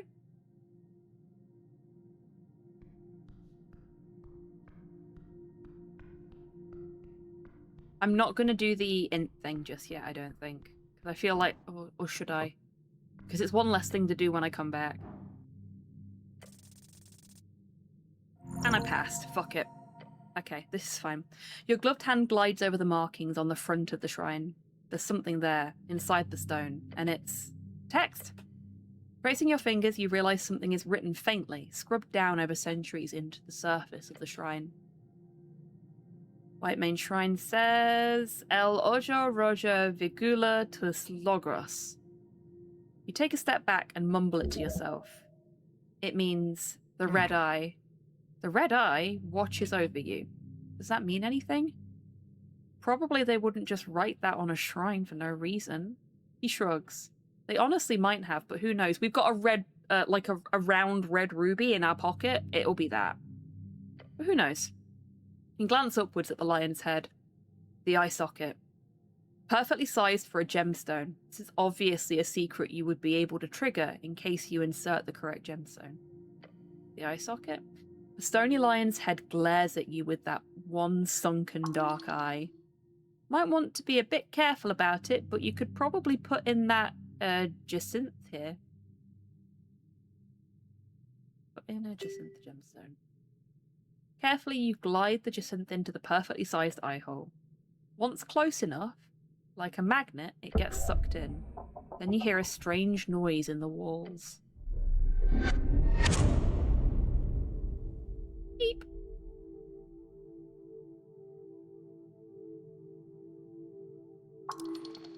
Oh, gods! The goblin gasps for air, unable to speak. Oh. You just almost just died. I'm gonna begin to shake due to a slightly delayed adrenaline kick. You would have died had the final blade not been blocked by those vines. And Snell would have died if he had stood just a bit further back, or to the left. Fuck. The goblin is actually shaking.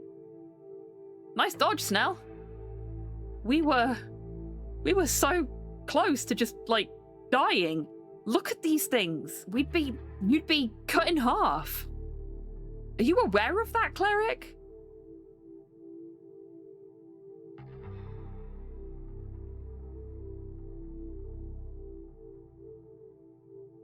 There's magic for that. Like, regenerate. Regenerate? Like the one used for lost limbs? Don't you mean revivify? I almost just died. Please don't argue semantics now. Look, I'm not the magic guy here, but... With a brash crack, the front of the shrine pops out of place. The goblin jumps. A deep, rumbling voice echoes through the chamber as a lion's skull begins floating out of the shrine along with a ghostly halberd. El Vigilante Rojo de Quinblanca Castigara to... I feel like I should have cast Comprehend Languages before I started doing this. This one? No, Prayer of Healing. No reason to cast that spell. I disagree.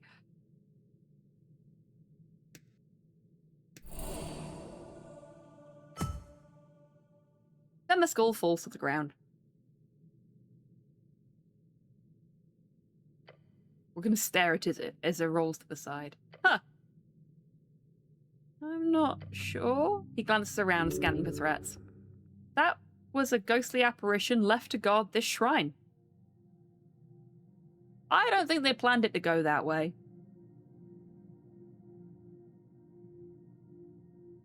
For once, I agree with you.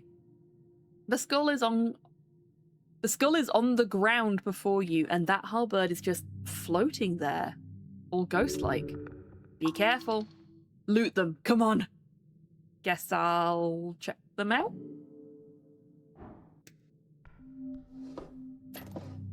Nice spectral halberd. A lion's skull. Right, let's go see our man Axel.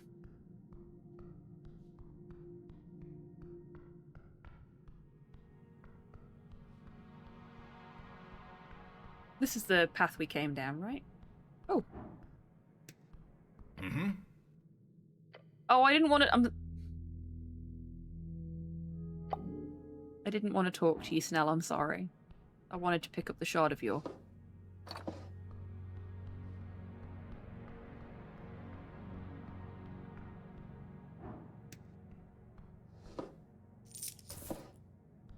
Ah, I see why I didn't see these before, because I didn't have the light on before. So now I'm a grave robber. Oh, was the one there? Or was that just... Okay, I must have been seeing things that time.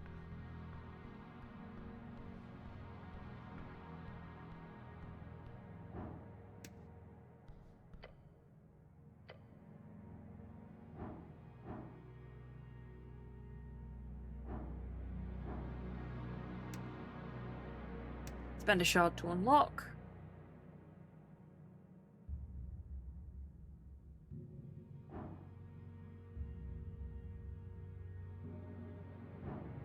But we're actually gonna do that, and we're gonna go to our inventory.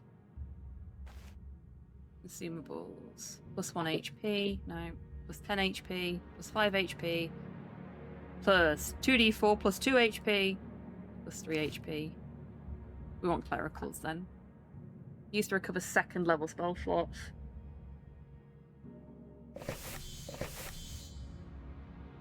Third level spell slots, they're fine.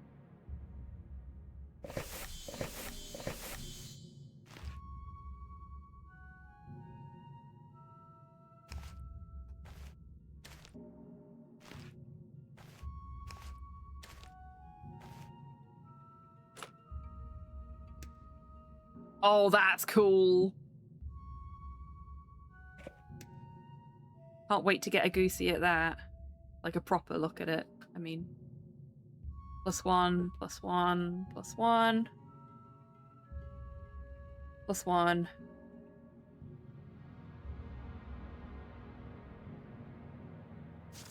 +1.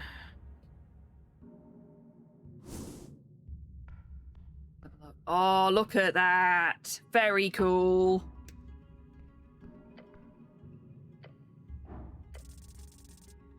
Oh, fuck.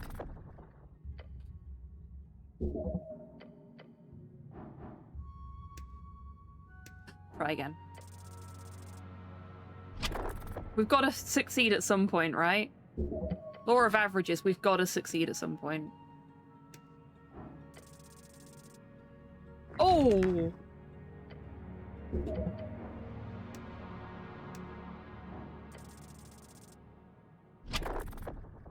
Whether that happens before or after I run out of shards of yore is another question.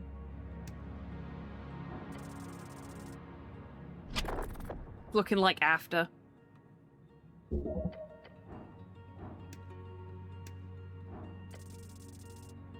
There we go. Finally, a nat 20. You study the figures carefully.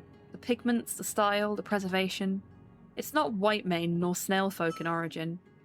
These paintings predate all of them. Before the snail folk? Yes. Before the Fade era. At the earliest, these should be dated to the early Gate Wars. Long before recorded human history. They do look quite alien. What are those creatures supposed to be, even? They could be depictions of a forgotten beast of yore. Beast of yore is a term for those creatures invited by yore during the Gate era, essentially a term for all the extremely old and ancient creatures across the coast. A folk type or higher being connected with yore. Though the less exciting answer would be these are rare aberrations depicted by whatever people inhabited Asken before the Tullin Castle.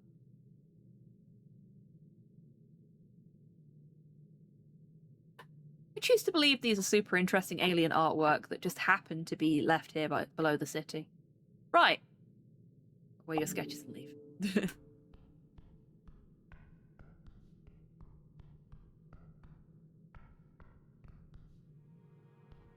I'm just seeing things there too. Right, let's try this one again.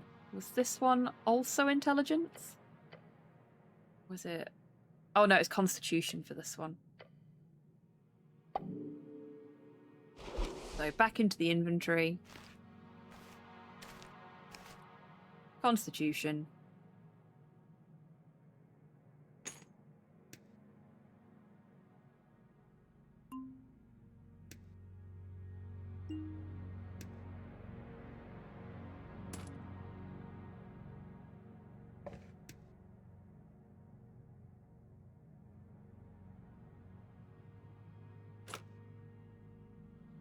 I'm guessing I can't do that, no.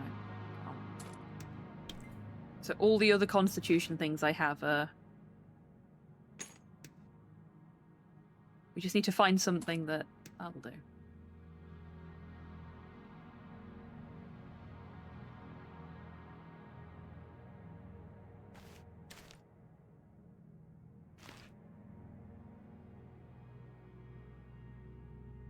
Okay, that's my constitution up at 17, so this should be a little bit easier now.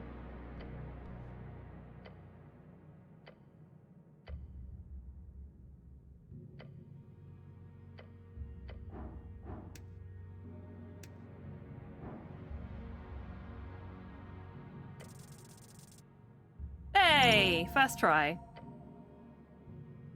You sense it, the crack in the wall. Once more that voice carries through, faint and hoarse. Deep within and without. Ah, time for this again. Great! Is it Chansey again? Yes.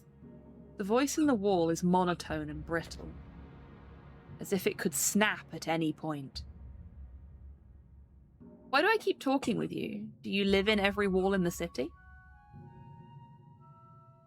No. What are you? Nothing. I remember you saying something like that before. Anyway. No answer. Do you have something to tell me? Yes. Oh, do you? Yes. There is one thing to say. What kind of thing? A message. Please tell me what you have to say. The crack fades. You must go deeper. Deeper than the city below? Deep. On the overlook where the bane of my people watches over the great flip. There, she has asked for you.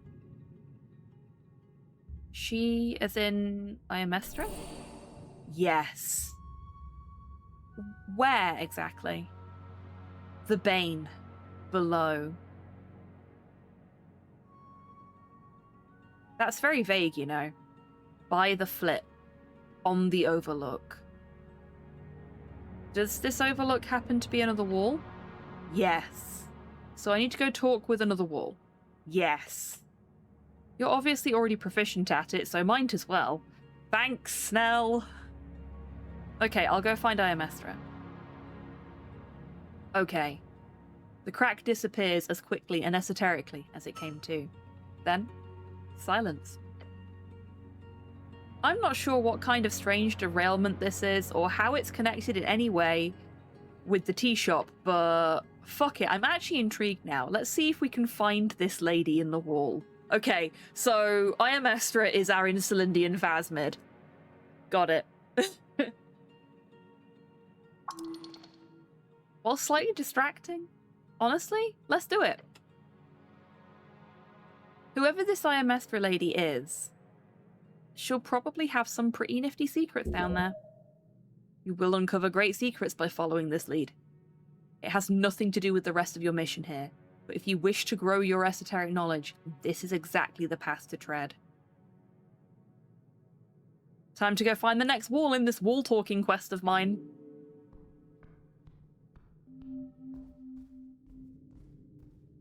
But first, we need to go find Axel, and I've got to remember how to get to Axel.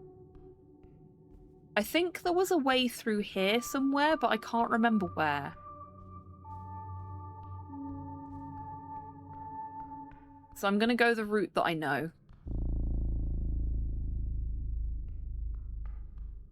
If I can remember it.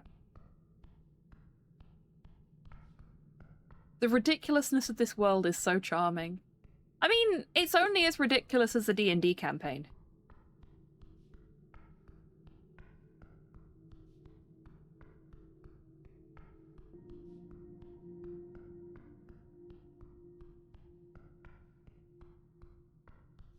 He's over here. I came the right way.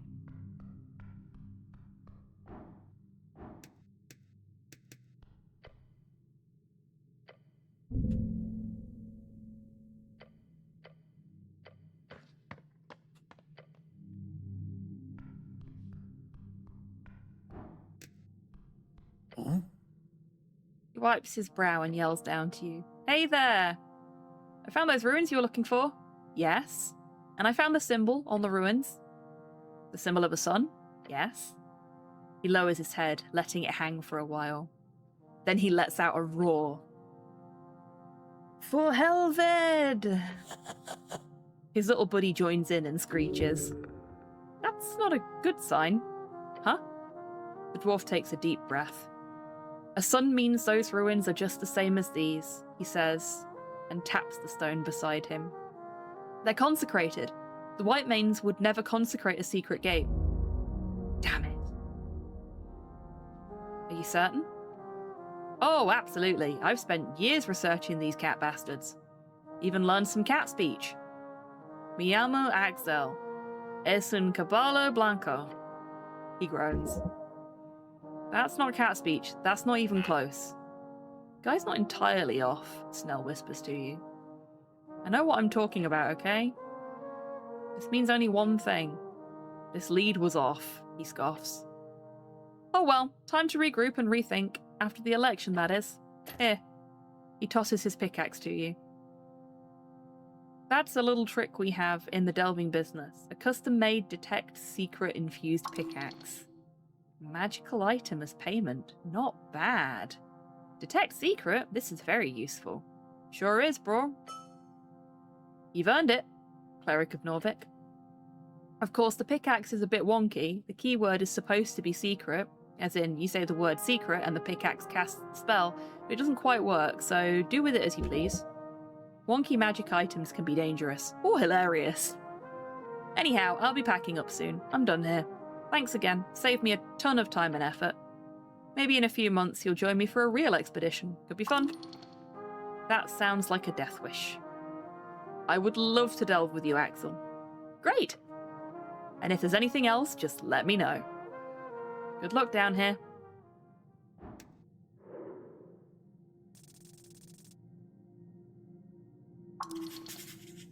All but the last bit. Oh no, I got the 20 offer plusages. You'll find it one day, someday, but not this day. Perhaps you will see him again? Who are you kidding? Of course you will. His expertise in the city below is not for nothing. You should keep him close. He'll be real useful if you ever want to get into that freelance dungeoneering business. Seriously, there's a lot of money in that. I don't think there's a better indicator of how far through the game we are than the amount of people's character sheets that we've completed. And I know part of that is luck of the roll, but it's a lot of luck of the roll. And we've had a couple that have been really bad.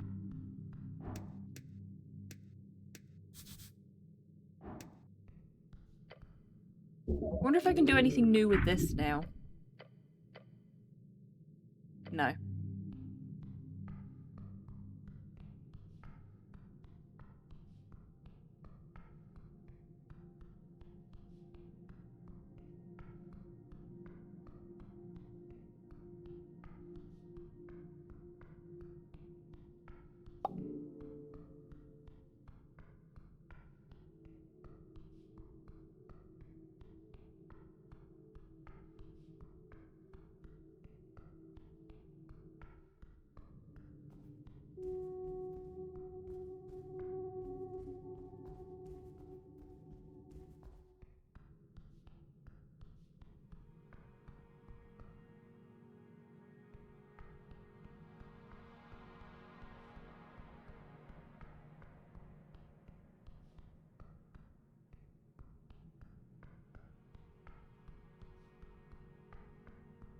I'm still not allowed to go that way.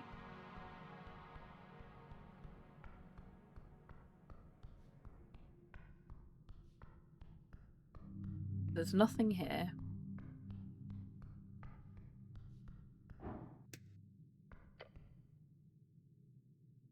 I can't do anything else here.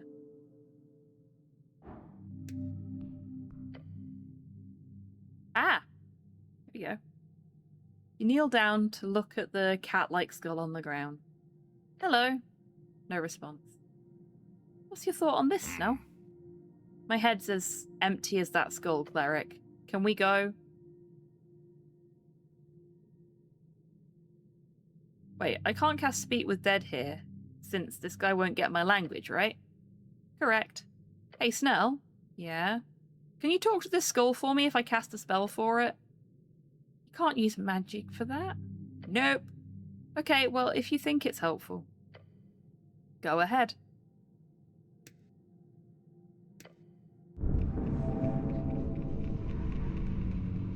You finish casting the spell and the skull begins to make a clacking sound, the jaw opening and closing with a jitter. It is ready. Okay, so tell me what you want me to ask. Ask about his name. Tu nombre? Mi nombre es el Vengado Rojo, pero antes de ser eso yo era Liaison Baluba. This is really hard for me.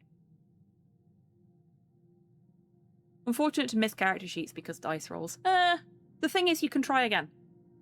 You can try again after a rest, so it's not like it's blocked out forever.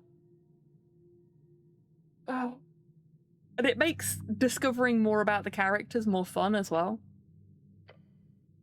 His name is the Avenging Red and also Lietzi Balba. Very strange. This is a weird guy. More questions remaining.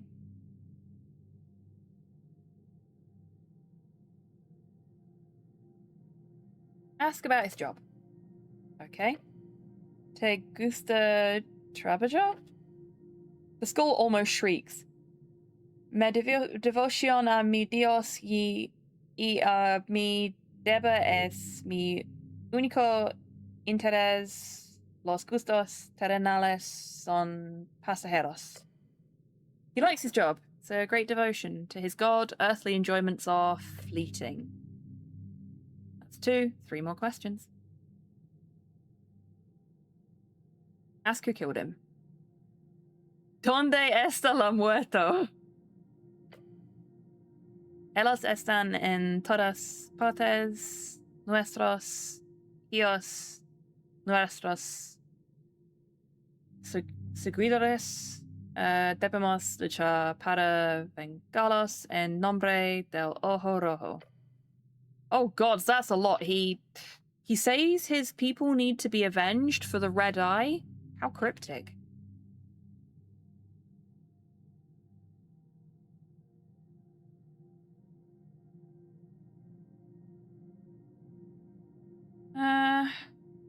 Ask him about the meaning of life. He grimaces as he attempts to speak.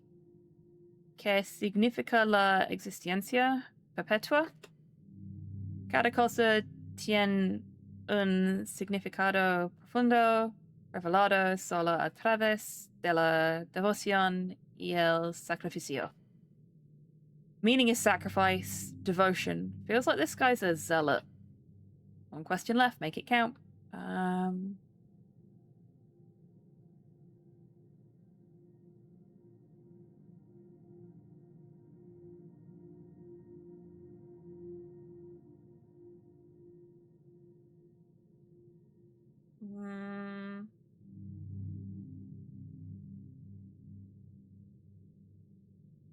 Ask what it's voting in the election. Fuck it. No.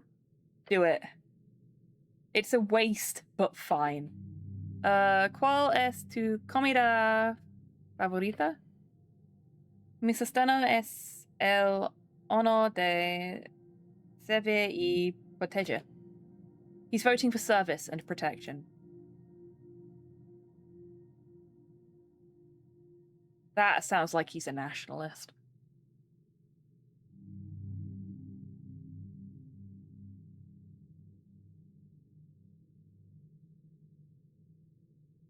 A vague answer. He's clearly an apolitical cat.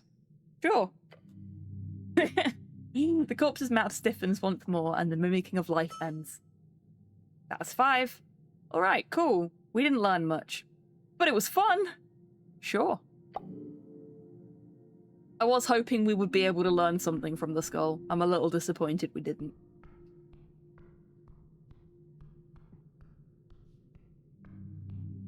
Did we take our gemstone back? No, we did not. And now we can't, I guess. It's stuck in the shrine.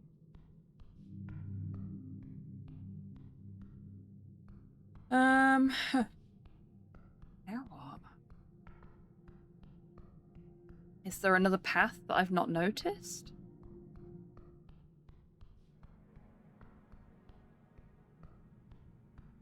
There can't be.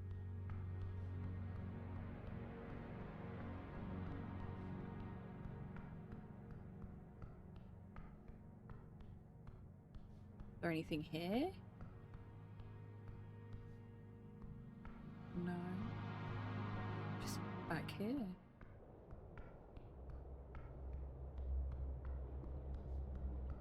And it doesn't give us anything new to say to Kraid either, which is a shame.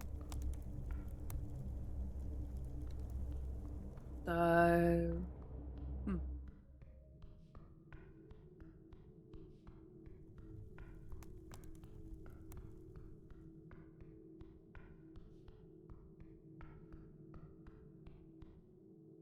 Can't go that way.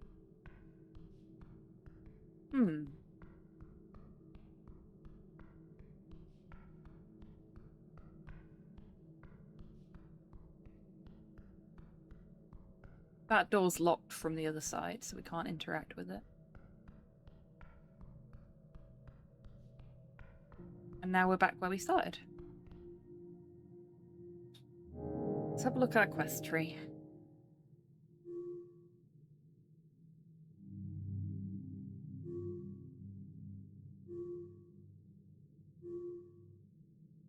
How do we get further down?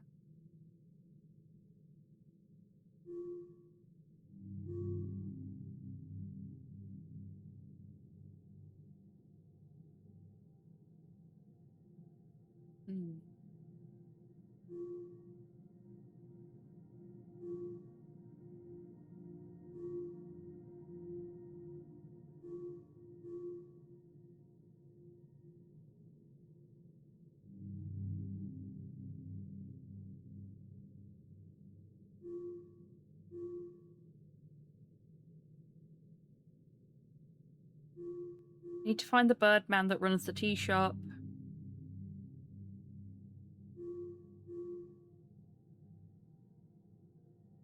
Still need to find the man in yellow. What have we got here that might help us? Man dressed in yellow was seen by the duck in the city below. This man passed by the entrance to the crypt, heading into the southern caverns. Moongore spotted a man in yellow heading through the city below. He went through the south caves. Kraid had an encounter with a human in yellow who was looking for a secret door to further below. Ah! That's the bit I'd forgotten about. Okay, because we talked to Kraid like 2-3 weeks ago. So let's go back to Kraid, who was this way. I want to make sure we don't get caught by the ooze again.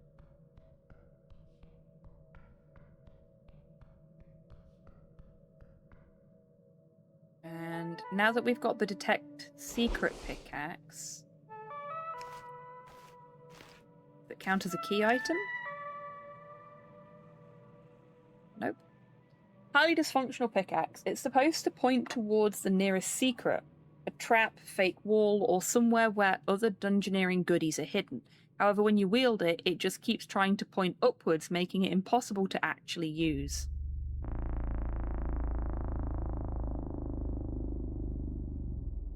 What if it's not broken?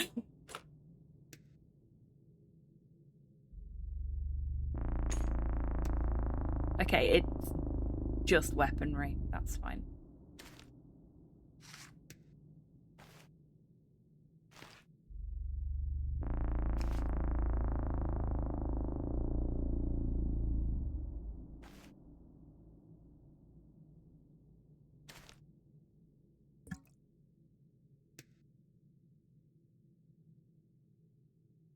Charisma's the only one that's suffering right now.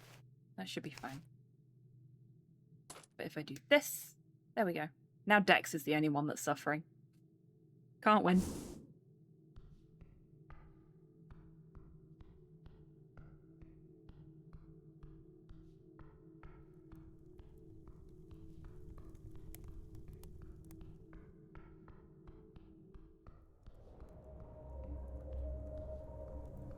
What if it's not pointing upwards because it's malfunctioning, but it's pointing upwards because it's detecting a powerful secret above us?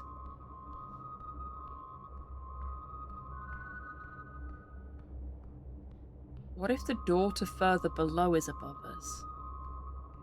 That's why no one's been able to find it.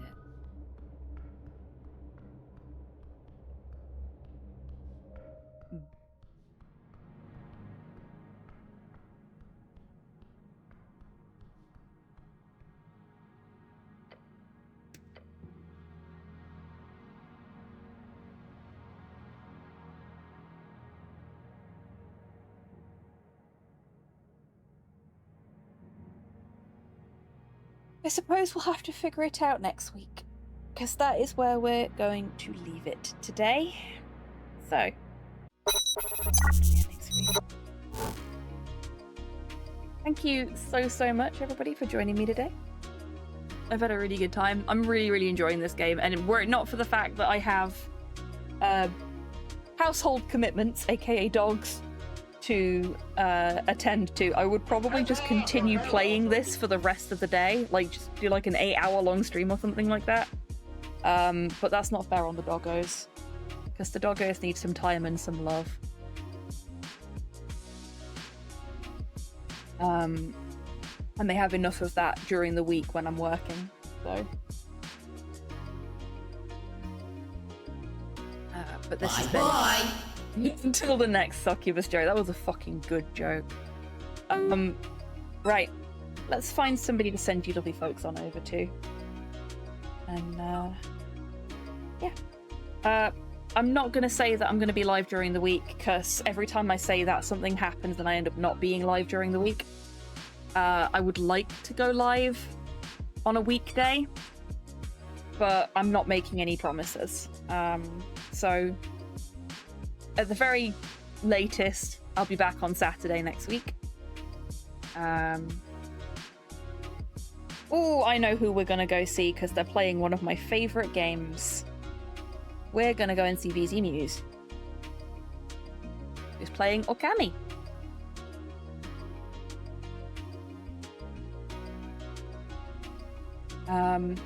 Chibi has put some raid messages into chat that you're more than welcome to copy and paste when you go over there. Muse is lovely. We adore Muse. Muse is a member of our community and a fantastic streamer in their own right as well. Yeah. Right. Hopefully I'll see you all sometime next week. But until I do see you next, I want you lovely folks to take care of yourselves, take care of each other, wash your fucking esoteric hands, and have a wonderful rest of your Sunday and a fantastic week ahead, however you're spending it. Now, go say hi to Muse for